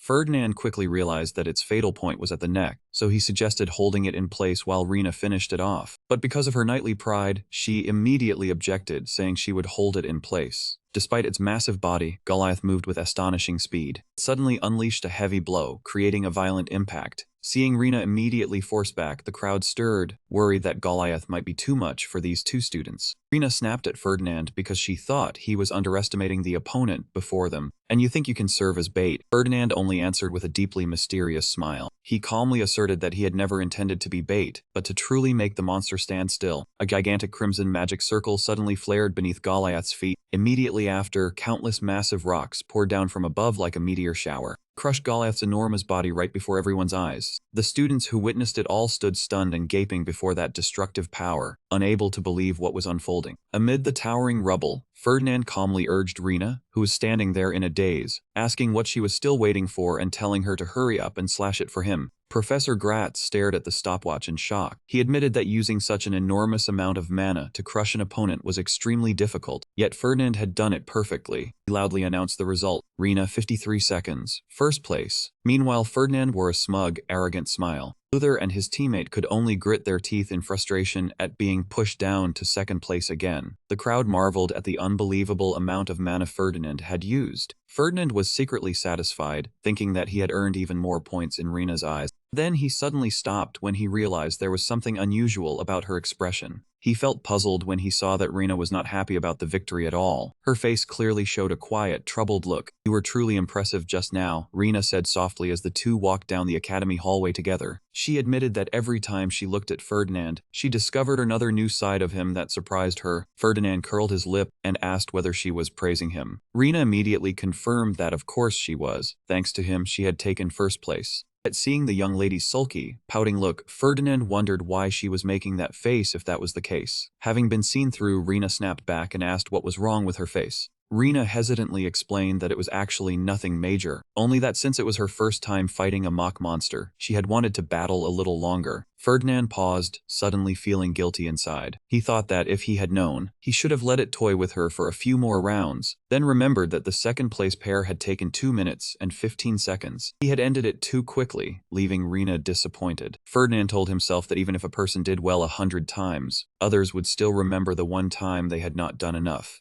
Seeing that Rena was still satisfied with first place, Ferdinand spoke up and invited her. "My house has a few old monsters, do you want to try them?" Rena's eyes instantly shone with excitement, but she still tried to be reserved, saying there was no need. That would be asking too much. Seeing that she clearly wanted to accept but was still embarrassed, Ferdinand calmly told her that his family was not using them anyway, so she should feel free. Rena happily agreed, then hurried off to make it to her next class. "I have to go to class now. I will not do that again." The moment Rena disappeared from sight, a finger suddenly poked Ferdinand in the back, accompanied by a familiar voice calling out. It was Arya Fridian, the shameless elf girl with a radiant smile and a matter-of-fact request, "Buy me a cup of coffee." Ferdinand coldly brushed her off, telling her she had to make an appointment first if she wanted to talk. After being rejected, Arya complained that he was far too cold, then mentioned the message from the Fridian family, making Ferdinand pause when he understood she was talking about transporting an important item. Arya pointed at him smugly, insisting that Ferdinand was the one who had pushed her into this situation. "A branch of the World Tree. Are you really planning to donate it to the Academy?" Ferdinand could not hide his shock. Arya calmly said that was why she had chosen him, because if the heir of the Ferdinand family handled the transport, the level of assurance would be completely different. While enjoying her dessert, Arya reminded Ferdinand that this item was beyond measure in value. It was an extremely rare sprout, something the World Tree produced only once in an entire 100 years. It contained the essence of the ancient forest and a profound source of mana, with an influence that spread on an immense scale. Ferdinand fell into thought, truly not expecting Arya's family to be generous enough to donate such a priceless treasure to the Academy. Arya continued nibbling on her food, promised to support him with all her strength, then seized the chance to make her familiar proposal again. "With a deal this big, what is there to be shy about becoming friends?" Faced with the elf girl's excessive enthusiasm, Ferdinand coldly asked for the reason, because he still believed the electoral families had no need to be close to one another. Seeing Ferdinand remain so stubborn, Arya put on a sulky look and said he would lose nothing by becoming friends with her. Ferdinand began asking about the schedule. He wondered whether he had to miss classes, and received confirmation that the Academy had agreed to switch their practical lessons to theory lessons for both of them throughout the trip. "Then when do I have to depart?" Ferdinand asked again. Arya said that in 2 weeks, the two of them would begin preparing everything before setting out. Ferdinand took a small sip of water, telling himself that as long as they reached Arya's territory, everything would be fine. But just as he thought his life had been peaceful lately, an unexpected incident immediately occurred. The glass in Ferdinand's hand suddenly shattered. A violent headache struck him again, dragging Ferdinand into a terrifying vision of the future. Before his eyes was a scene like hell. The sky was stained a gloomy red, and the people fled in panic as demonic, evil energy covered every place. Amid the ruins of the Academy, Entamion stood frozen before the bodies scattered everywhere. He realized in shock that today was the day the demon Andromalius descended into the world. A gigantic rift in the sky grew wider and wider. From it emerged the figure of a mighty demon descending to the earth, a demonic serpent coiled around him. And the most horrifying thing at the center of the disaster, the source of destruction, was the branch of the World Tree. "See, that is the very thing that activated the magic circle." The guardian spirit's voice rang out in terror inside Entamion's mind as he watched the branch of the World Tree radiate a strange and sinister energy. The old man asserted that the item was the energy source of the summoning magic circle. Ever since it had been brought to the Academy, it had been contaminated by demonic evil energy, so it could no longer continue growing. Faced with the cruel truth, Entamion realized in shock that the culprit was not the merchant guild. It was the curriculum itself that had brought it here. He bitterly recalled the previous cruise ship incident and became certain that the Ferdinand family was involved. His eyes blazed with hatred as Entamion roared, "I knew it. That nouveau riche bastard really is a traitor to humanity. If what you say is true, I will never forgive Ferdinand." In that vision, Ferdinand's soul desperately tried to explain, "No, Entamion, I did not collude with demons." "Entamion, wait, listen to me." His powerless inner voice only rang out in despair. Suddenly, Ferdinand jolted back to reality. He unconsciously grabbed Arya's hand, making the girl ask in alarm, "Ferdinand, are you all right?" Ferdinand's eyes were red with tension, and he repeated in panic the dreadful accusations from the prophecy. It was about the branch of the world tree being contaminated and his family being regarded as traitors to humanity. Ferdinand decisively sprang to his feet and announced a shocking decision. I am canceling the order. I will no longer transport this item. Back at the mansion, Hate reminded him worriedly that this was the Duke's decision, so matters would certainly not be easy. Ferdinand thoughtfully admitted that he understood the consequences, but his mind was still hemmed in by the unknowns in the prophecy. He told himself that the oracle had not stated clearly when the branch became contaminated, but since both the academy and area's territory were heavily guarded, the disaster was very likely to happen during transportation. Hate reminded the young master that he had once been summoned merely for helping reduce Rina's family's debt, so withdrawing this time would certainly be even more troublesome. Ferdinand clutched at his hair in helpless frustration. The system reported an error but refused to provide an error code. That made him realize that even if he luckily delivered the branch of the world tree safely, he still might not be able to stop Andromalius from descending. He understood that if the demons could not use the branch of the world tree, they only had to choose another vessel. The risk was high and the chance of success was low, yet the final outcome would still remain unchanged. Ferdinand gritted his teeth, resolving that the best course of action right now was to withdraw. It would not matter even if they had to suffer some losses, because they had accepted this mission voluntarily. If they became involved any deeper, the world would think the entire family had colluded with demons. Realizing that the matter had exceeded what he could handle alone, Ferdinand immediately ordered Hate to bring the orb containing the demon. Faced with the butler's astonishment, he affirmed that he would show this object to his father at once. Beneath the silent night at the Pellenberg mansion, the magic orb emitted a gloomy purple glow, revealing the silhouette of an evil entity howling inside. Witnessing the terrifying truth, Ferdinand's father exclaimed in shock, "Is this truly a demon?" Ferdinand began explaining that the demons had infiltrated the merchant guild and disguised themselves as staff during the yacht club meeting. He revealed that he had captured one alive, currently imprisoned beneath the academy's underground storage, and was ready to take his father there to inspect it. Before the Duke's suspicious gaze, Hate immediately confirmed that he had personally inspected the entire matter with his own eyes.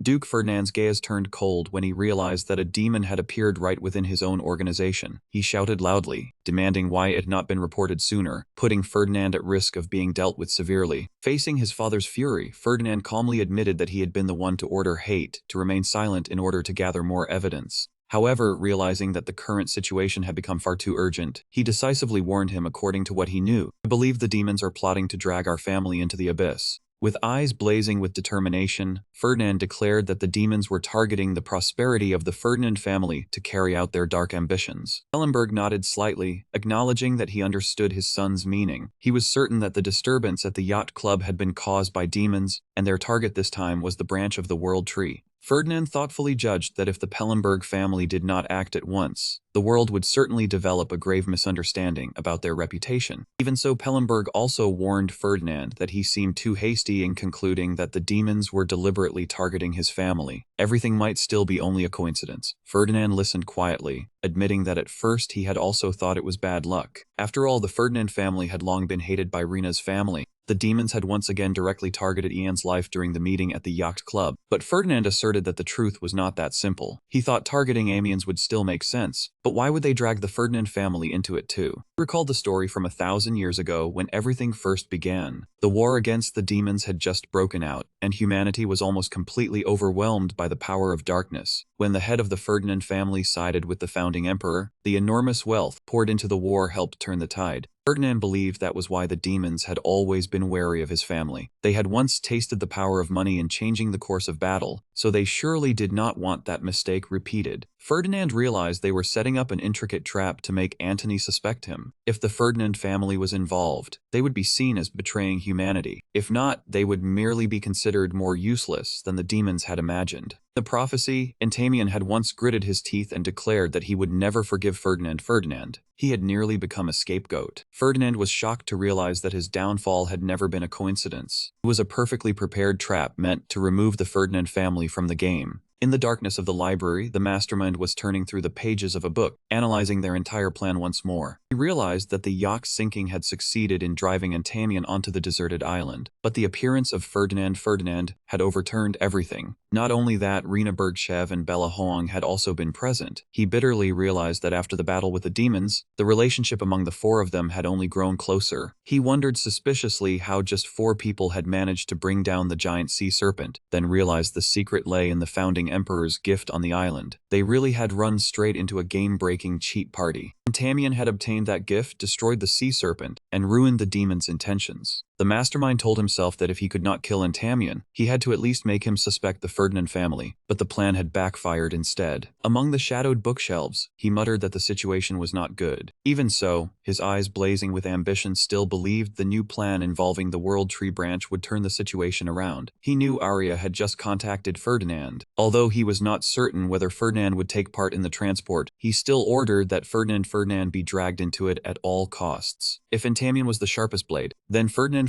was the layer of gold wrapped around that blade. The combat power of a royal descendant combined with the wealth of the Ferdinand family was the greatest threat to the demons. Therefore, he was determined to make Ferdinand fall. Turning to Ferdinand, he was trying to withdraw from this dangerous transport mission. When he abruptly announced that he was quitting, he demanded that the other party move the schedule up by 1 week. Ferdinand thought such a rude request would surely anger them and make them refuse. He wanted to find an excuse to bail, only to run into an absurdly stubborn client. Even though Arya reacted fiercely and said he could not say that, Ferdinand still believed the plan would succeed. However, the reply from Arya's father made him freeze, because the man fully agreed to the request and even wrote that Arya wanted to grow closer to him. What? Was he being influenced, or was he just stupid? Ferdinand roared and slammed the table hard as he read the Arya family's letter. He could not believe they had accepted such an unreasonable demand, one that any normal person would certainly refuse. Hate stood beside him, observing in thought, then hesitantly asked whether that man might be under the demon's influence.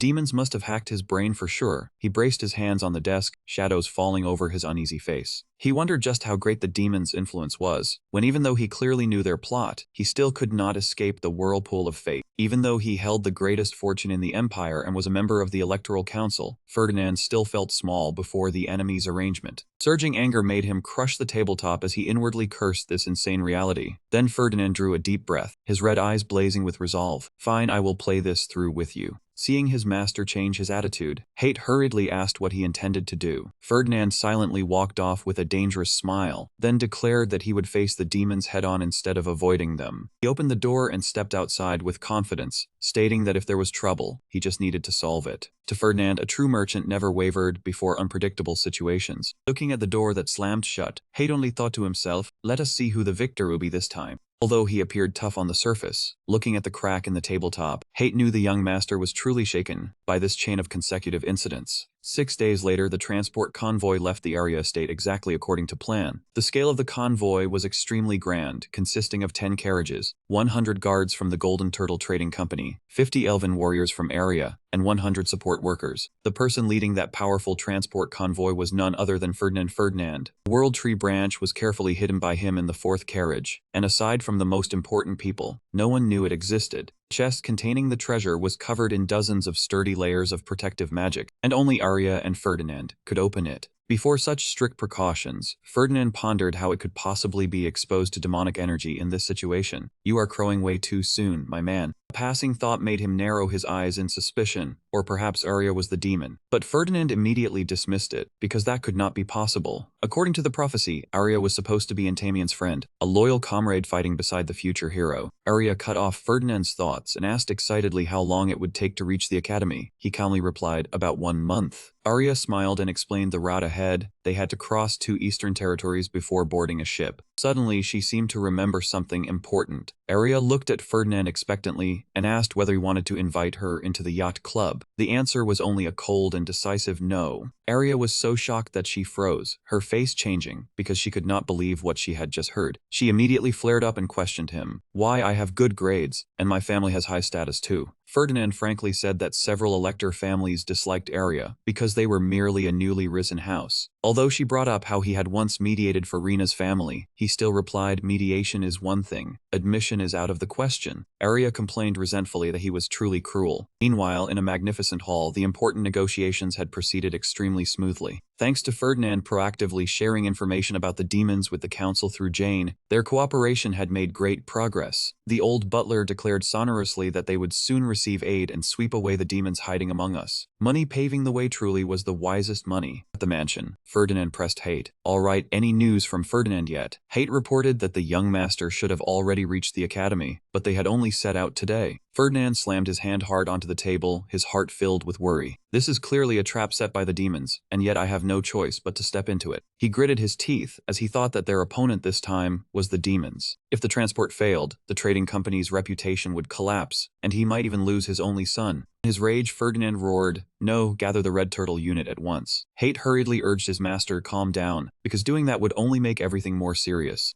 Repeated Ferdinand's words, saying that they had to handle it quietly, so the demons would not know the family had already grasped the plot. Receiving the cup of tea from the butler, Ferdinand gradually calmed down, while Hate silently reassured him that the young master had actually known about the demons and their plan from the beginning. Although Fallenberg admitted that was a good thing, he still felt something was off. He began linking together a series of strange events. From the sudden change in the professor who taught him, to the mysterious negotiations, and even Ferdinand discovering a vein of magic stone no one had known about. Even his son's intelligence was frighteningly detailed, from the pollution of the World Tree branch to the concepts of demons rising beneath a crimson sky. He felt as though Ferdinand had come from the future, and had already seen everything clearly in advance. Still worried, Ferdinand wondered why they had not hired more mercenaries to accompany them. The butler smiled confidently, certain that young Master Ferdinand would be fine, because he always surprised everyone. At this moment, deep within the forest shrouded by a torrential downpour, Ferdinand quietly observed his surroundings with crimson eyes full of resolve. Hate was certain that his master would handle things well this time too. Trust the young master, he is a master at turning the situation around. The rain poured down violently, as if trying to drown the entire transport convoy in the pitch-black night. Arya raised a hand to shield her forehead, and judged that it would be difficult to continue today. She decided to set up camp here, have the guards protect the carriages, and Hate quickly accepted the order. Ferdinand still stood motionless, watching the curtain of rain and muttering suspiciously. What kind of rain reeks this much of demonic energy? Arya approached and revealed that the spirits said everywhere else was sunny, only this place had an abnormal downpour. Ferdinand's expression changed as he asked back, could they be using a rain-making machine? Arya pensively admitted that perhaps someone was deliberately playing a trick on them, though Ferdinand reassured himself that such a thing could not happen, and Arya laughed it off, saying it was only bad weather. Waves still churned in his heart. If this was artificial rain, the demons were surely behind it, while the prophecy had originally said they would reach the academy safely. Watching Arya carefree as she danced in the rain, Ferdinand wondered in shock. Could someone have infiltrated the convoy and tainted the warning of the World Tree, without anyone knowing? Before he could understand the purpose of being trapped in this rain, a massive bolt of lightning suddenly struck down. The ground shook violently, sending the carriages flying before they shattered into pieces. Amid the frenzied earth, stone, and wreckage, Ferdinand and Arya were blown far away, completely losing control. In that life or death instant, Ferdinand gritted his teeth and poured out all the magic in his body. He activated a blazing red surge of energy around him, raising a layer of protection for himself and his companions. The red light quickly became a barrier, blocking the enormous boulders crashing down from above. Ferdinand lay flat on the ground, his crimson eyes filled with horror as he thought of the treasure. Damn it, the branch of the World Tree, he cared more about his wallet than his own life.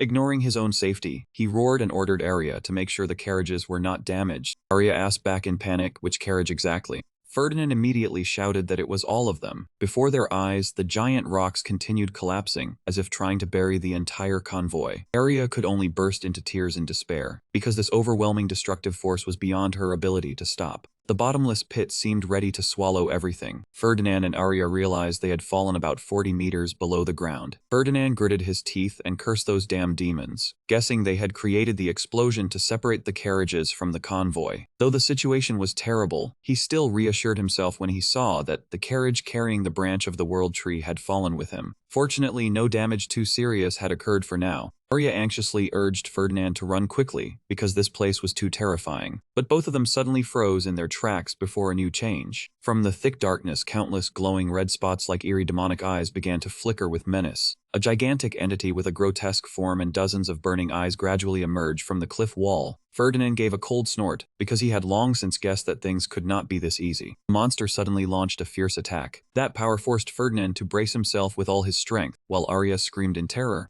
While she was still bewildered by that monstrosity, Ferdinand coldly realized that it was a lesser fiend. Seeing that Arya still looked blank despite having studied at the academy, he snapped and explained that lesser fiends were not ordinary monsters, but extremely dangerous demonic creatures. He began analyzing the core difference. Monsters were natural creatures that had existed on the continent since the dawn of creation. Demonic creatures, however, were things brought up from hell by the demons. They were completely different because their bodies were always filled with dense demonic energy. Arya realized the terrifying truth in shock. It is over, so the demons have really returned. Ferdinand looked straight at her and gravely affirmed that the demons had brought this evil thing here. Arya asked in a daze, "Demons truly exist? How do you know?" Ferdinand answered decisively that he would explain that later. He ordered her to quickly move the carriages out of the danger zone, while he would stay behind to deal with the monsters. Seeing Arya hesitate and say she did not think she could do it, Ferdinand immediately flew into a rage and scolded her for her timid attitude. He sternly reminded her that she was not allowed to say she could not before trying, even dragging hierarchy into the lecture. Arya trembled and explained that she truly wanted to obey, but there really was an unavoidable reason.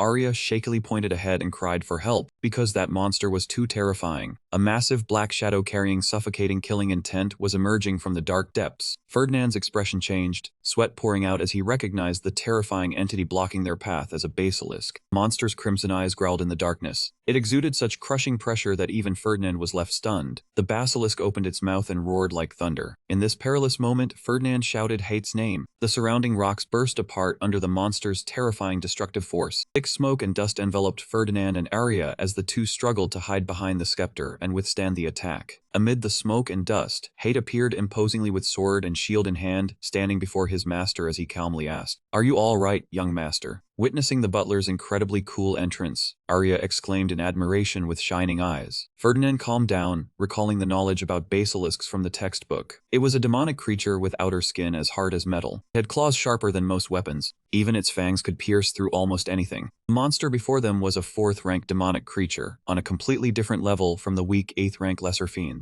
Ferdinand observed in contemplation, wondering why they had brought even a basilisk here just to steal the branch of the world tree. When he realized their true ambition, his eyes flashed red with killing intent. Those damn demons wanted to kill him, not merely bankrupt him. He turned to ask his trusted butler, "Hate, can you bring it down?" Hate calmly replied that it would not be easy. "I only need a little time." He was already cool, yet still delivered a line that sounded utterly certain. Ferdinand immediately ordered, "Then I will buy time, and you kill it." The butler's figure quickly vanished into the night. Ferdinand bent slightly and instructed Arya in a stern voice to listen carefully. "While I fight, protect me and the branch of the world tree from the lesser fiends." Seeing her ask in shock whether he truly intended to fight that thing, Ferdinand shouted that if she did not want to die, she should do exactly as he said. Arya answered shakily that they could not possibly win, then hurriedly asked whether Ferdinand had any other move to save Ned. Ferdinand poured all his focus into it, sweat rolling down his forehead as he played his final card, "I will call Jane." Without wasting another moment, Ferdinand slammed his staff hard against the ground. Radiant purple magic circle instantly flared up, releasing a tremendous surge of energy. Arya widened her eyes in terror and stammered in disbelief, "Heavens, when did you hide a giant robot?" Towering behind Ferdinand was Jane, a blazing purple golem giant with majestic eyes, ready to overwhelm the Basra monster in an instant. Arya watched in astonishment, thinking that creating golems was already difficult, yet a second-year student could control them in battle with such extraordinary smoothness. Ferdinand focused to the utmost, purple mana enveloping his entire body to maintain the link with the golem. Arya admired him even more when she realized his true ability far surpassed her imagination. Immediately after that, Jane charged straight into attack. The Basra also nimbly swung its claws in a fierce counterattack, creating a blazing collision.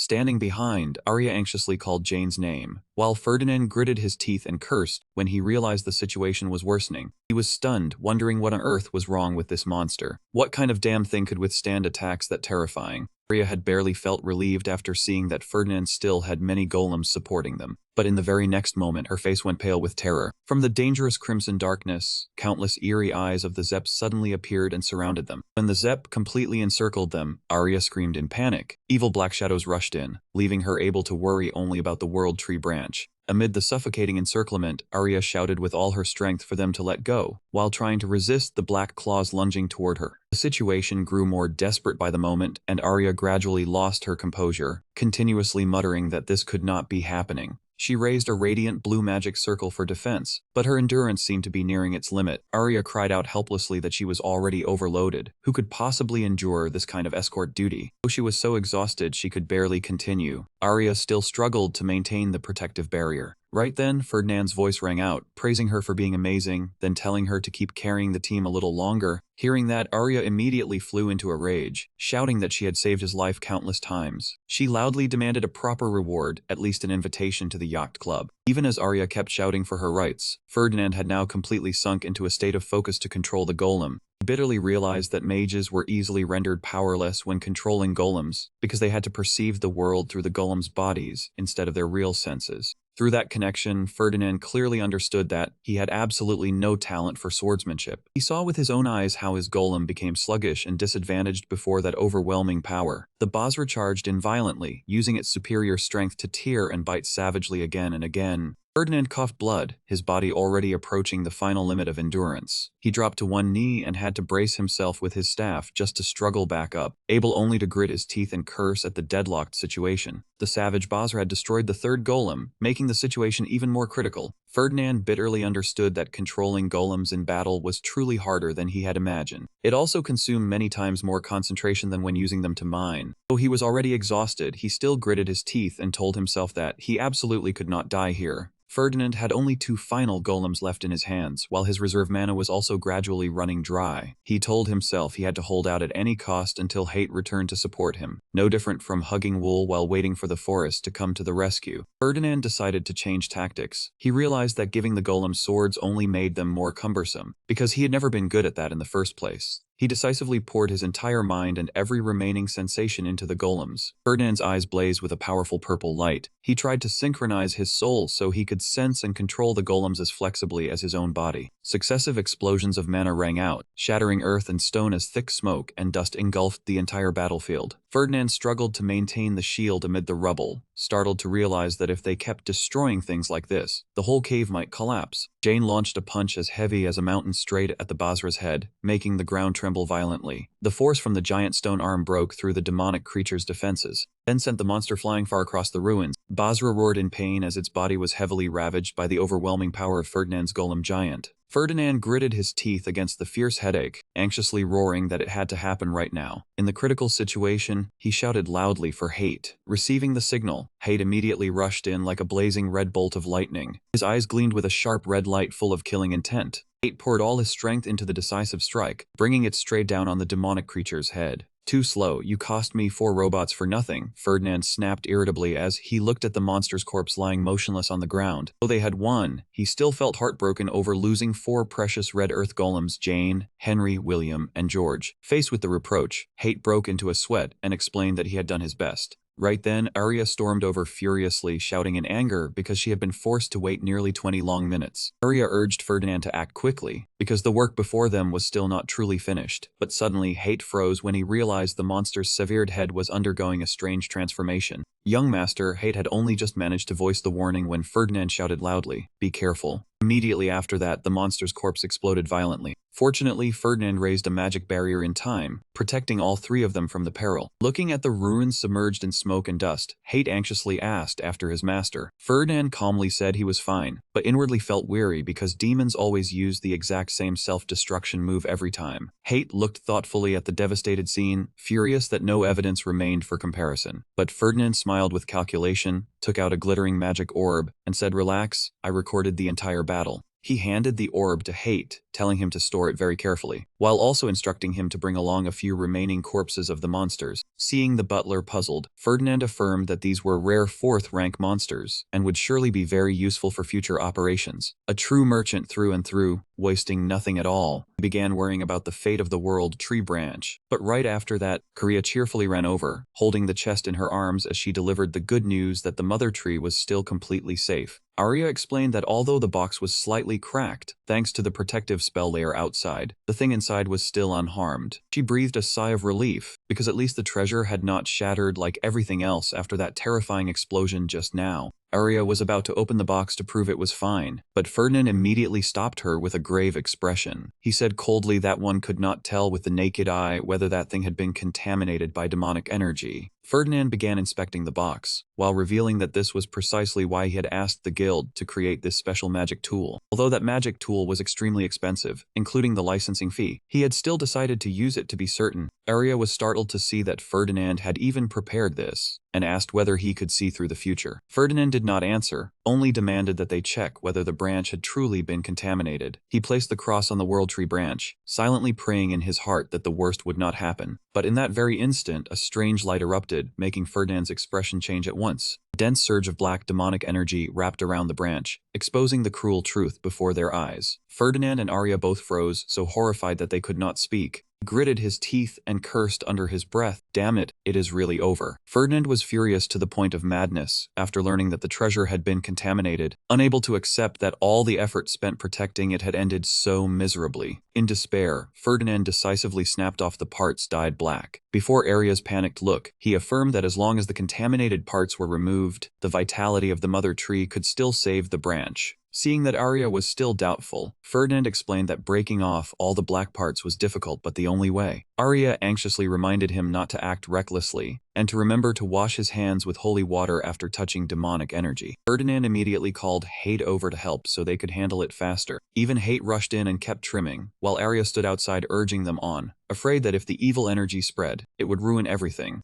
In the end, the World Tree branch was saved and shown again, making Arya cry out in excitement. But looking at it so bare, Ferdinand worried that anyone would notice it had suffered an accident during transport. Arya gave a sly smile and asked whether Ferdinand was trying to find a way to hide this matter. Arya suspected Ferdinand wanted to hide it to protect his family's reputation, but Ferdinand affirmed that he only wanted to keep the encounter with the monster secret. When Arya wondered that the people needed to know the truth about the demons acting in secret, Ferdinand began a long and persuasive explanation. In the end, Arya understood as well and blurted out, "So you want to become a hero in the shadows?" Ferdinand confirmed that her guess was correct, because if the matter was exposed, the demons would immediately hide themselves. Therefore, concealment was necessary. He smiled with calculation and proposed, "You will become our ally, and we will fight against the demons together." Thinking about sharing a secret with another Elector family, Arya excitedly asked whether the two of them would meet often and grow even closer. Ferdinand had just nodded in confirmation when Arya immediately demanded a token as proof of this alliance. She said craftily that her tongue slipped very easily, and she might let something slip at any time, but if she had an item as proof, she would keep her mouth shut until the end. Realizing he had been trapped, Ferdinand could only click his tongue. "I will give you an invitation to the yacht club. Are you satisfied now?" Arya immediately cried out happily, "Wonderful." When Ferdinand asked again about today's matter, Arya smiled brightly and affirmed that nothing had ever happened at all. The aftermath was handled quite smoothly afterward. All damaged supplies and carriages were replaced, and replacements were also ready for the injured guards. Thanks to the miraculous medicinal material Ferdinand used on the World Tree branch, it recovered extremely quickly and looked no different from when it had first departed. 1 month later, Ferdinand's merchant caravan finally arrived safely at the academy. Arya cheerfully held the card in her hand and happily said this meant the trading company's reputation had not been affected at all, and she would keep the secret. Ferdinand thought to himself that now there was no reason left for anyone to suspect his family of colluding with demons. But when he looked at the endless damage report, from 4 golems, 8 carriages, to more than 500 goods and 131 injured employees, he only felt a headache. Ferdinand bitterly realized that the World Tree branch was as indeed no longer contaminated by demonic energy, but the price paid was absurdly high. "Those damn demons, hurry up and compensate me for my robots." Meanwhile, in a dark space filled with evil energy, a mysterious entity spoke in a voice heavy with reproach. "Failed again. I am truly disappointed." He thought the first failure could have been due to bad luck or poor timing, but by the third time, it was clear there was something wrong with his subordinate. The subordinate said tremblingly that he had definitely contaminated it, but that entity concluded coldly, "Finding no trace of contamination means you failed completely." The failed one begged in despair, "Please forgive me." But all he received in return was a gaze blazing with killing intent and one chilling question, "Are you apologizing?" To save his life, he hurriedly revealed the matter of Ferdinand Pelling. That man had survived against 7 monsters thanks to possessing as many as 5 golems at once. That information made the dark entity pause in suspicion. Where did that man dig up so many robots? Could Ferdinand have known their entire plan from the very beginning? But then he dismissed that thought himself, believing that Ferdinand had merely prepared excessively because of his timid nature or excessive caution. He guessed that the subordinate had failed simply because Ferdinand was too thorough, just as that man barely had time to thank him for understanding.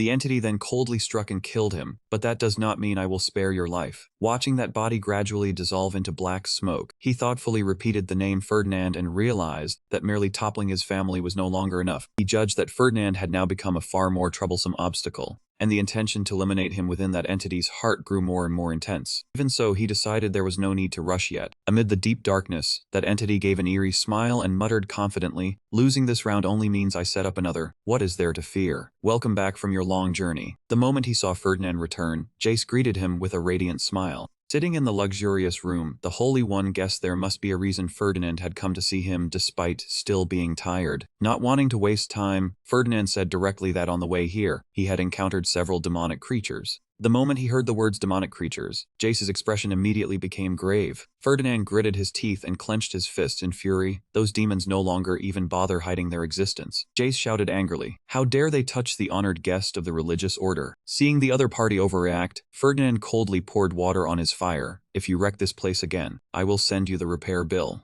A generous tycoon instantly shrinks back the moment money is mentioned. Jace immediately withdrew the blazing radiance and answered with an embarrassed laugh, "Of course." Ferdinand continued the story, saying that although he had dealt with them, unfortunately, one of his things had been contaminated by demonic energy. Taking out a small wooden box, he said it would be a waste to throw it away, so he wanted to ask Jace to purify it. Looking at the object inside, Jane said suspiciously that it was no different from a piece of wood. Ferdinand calmly explained that it was a part cut from a branch of the world tree. The moment he heard the world tree branch from the Freudian region mentioned, Jace froze in shock. He realized this was exactly what demonic creatures had been targeting throughout the recent journey. Ferdinand confirmed it and said he had to use the magic artifact Jace had given him to protect it. When asked whether he could handle it, Jane quickly regained his confidence, laughing as he declared that this was as easy as turning over his hand. Jane brought up how he had once used holy light to purify Bella, then declared with absolute certainty that this would be as easy as eating cake. But just as he was about to cast his spell, Ferdinand immediately stopped him. "Stop throwing out great destruction techniques, you will burn my goods." Jane asked blankly why, since it was a proven purification magic for demonic energy. Ferdinand was only afraid that its power would be too strong and burn the fragile branch to ash. He asked Jane to use another method besides holy lightning. Though Jane muttered that it was holy light, not holy lightning, he still had no choice but to accept. Then the only option left was using holy water. Jane stared thoughtfully at the piece of wood and added that one bottle would definitely not be enough. Hearing about the cost, Ferdinand frowned and asked whether Jace was sure that thing was very expensive, and whether it would truly be effective on hate. Jane could only scratch his head with an awkward laugh, saying they would have to try it to know, since even he had never used holy water to purify demonic energy before. Ferdinand sipped his tea while his heart surged, realizing that he was about to spend a large sum on something even the seller did not dare guarantee would work. He cursed inwardly, "Is this man trying to make me pay for water that is no different from plain water?" Seeing signs that Ferdinand was getting angry, Jace hurriedly reassured him, "Do not worry, if it does not work, I will not take your money." Ferdinand stared at the crimson cup of holy water and said coldly, "I trust you, Jace." Immediately after that, he launched a psychological blow by pretending to worry about the church's reputation if the uselessness of holy water were exposed. Ferdinand's words left Jane speechless, and he could only stammer that they had to try it before knowing the result. Ferdinand leaned close to Jace, his gaze blazing with pressure. "What if you are wrong? What if the church's honor is ruined because of you?" The pressure was so heavy that Jane completely collapsed. He burst into tears and admitted that he had been too arrogant, while a mage should only speak the truth. Jane clasped his hands in tearful repentance, blaming himself for being too conceited. A moment ago he had been overly confident, and now he was kneeling and sobbing.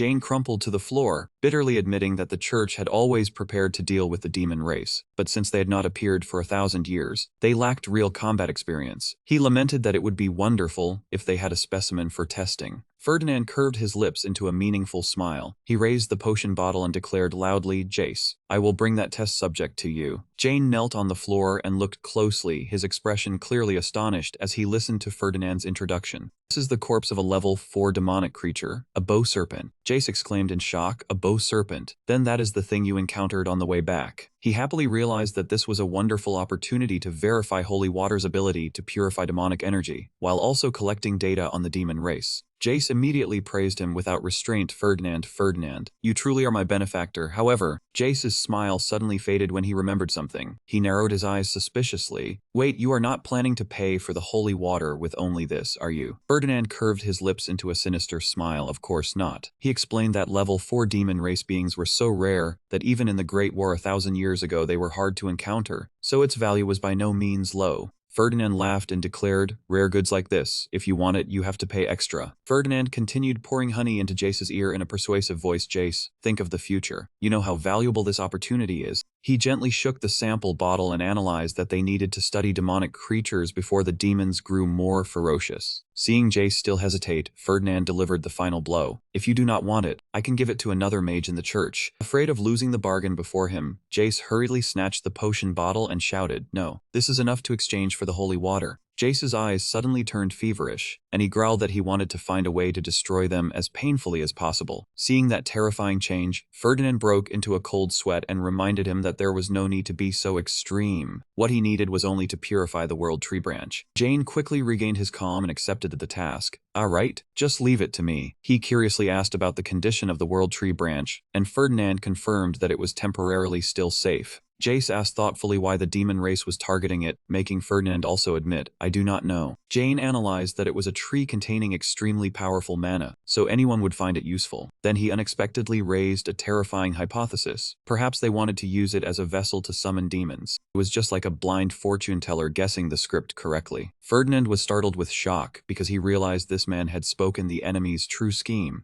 Jane anxiously reminded him that the identity of the World Tree Branch was an absolute secret. That meant the demon race had already infiltrated the inside. He impatiently asked whether they should investigate immediately. But Ferdinand immediately stopped him. He analyzed that they should not act rashly, because if the church sent forces into the academy at this point, everything could easily turn into a political conflict. Moreover, aside from him and Arya Friedian, everyone who knew about this treasure was a high-ranking figure in the academy. Acting hastily now would only put them at a disadvantage. Jane said the Pope was currently extremely worried now that the demon race had infiltrated the Empire's leading educational institution. Ferdinand reassured him that he was not sitting idle. He had secretly arranged for people to guard the place where the World Tree Branch was kept with extreme strictness. He understood that as long as the demon race had not given up on the summoning, they would do everything possible to contaminate that branch. Ferdinand's gaze turned completely cold. He thought inwardly, if things go smoothly, the true traitor to humanity will reveal himself before long. Time passed and the final exams also ended. When he met Rena again in the academy forest, she asked about how his exams had gone. Ferdinand calmly replied that everything was fine as usual.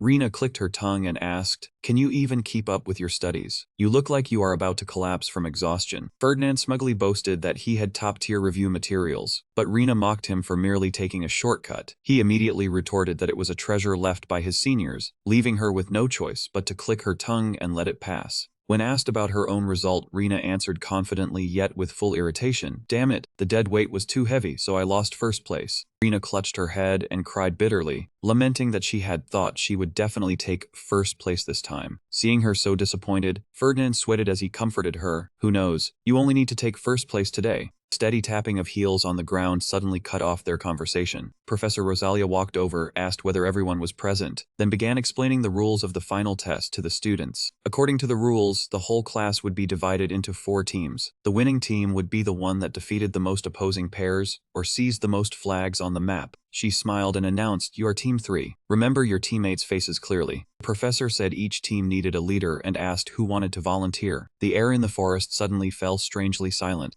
That made the professor click her tongue softly. What kind of team is this, timid as rabbits? Ferdinand glanced at Rena and thought inwardly, Rena, I thought you would volunteer. But he quickly cast aside the idea of stepping up to shoulder the responsibility, because he saw no benefit in it. If he became the leader and the team lost, all the blame would certainly fall on his head. Seeing that no one volunteered, Professor Rosalia decisively appointed someone on the spot. Come on, the whole team should vote for Rena. Before Rena's stunned expression, she cheerfully suggested that the whole team vote to decide. A countdown sounded, 1 hate. The result was exactly as expected, yet it still nearly made Ferdinand faint when Professor Rosalia loudly declared that the leader of Team 3 this time was Ferdinand. She smiled smugly, saying he was truly popular with everyone since he had received every single vote. Ferdinand panicked and tried to refuse at once. Professor, please wait. However, the sound of his name being called had already risen cheerfully from every direction. His classmates crowded around him, their eyes sparkling with admiration, insisting that no one was smarter or more deserving than Ferdinand. Even though Ferdinand tried to modestly say that his scores were not the highest either, the entire team still firmly placed their trust in the management ability of this wealthy young master who ran a large merchant guild. Even Rena joined in that sweet pressure. She looked at him with shining eyes and placed all her faith in him. "I believe in you, Ferdinand." Faced with everyone's great expectations, especially Rena's, Ferdinand could only sigh helplessly, telling himself that although he did not want this at all, it seemed he had no choice but to accept this responsibility. Ferdinand regained his resolute expression and solemnly declared that he would do his utmost to lead the team to first place. Inwardly, he secretly calculated that this was a good chance to make Rena like him more. The whole of Team 3 instantly erupted, convinced that under his leadership, victory was already in their hands. The students began chanting Ferdinand's name with fervent enthusiasm, making him so embarrassed that he had to tell everyone to stop. Meanwhile, on a high cliff overlooking the entire scene, Professor Gratz wondered why someone who hated trouble as much as Ferdinand would agree to become leader. Professor Rosalia smiled mysteriously, explaining that the team members themselves had trusted him and voted for him. She found this situation very interesting, then asked Gratz which team he thought would win.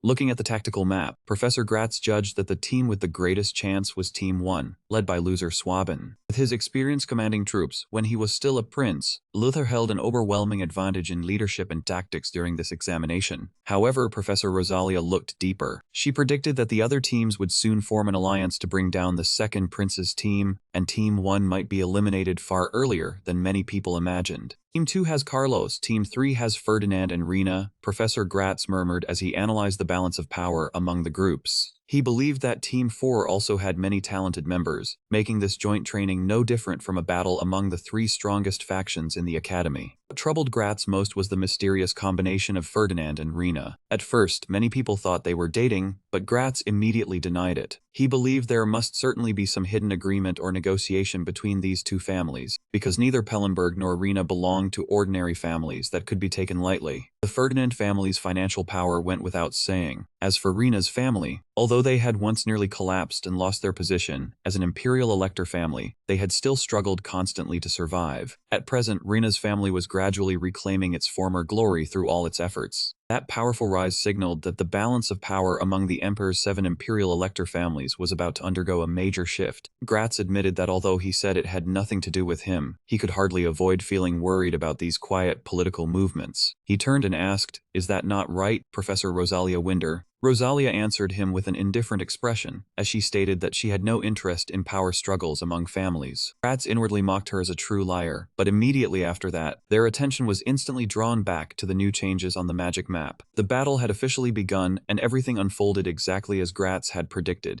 The remaining teams began joining forces, all aiming to eliminate the second prince's Team 1. At Team 1's camp, a scout reported in panic that members of the other teams were coming to form an alliance and launch a full assault. "This is bad. The underworld has come to settle scores." Loser Swaben immediately realized that Ferdinand was the leader of Team 3, and guessed that this was a plan Ferdinand had arranged single-handedly. Faced with his subordinates' concern that they would suffer heavy losses due to being outnumbered, Luther instead gave a sinister smile full of confidence. He revealed that he had already prepared his own plan, having secretly spoken with Team 2 and Team 4 in advance. They were only pretending to side with Ferdinand while waiting to stab him in the back. Luther curled the corner of his mouth slightly, bringing up how Ferdinand had once ranked first in the midterm exam, leaving Carlos still harboring deep resentment. He smugly revealed that Carlos had been openly delighted when he received the proposal to betray Ferdinand. Even Team 4 quickly changed its mind and agreed to cooperate after hearing that the 2 strongest teams had joined hands. His subordinate was stunned to learn that Team 1, Team 2, and Team 4 were actually allied to eliminate Team 3. Luther confirmed it, but unexpectedly ordered his subordinate to go to Team 4's base at once and seize their flag. That order left the subordinate dumbfounded, because Luther had only just said they were allies with Team 4. Luther coldly said that this game only had one winning team. Once Team 3 was eliminated, the alliance would surely collapse. Then what was there to wait for? Just let me stab them in the back first. Loser's plan was to take down Team 4 first, then launch a full assault on Team 3 together with Carlos's team. When his subordinate asked whether he had predicted in advance that Ferdinand would link up with the other teams, Loser confidently said he understood his opponent very well. He admitted Ferdinand Ferdinand was intelligent, but this time he would be the one to act faster. Meanwhile, in a corner of the forest, Ferdinand was using a telescope to observe the situation and realized the strongest members of Team 2 and Team 4 were heading toward Team 1 exactly as he had calculated.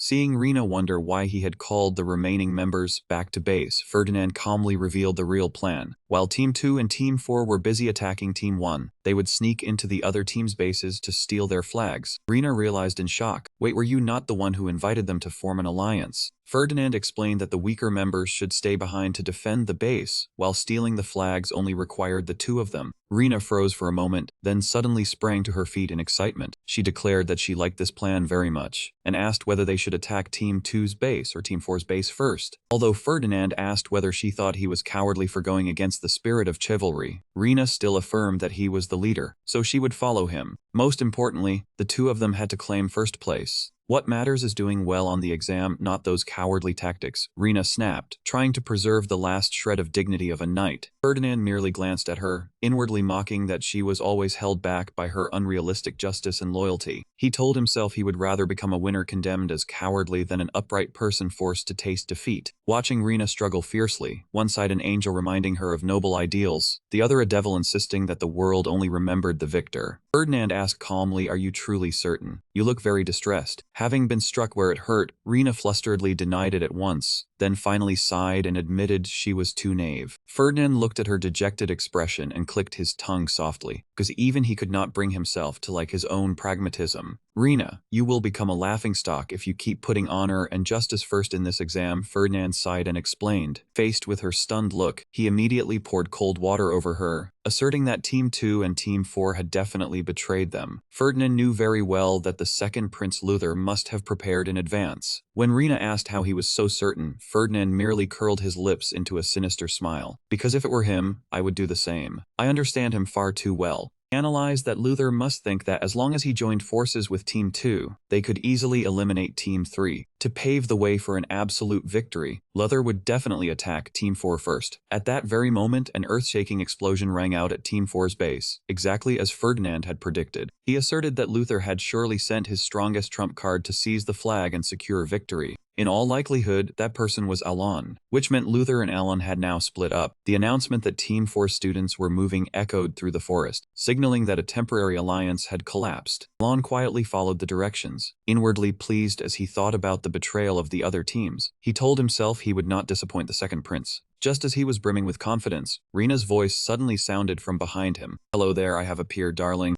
Alon was astonished to see Rina here instead of taking part in the all-out attack as he had imagined. She even said Ferdinand had predicted his actions. Alon merely curled his lips in contempt. He mocked that even if Rina was eliminated, the second prince would remain completely unharmed, then challenged her to see whether she had the strength to make him fail the exam. Alon tightened his grip on the sword hilt, ready to fight. "If you want to earn your meal, come at me. I will take it all." Rina answered with a determined gaze, asserting that the outcome of a battle could never be predicted in advance. The tense confrontation between the two officially erupted deep in the forest. Rina shot forward with the speed of a gust of wind. Alon was not inferior in the slightest. He swung his sword and created blazing red streams of energy to neutralize her lightning-fast attacks. The two blades clashed with a sharp clang, creating explosions of magic power that shook the surrounding space. Rina immediately took advantage of the forested mountain terrain. She poured all her strength into a diving strike from midair, bringing a thunderous blow straight down onto Alon's head. Alon quickly raised his sword to block, creating a violent impact that sent dirt and stones flying everywhere. Both of them locked their weapons together, their eyes blazing with fighting spirit in a breathless contest of strength, neither willing to retreat. Sparks flew as the two blades collided. Alon unleashed a powerful fiery strike, making the ground shake and dust billow thickly into the air. Rina immediately leapt onto a tree branch to avoid the dangerous attack. She inwardly sighed in admiration. That move really is strong. Alon's eyes flared with fierce determination. He pressed forward relentlessly, forcing Rina into an extremely difficult position. She had to brace herself and defend amid a series of consecutive explosions of magic power. When the cloud of dust gradually faded,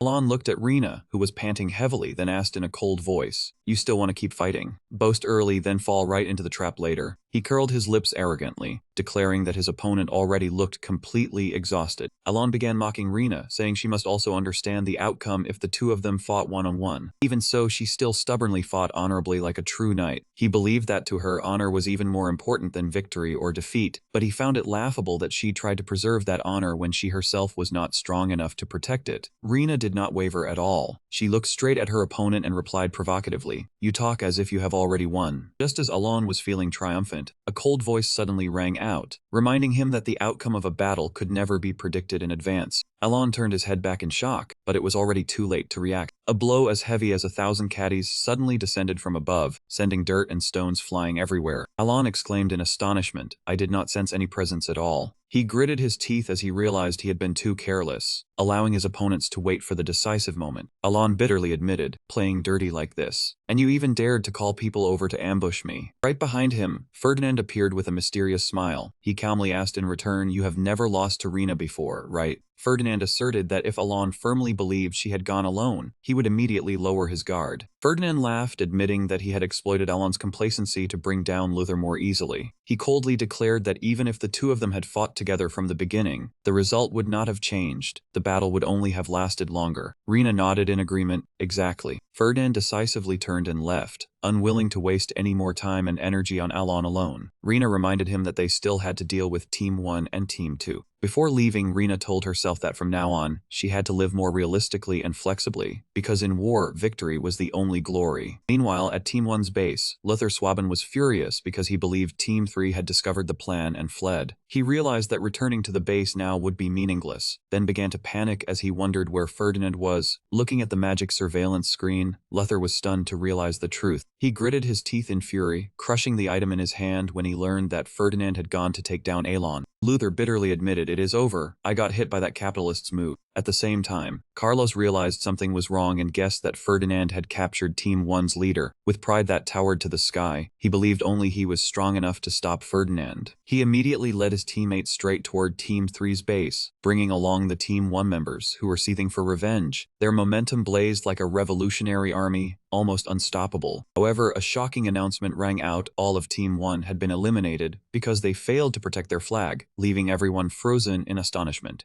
The announcement echoed throughout the forest, confirming that Team 1 and Team 4 had officially been eliminated, leaving only Team 2 against Team 3. The members of Team 1 shouted furiously, "We got sent home before we even had time to fight." Meanwhile, Carlos and his teammates were confused when they realized 3 was not defending their base at all. He guessed that perhaps only Ferdinand and Rina were hunting alone, taking down each team in turn, from best to Alon. Carlos worried that if most of his teammates were still at the base, then his group was now completely outnumbered. Just as he was about to stop and assess the situation, a figure suddenly appeared, startling the whole team. Was it Team 3? Had they been lying in ambush from the beginning? "We are really done for. We fell into that conman's trap." Carlos gritted his teeth as he realized he had stepped into a trap prepared in advance. In the dark forest, Ferdinand stood arrogantly on a high tree branch, looking down at his opponents with a mysterious smile. He calmly called Carlos by name. "Were you planning to come steal our team's flag?" Carlos was so furious he nearly went mad, shouting loudly. He loudly questioned why Ferdinand was here, and just what kind of cheating scheme he was playing this time. Faced with the harsh accusation, Ferdinand merely curled his lips and pretended to ask innocently, "What are you talking about? Could it be that everything I do looks like cheating to you?"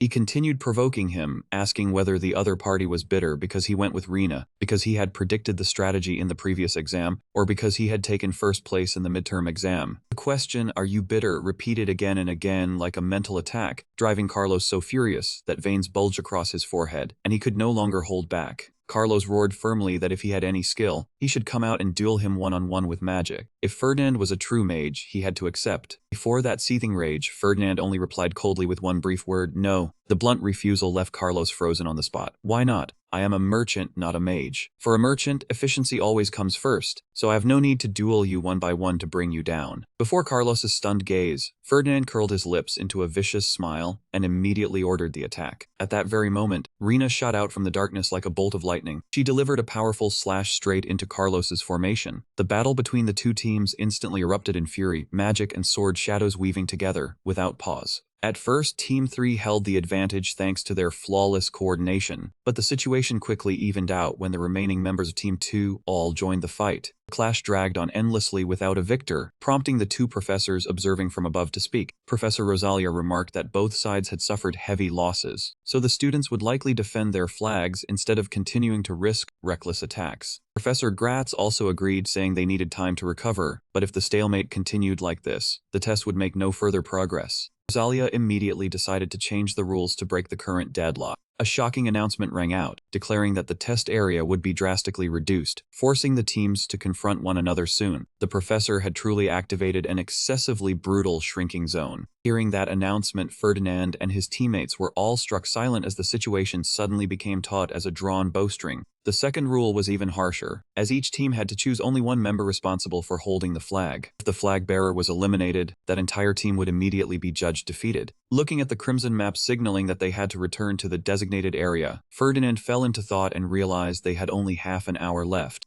Rena shouted angrily when she saw that the new boundary leaned heavily toward Team 2's base, clearly so unfair that it filled her with indignation. Knowing the professors would not give them any rest, Ferdinand handed the flag to Gert and told her and the others to withdraw to the rear and hide, preserving their strength. To ensure their safety, Ferdinand gave Guts an extremely high-grade defensive magic tool. Looking at the brilliantly glowing gem in her hand, Guts could not help being shocked by its immense value. Even so, Ferdinand still was not at ease. He continued taking out a series of other precious treasures and piled them all into her hands. Guts said in astonishment that this pile of items was enough to buy an entire house, and wondered if it was not too expensive. Ferdinand merely replied calmly that she should just use them. His family was not short of means. As team leader, Ferdinand reminded himself that he had the responsibility to lead the entire team toward final victory. Looking at his confident back, Guts was moved, because she had once thought he was stingy and obsessed with money. In truth, Ferdinand only considered those treasures a worthwhile investment, since Rena would be happy if the team took first place. The group quickly set off, completely unaware that a great danger was silently waiting for Team 3 ahead. Deep in the forest, Carlos and his teammates had already set up an ambush. He said coldly that Ferdinand had finally arrived, and they had been waiting for a long time. Seeing his opponent walk straight into the trap they had prepared, Carlos revealed a sinister smile, mocking Ferdinand for being truly foolish enough to come seeking his own death. Ferdinand replied calmly that if he did not come here, he would certainly fail the exam because the rules had been changed. Those words drove Carlos into a rage. He roared that he already knew everything, and this time Ferdinand should not dream of beating him again. Before his opponent's blazing momentum, Ferdinand merely looked bored, making Carrillo even more furious at that calm face. Although Ferdinand said he had no intention of looking down on him, Carrillo still screamed, demanding to know why someone who had once lived like a shadow wanted to compete for first place. He could not stand Ferdinand's composed look and challenged him to see whether he could still keep that attitude after seeing this. Immediately after that, Carlos and his teammates raised their scepters at the same time. A dazzling blue surge of magic was activated, spreading a terrifying pressure. Rena was shocked as she sensed something unusual, while Ferdinand calmly explained that it was combined magic, combining the mana of multiple mages to amplify its power. He understood that Carlos was pouring everything into a single strike, making Rena panic at its terrifying strength. Knowing the professors were always ready to intervene if an accident occurred, Ferdinand immediately ordered Rena to charge forward and stop the enemy from completing the magic formation. In theory, combined magic required complex calculations and a great deal of time, so as long as they defeated them before it was completed, they would win. That was the theory, but reality slapped them straight in the face. Rena was immediately blocked by members of the opposing team, who declared that she should not expect to pass through easily. In her fury, Rena shouted for her teammates to capture all of Team 2 and open a path for her. At that moment, Carlos proudly declared that the magic had been completed far faster than expected. Ferdinand was stunned to realize that Carlos had used a magic tool to shorten the casting time. Seeing Ferdinand's shocked expression, Carlos curled his lips and said that surely his family was not the only one with money to buy things. A gigantic magic circle blazed in the sky. Carlos roared for everyone to get out of the way, then poured all his power into launching a destructive blow at Ferdinand. Ferdinand refused to lose as well, immediately draining his magic power to raise a blazing red barrier and face it head-on. A violent explosion rang out, shaking the entire forest. Amid the thick cloud of dust and smoke, Carlos burst into mad laughter. As the smoke gradually cleared, Ferdinand struggled to sit up amid the wreckage. He thought that if he had not broken through the ground in time and hidden in an underground cavern, he would have lost his life. Rena breathed in relief because the map was still glowing, meaning they had not been eliminated. Ferdinand was also relieved because Gert was holding the flag, and she was surely still safe thanks to the expensive defensive magic tools he had handed over earlier. Looking around the deep, pitch-black pit, the two realized that the ground had collapsed, dragging them deep underground. When Rena was about to search for the others out of fear that they had been eliminated, her face suddenly paled as she trembled and pointed into the darkness behind Ferdinand. Ferdinand froze when he clearly sensed that something was wrong. He placed his hand on the rock wall and cried out in shock that there was something very strange here. Immediately, a radiant symbol appeared, leaving both Ferdinand and Rena stunned. Was that not the mark of the Amiens family? This was a message from the founding emperor. Neither of them could believe why the great emperor would leave the family seal in such a remote place. Ferdinand inwardly mocked the excessive thoroughness of their predecessor, who had not only left a trace, but even recorded the exact coordinates. He realized this place was clearly a secret dungeon, and perhaps the Amiens family had once hidden something important here. Ferdinand gave a bitter smile at Entamien's bad luck, since he had never found treasure at the right time, then decided he would report this matter later. He inwardly felt lucky that the person with him was Rena, because if it had been someone else, this treasure might already have been emptied out. Ferdinand quickly used magic to seal the entrance completely, while Rena kept urging him to leave the place at once. The exam still had not ended, right in the middle of the forest that had been devastated by the explosion. Carlos panted from exhaustion, but the corner of his lips still curled in triumph. He believed Ferdinand had died, and first place was surely his. But that smile vanished at once when Ferdinand appeared behind him, his eyes glowing red with murderous intent. He ordered in a cold voice Rena finish him off. At that very moment, a hand as hard as steel clamped down on Carlos's shoulder, leaving him no chance to react. Rena roared in fury, making him pay for wreaking havoc everywhere. Ferdinand calmly turned away to take Team 2's flag, closing the test with an absolute victory for Team 3. After all the semester's scores were tallied, the final rankings were officially announced at last. Rena Bergshev officially rose to first place, causing Alon and Alia Tortega to drop into the ranks behind her. Looking at the results before her, Rena smiled with confidence, pride unmistakable in her eyes. As soon as the final rankings were posted, Ferdinand slowly walked over to congratulate Rena for finally taking first place. Rena replied modestly, "Oh, thank you, Ferdinand." Noticing that she still looked pensive, Ferdinand asked further, "But you do not seem very happy." Rena softly, then admitted, I feel this first place did not come entirely from my own efforts. Without your help, I definitely could not have achieved it." Ferdinand brushed it off casually. "In any case, you are still the one in first place." Rena lowered her head, unease clear in her voice. "I am only afraid I am gradually becoming a burden to you." Ferdinand clicked his tongue and sighed lightly. "Good grief, you really are rigid." He thought to himself that this girl was nothing like young people nowadays, always worrying over trivial things. Seeing that Ferdinand seemed displeased, Rena said sullenly, "All right, it was my fault for bringing this up." Ferdinand softened his voice at once to reassure her. "Do not think too much about it. From the very beginning, I have never seen you as a burden, so rest easy." This coaxing was truly sweet enough to melt the heart. He added to put Rena more at ease, "Besides, I also took first place thanks to your help." Seeing that she was still asking in a daze if that was true, Ferdinand gave a slight nod. So do not mind it anymore. Keep working hard as you are now, and you will definitely become even stronger." Hearing those sincere words of encouragement, Rena broke into a radiant smile. "All right, then next time I will try even harder." Ferdinand smiled in satisfaction. "Very good." Rena immediately brightened and declared, "Then I very much look forward to continuing as your partner." Seeing her expression turn from gloomy to cheerful, Ferdinand secretly felt pleased with himself. Sure enough, she seemed to like me more than before. Her expression changed so obviously. Suddenly, a hand slapped Ferdinand hard on the shoulder, followed by the familiar mocking voice of second Prince Luther. "Feels great to be at the top, does it? Stop smiling so much." Ferdinand replied calmly, "I was not actually aiming for it, but the feeling is not bad." Then he glanced behind him and added, "It is just that I feel the person who once held first place is glaring at my back with a truly frightening gaze." Behind him, Armand Donetsk was fuming with rage. "I told you to hold back." Luther put away his teasing look and remarked thoughtfully that this test had far too many variables, especially with Ferdinand and Rena rising to the top together. He pointed ahead and concluded, "But the thing that shocked me most is still this guy." First semester rankings for the first year night class had been posted, and Entamien's name sat proudly in second place. From a new student ranked 38th, in just one semester he had surpassed a whole string of formidable opponents.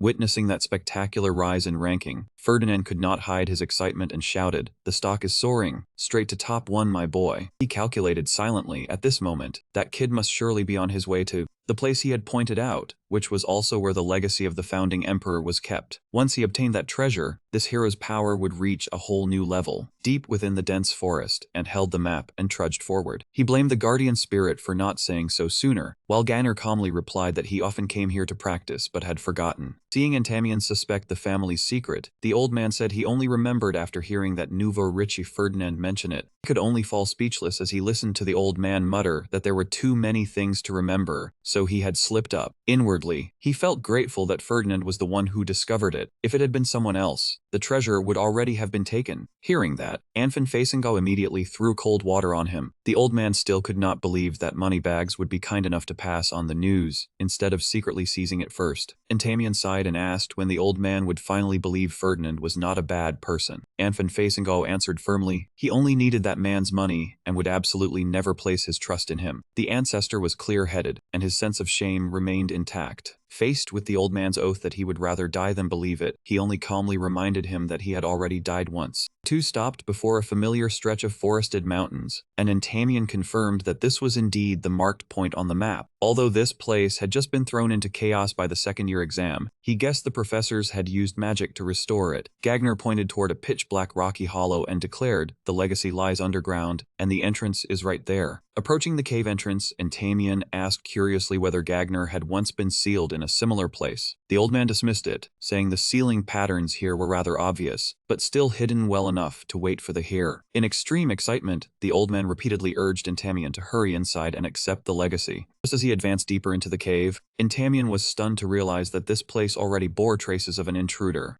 Who got here first and helped themselves? When Ferdinand said he had used magic to conceal it, the deeper he stepped into darkness, the clearer the waves of cold, heavy air became. That pressure surged toward him, making him shudder as he hurriedly called Gagner's name. The guardian spirit immediately recognized it as demonic energy. The old man could not understand how those demons had sniffed out this secret place. Right before their eyes, a swarm of enormous demonic scorpions with glowing red eyes gradually emerged, blocking the passage completely. Gagner warned in a grave voice that these were level 7 creatures of the demon realm, each one as strong as a true knight and extremely difficult to deal with. When asked whether he could handle them, Entamian answered decisively, these scorpions are nowhere near enough to eat me alive. He tightened his grip on the sword hilt, poured in all his mana, causing the sword to burst with dazzling light. Seeing Entamian bring down the target cleanly, Gardner spared no praise for his tremendous progress. Entamian also understood inwardly that if this had been a few months ago, he absolutely could not have done it. Suddenly the old man shouted dodge. A burst of crimson-black energy suddenly descended from behind, carrying astonishing destructive power. The thick cloud of dust and smoke, a stranger wearing a demon mask, his entire body radiating heavy killing intent, slowly walked forward. He said coldly that Entamian was the greatest obstacle in their plan, then contemptuously called him a cursed bloodline. Entamian cried out in horror, demon.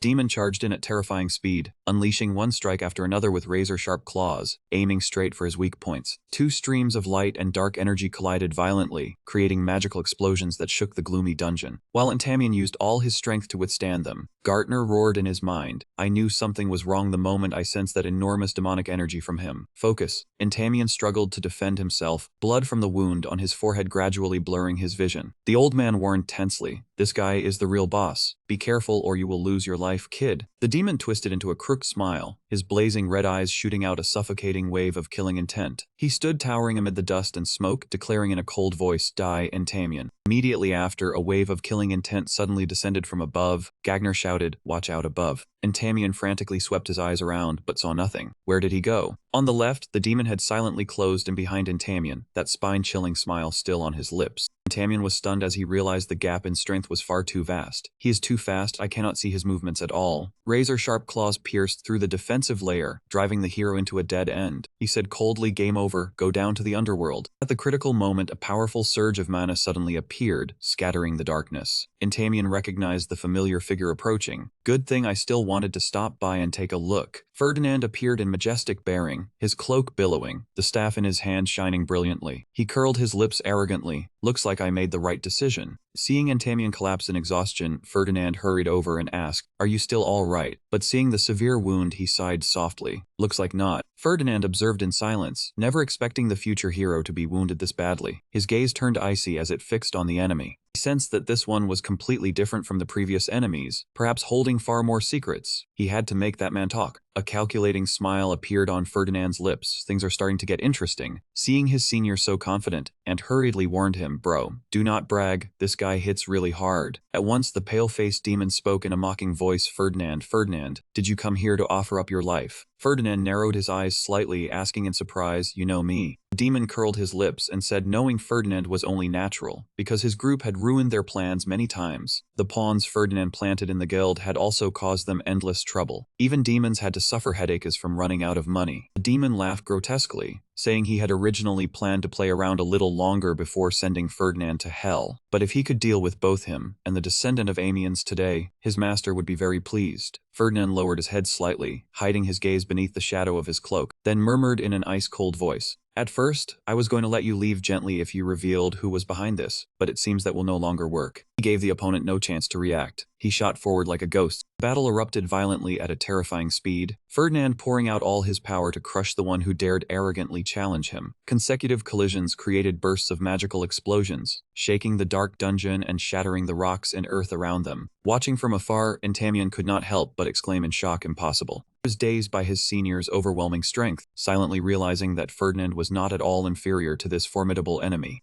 Entamion understood that those lightning-fast movements could only be performed thanks to an enormous amount of mana. He wondered in shock, did he top up for unlimited VIP mana? Though Entamion had known Ferdinand was very strong after the previous battle with the demon, he still had not expected his senior's true strength to be this terrifying. Red streaks of light kept erupting as the two opponents poured their full power into the merciless decisive battle. The demon curled his lips slightly and let out a mocking laugh. "Ha, you are a little better than Amion, but this childish game should end here." He displayed blatant arrogance, asserting that no matter how gifted Ferdinand was, he was still only an academy student and could never defeat him. Contrary to his opponent's smugness, Ferdinand only smiled mysteriously. "Is it that funny? Do you know what you are standing on?" The demon panicked as he realized a huge magic circle had already lit up, covering the ground beneath his feet at some unknown point. Before he could even understand when the magic circle had appeared, his fate had already become grilled squid. Immediately, a colossal pillar of fire erupted from the ground, swallowing the demon's figure whole in a dazzling blaze. "You bastard, how dare you!" He charged forward madly, his blazing red eyes filled with killing intent. He roared, "Die!" Yet Ferdinand remained calmly standing in place. He swung his staff, unleashing a blazing purple surge of magic that completely overwhelmed his opponent. The demon was stunned as his defensive layer shattered, stammering in disbelief. "Are you hacking the game? How can an earth type use fire?" Ferdinand curled his lips, revealing an unreadable smile. "In truth, my most compatible attribute is the fire element." The moment Ferdinand finished speaking, the demon was burned by the flames and screamed in agonized misery. Ferdinand looked coldly down at the struggling enemy, then raised a finger in a contemptuous gesture. "You really talk too much. Stay still." Immediately after, enormous boulders collapsed, locking the demon's body firmly in place. Ferdinand stepped onto the rubble, activated the curse mark on the other man's forehead, then asked calmly, "Can we talk now? Who do you serve?" The only answer he received was the demon's stubborn defiance. "Nonsense." Ferdinand sighed, his face turning expressionless. "Nonsense. Are you still angry? Looks like it still does not hurt enough." He silently took out a glittering blue potion, saying that demons were naturally good at enduring, so something more special had to be used. Ferdinand leaned close to the demon's ear and whispered sinisterly, "Know what this bottle is. Super spicy fish sauce, sweetheart." The instant the liquid in the vial touched his flesh, the demon shrieked in pain, his scream echoing throughout the dungeon. Ferdinand calmly watched the green smoke rise and explained, "That is holy water. It will make you hurt from the inside." Even when forced to the limit, the demon still gritted his teeth and declared he would never talk, even threatening to self-destruct and drag everyone down with him. Ferdinand immediately placed his hand on his chest, locked down his mana core, then said coldly, "Enough, if I apply pressure here, you can no longer self-destruct." Ferdinand smiled wickedly, staring straight into the terrified eyes of the demon. "I told you I will not let you die easily. Of all people to provoke, you had to provoke someone who holds grudges." The demon screamed in despair, then suddenly burst into mad laughter. Ferdinand, do not think everything is over." He glared at Ferdinand, leaving behind his final curse. "That lord has decided to rob you of everything. Your money, your honor, your power, your family, and even your life. Just wait, you will soon have nowhere left to belong." The threat echoed through the silent space before he vanished completely. Ferdinand stood silently in the dungeon, his blazing red eyes glinting with contemplation and tension before the prophecy of his own downfall. He was truly terrifying. Enzon watched Ferdinand's back and could not help shuddering inwardly. Before his eyes surfaced fragmented memories of how ruthless his senior was when facing enemies. From burning and blasting apart to piercing through and crushing, Ferdinand had dealt with the demon with a terrifying coldness. Witnessing that scene, En was stunned and wondered in horror. Heavens, how could that man strike like that?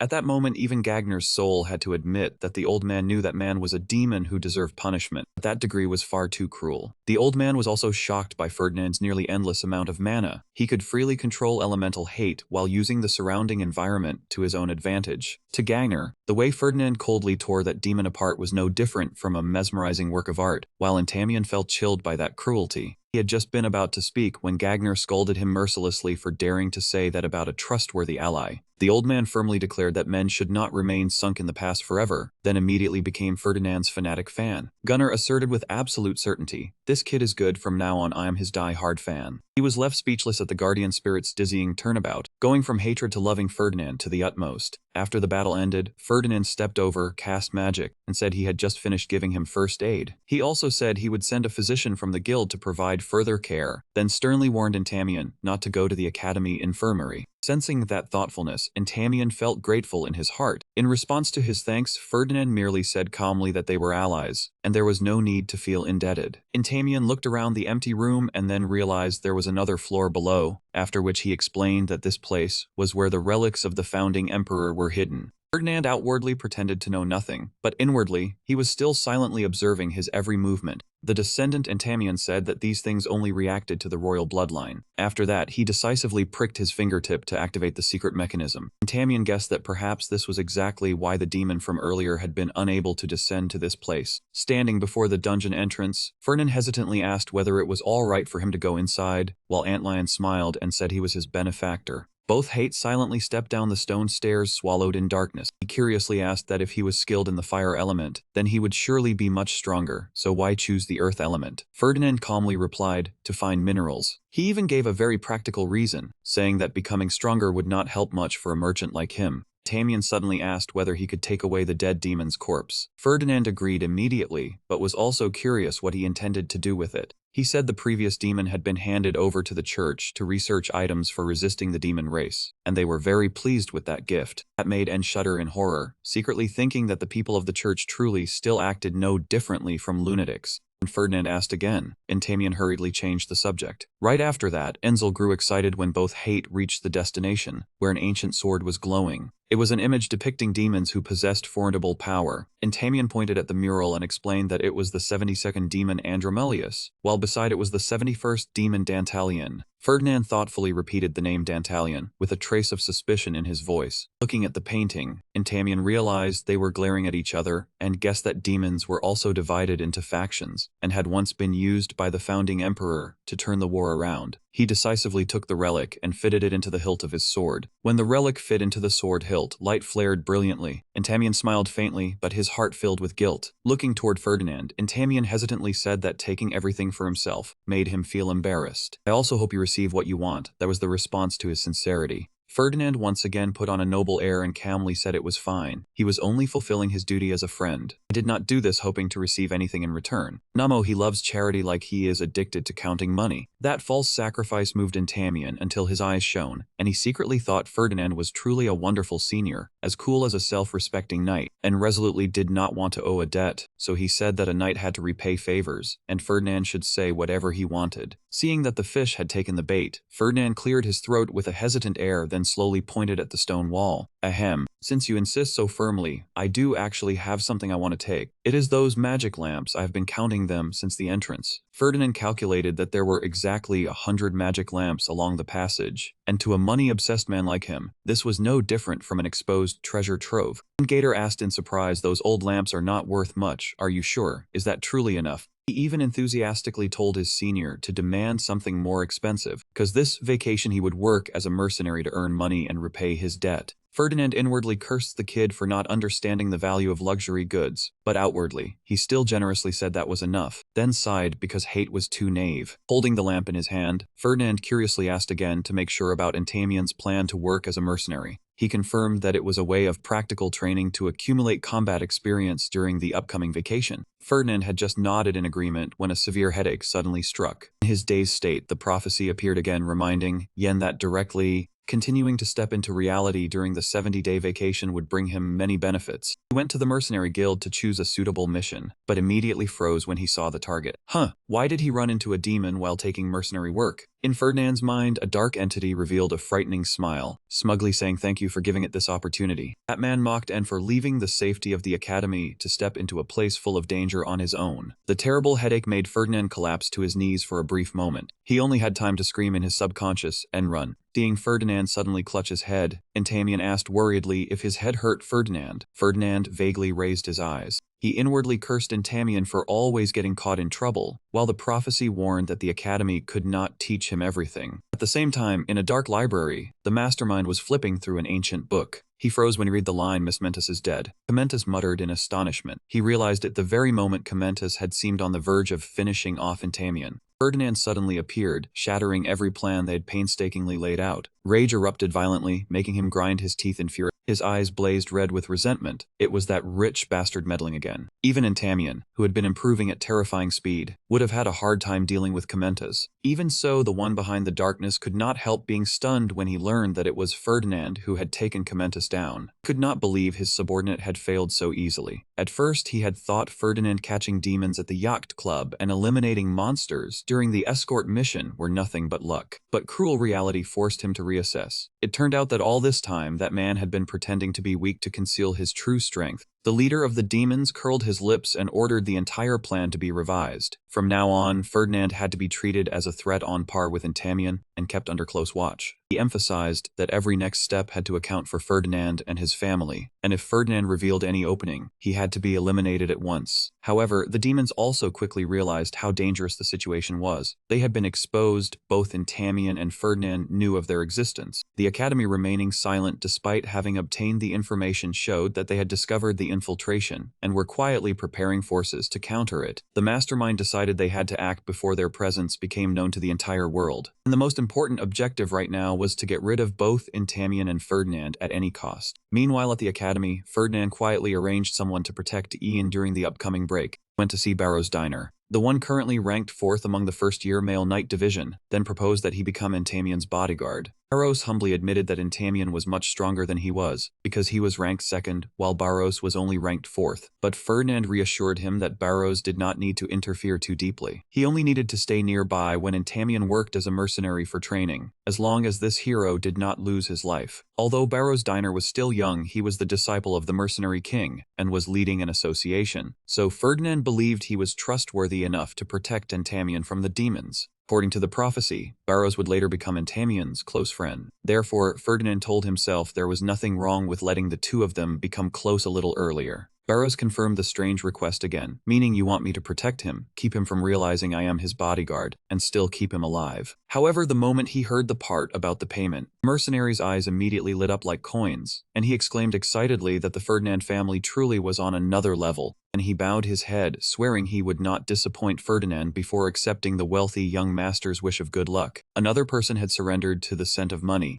The final exam came to an end, and Amiens Academy entered the long break in a cheerful atmosphere. Even so, a few people still chose to stay for their own reasons. Baron quietly stayed behind alone, because he knew that if he went home, he would only be treated no differently from trash. Meanwhile, Arya firmly stayed at the academy to protect the mother tree. As for Jace, the saint was extremely excited about the upcoming plan. It was to dissect the demon Ferdinand had brought for research before he temporarily left the academy. Standing in the middle of Rhina's room, which was piled with luggage, Ferdinand received a very calm answer. "Me, I will go home." When he asked when she would return, she said she planned to come back about 2 weeks early to prepare for the new semester. Hearing the 2-week mark, Ferdinand narrowed his eyes slightly in calculation. He knew very well that right before the new semester began, the demon Andromalius would be summoned, so he did not need to interfere any further. Rhina would also appear on her own in that destined battle. "What about you?" Rhina asked once her luggage was ready. Ferdinand said he would also return home, because he still had many major matters to handle. Before they parted, Ferdinand handed Rhina a small blue box and told her to contact him if anything happened at the academy. He explained that it was a direct communication device, exquisitely crafted like an earring, allowing the two of them to communicate within a range of 3 kilometers. Rhina asked blankly how it could be used when home was so far away. Ferdinand helplessly explained that it was meant to prevent trouble inside the academy, not for use during the break at home. Though still somewhat hesitant, Rhina finally accepted that special gift. Then goodbye, see you again in 2 months. Ferdinand waved goodbye and quietly left, leaving Rhina standing dazed behind him, softly wishing him a pleasant break. Unexpectedly, Rhina's nanny appeared from behind, startling her so badly she almost screamed. The woman curiously asked what Ferdinand had just given her, then looked at it with suspicion and threw out a startling remark. It looks a lot like a ring box. Could it be an engagement ring? The nanny pushed the ship forward at lightning speed, while Rena's face flushed red as she hurriedly waved her hands in denial, because it was not the kind of ring the woman was thinking of. At the Ferdinand mansion, a servant reported to the Duke that young Master Ferdinand had returned. When the servant suggested that father and son have tea together, the Duke said irritably that Ferdinand had barely shown his face before hurrying off, using urgent business as an excuse.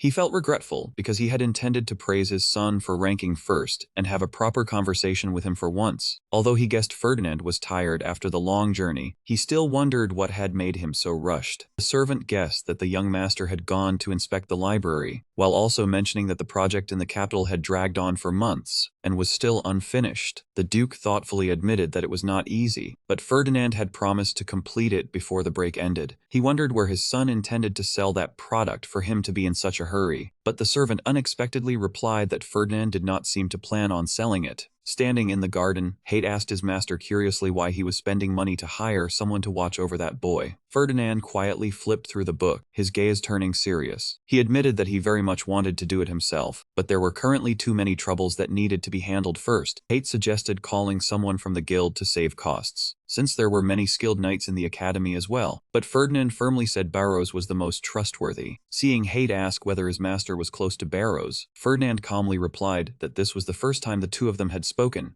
Hate still appeared doubtful about placing trust in someone they barely knew, but Ferdinand only answered calmly that Intamion was not someone easy to bring down in the first place. When asked whether it was truly necessary to hire a bodyguard for Intamion, Ferdinand firmly said yes. He understood that the future was changing because of him, and that Intamion had nearly died at the hands of a powerful demon that had never appeared in the prophecy. Ferdinand realized that the demons, who had once only wanted to make him go bankrupt, had now shifted to targeting his life directly. Perhaps from this moment on, the demons that appeared afterward would be even more dangerous, far stronger than anything the prophecy had ever mentioned. Moreover, the time for summoning the demon Andromalius was also drawing very close. The game has already raised the difficulty without turning on cheats. It is basically over. He curled his lips with calculating intent, telling himself that the harder the game became, the richer he had to be. Inside the massive crafting workshop, Ferdinand began preparing the strongest weapon. A great piece of equipment hung suspended among the chains, radiating a brilliant surge of magical power. That supreme power was something only a wealthy merchant, like him, could possess. The video ends here. If you guys enjoyed it, do not forget to hit like so Gao can bring out more Hate stories. Thank you and goodbye everyone.